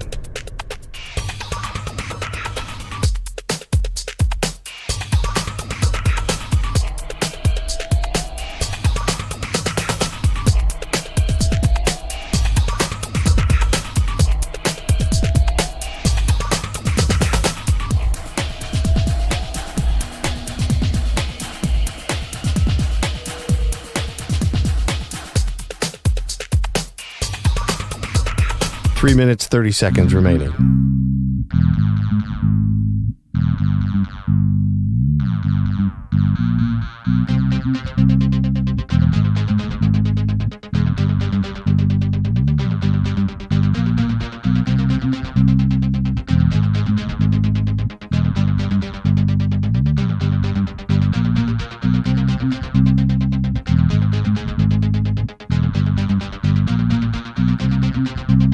Three minutes remaining.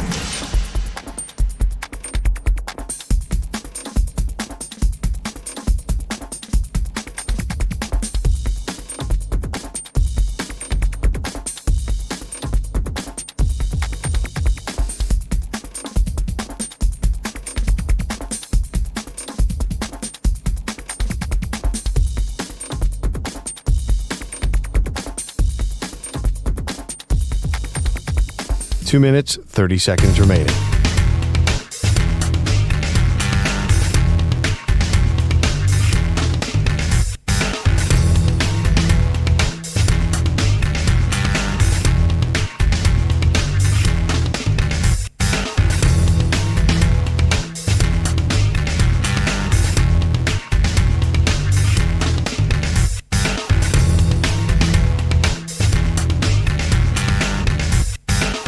2 minutes remaining.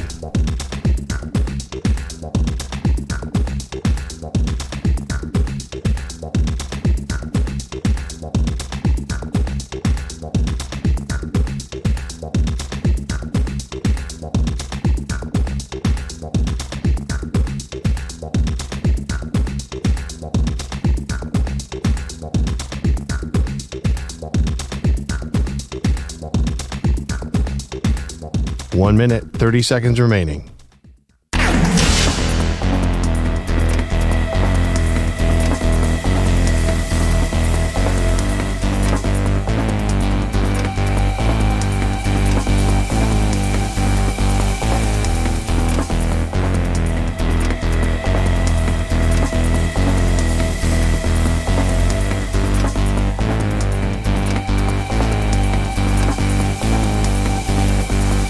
One minute remaining.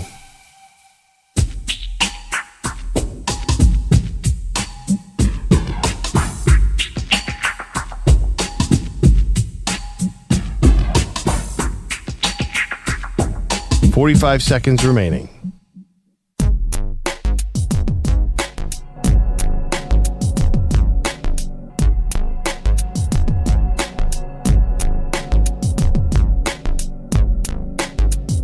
.30 seconds remaining.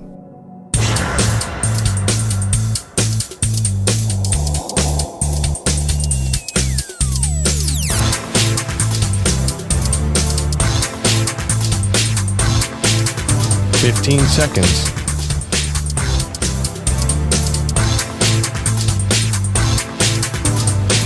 Break ends in 5 seconds.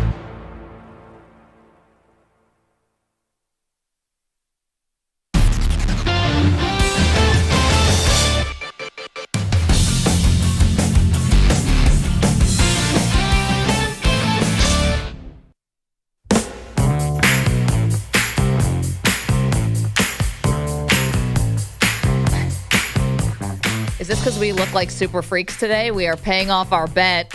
No, it's actually all the songs I played back have been Philly artists, New England artists, and now Buffalo artists. Rick James, famously Rick James from Buffalo? Oh I had my no gosh. idea. Yes. I thought he was from Detroit. I don't know why. No. This is Motown. No, he is Buffalo for sure. 855-212-4CBS. Okay, so we are paying off bets today. You guys have been awesome watching along with us as we're all face painted and Perloff is wearing a wig and now he's wearing a Where's Waldo hat and we're all in each other's gear. YouTube.com/CBS Sports Radio, Twitch.tv/CBS Sports Radio. Audience has been amazing. If you are in there, we'd be so grateful if you would just hit subscribe. Also, tomorrow at 4 o'clock Eastern time, this is where you can be. YouTube.com/CBS Sports Radio, Twitch.tv/CBS Sports Radio. That's where the SEC Championship game watch party is going to happen. We'll be there. We'll be hanging out in the chat, talking football, special appearances by special guests. Let's get to our NFL picks. Maggie and Perloff's NFL picks. Okay, here we go. Perloff is 20-16, having quite a season you are, sir. I am 15-21. How we do this, one against the spread, one over-under, one player prop. Giddy up and go, Perloff. Okay. I have been sad dad meteorologist. I was studying the weather reports because I know this because the Eagles-Niners game is supposed to have rain, but another game that's supposed to have rain is Miami at Washington. So I'm going to start with my over-under and go under 49.5. It's at right now. It was at 50.5. Wow. But it came down. I just think Miami's offense is still awesome. Doesn't feel like it was the 70-20 offense. They've slowed down a little bit, and their defense has gotten much better. Washington's kind of given up on the season. Early in the season, this would have been a wild shootout. Now I think it's more conservative. Under on Miami and Washington. Okay, for my over-under, this is crazy because this number is so insanely low. It's I know where you're going. It's like Iowa football levels of low. And deservedly so. Right. Atlanta and the Jets? Yeah. 33.5. They can't make it low enough. How can they get there? I don't know. I mean, pick sixes? I guess. I don't know. Tim Boyle, all of a sudden? That was my second choice. the Jets, you cannot get low enough on them. Also, there's no weather, though. That's the one thing. So it's supposed to be pretty nice here this weekend in the New York area. But No, there's rain on that one, too. Oh, there is? I thought Saturday's Wait, supposed to be beautiful. Sunday, I just assumed it was going to be nice also. I saw a 30% chance of rain for that game, but does it make a difference with those teams? Neither can throw. Under 33.5 for me, Falcons-Jets. What's your second one? Okay. This is a team I've been fading all week on the show, and of course I'm betting on them. Denver Broncos +3. Wow. That spread is too high. Broncos at Houston. It was 3.5 all week. That's when I actually originally jumped on it. Came down to 3 because I think people were thinking like me. This is a field goal game. I don't know who the Texans are going to have a kicker. I know that did they bring in Brett Maher? They were trying out guys this week. Uh-oh. This has a very close game with huge playoff implications, but because of that, I definitely want the points. Take a Denver. Okay, I'm going to take a favorite on the road, the Detroit Lions, to bounce back against the Saints. Detroit Lions are a 4-point favorite in New Orleans. This is good conditions inside, indoors for a Lions team that got embarrassed, quite frankly, on Thanksgiving. The score wasn't terrible, but the Green Bay Packers had that game won from the first quarter. Wake-up call for the Lions. I think they're going to win this one, try to make a statement, get back on track. So Lions -4. Okay, bad news for you. The Saints, no, I'm just kidding. Good news. I just saw a stat. They're 0-6 at home against the spread. So that is a good sign. No Olave. Okay. My prop. I've been getting the prop wrong every week. So I have 2 choices here. I'm doing an over. We don't have a lot running. of time, so pick doing one. I'm going to go with Jahmyr Gibbs, Lions running back, over 43.5 yards in the Saints game. Now, the problem is David Rushing or receiving? Rushing. Okay. Just flat out rushing. Problem is that David Montgomery, I love Jahmyr Gibbs, and I just think it's about time that they showcase him and he breaks a long run. For me, I'm going to take for my prop, I'm going to go to Tua in Washington. Yep. So I know on the road, but Washington's defense really has fallen off quite a bit. So Tua over 1.5 touchdown passes. Give me Tua over 1.5 touchdowns. Okay. I think that Miami's going to be able to I don't think this is going to be much of a game. Spread is 9.5. I think this is going to be Miami kind of walks away with it. Okay, love it. So there you go. Those are our NFL picks, Week 13. Let's get to our shot of the day. He shoots! And the shot of the day is brought to you by Casamigos Tequila. Casamigos Tequila is brought to you by those who drink it. Well, what a show it has been. Boy, could we all use some Casamigos. And the audience, too, after they had to listen to us sing each other's fight songs. We Caroline, bum, bum, bum. We need to help him out here. Never seemed so good. So good, so good, so good. Now, Bill, make me want to shout. Kick your heels up and shout. Throw your hands up and shout. Come on now. Come on now. The Bills are making it happen now. Stand up and come on and shout. Yeah. Hit 'em low, hit 'em high, and watch our Eagles fly. Fly, Eagles, fly, on the road to victory. E-A-G-L-E-S, Eagles! Yikes. Not our strong points. Now, I like the spirit, though. I like the effort. I think we all get an A for today's show. Even sad EJ. Sad clown EJ with his sad clown makeup. Yeah, it's been a hard day. I'm going to have to maybe do a little therapy session. Actually, I have a spa date tonight. This is exactly what I need after this. Wow. What are you doing, massage? Just spa baths, pools, that pools? ordeal. With your girlfriend? Yes. Okay. Yeah. Mud bath? I've earned this. I don't think this is mud. I think it's more like, a soak. Cool baths. You can go in the cold tubs. You got hot tubs. Yeah. Like a Russian bath. Yeah, exactly. Super cool. I love doing that. Yeah, I love it. This is one of my things. We've been putting it off because it was our anniversary a couple weeks ago. So this is our ability to kind of do this. So amazing. You still do stuff on your anniversary? Yeah, we go to dinner. Oh.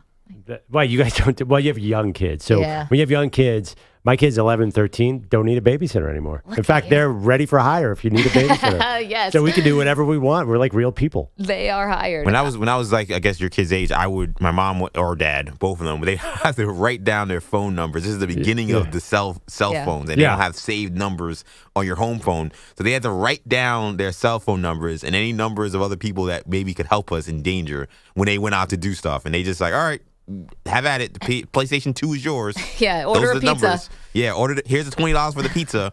Bring back my change. Yeah. Always the last thing my mom said before she left. That's kind of like my house when my wife's out of town. It's mostly Switch and pizza and do whatever you want and no cleaning up. I remember getting dropped off at the mall with one of my friends on like a Saturday growing up with $10. Just like let it. I remember that. Yep. Have it last all day. We like we'll go to a movie. Get pizza. Get your ears pierced, maybe. Yeah, definitely. When I recently learned that the McChicken is no longer $1, my heart broke. I mean, my dad would give me $10 for a week, and it was great because I could eat a McChicken. I could eat 2 every day after school, and I would make that $10 stretch. Okay, so do we consider this bet closed? Oh, forever. This is done. Forever and ever. Okay, so we have done it. This bet is officially closed. Maybe our next bet, when you actually lose the bet, you're the only one who suffers? Well, TBD.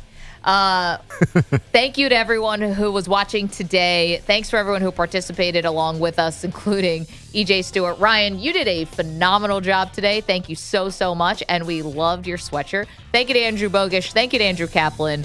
To the Weedos and the coffee drinkers. Everyone enjoy the game. Yeah, see you tomorrow. Oh, I forgot to redo it.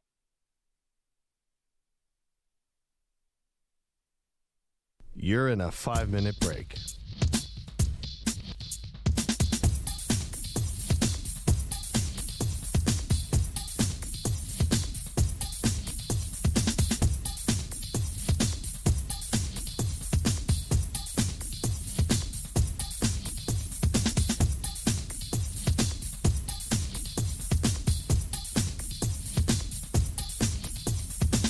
Four minutes, 30 seconds remaining.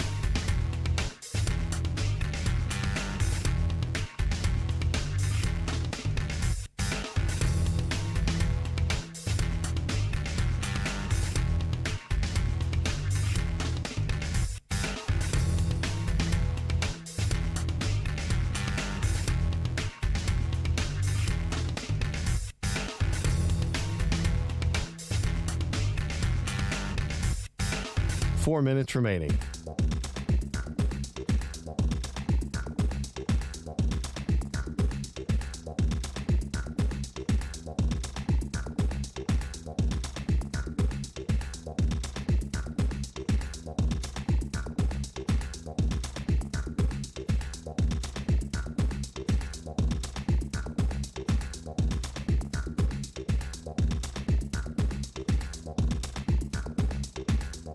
Three minutes, 30 seconds remaining.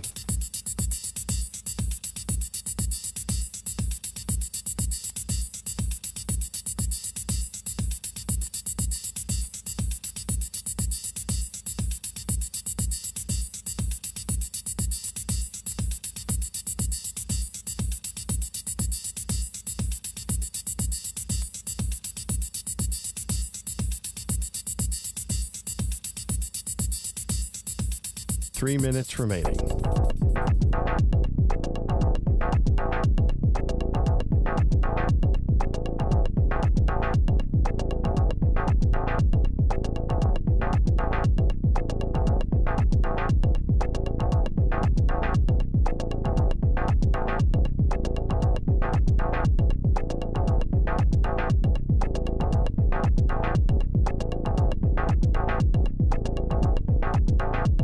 Two minutes, 30 seconds remaining.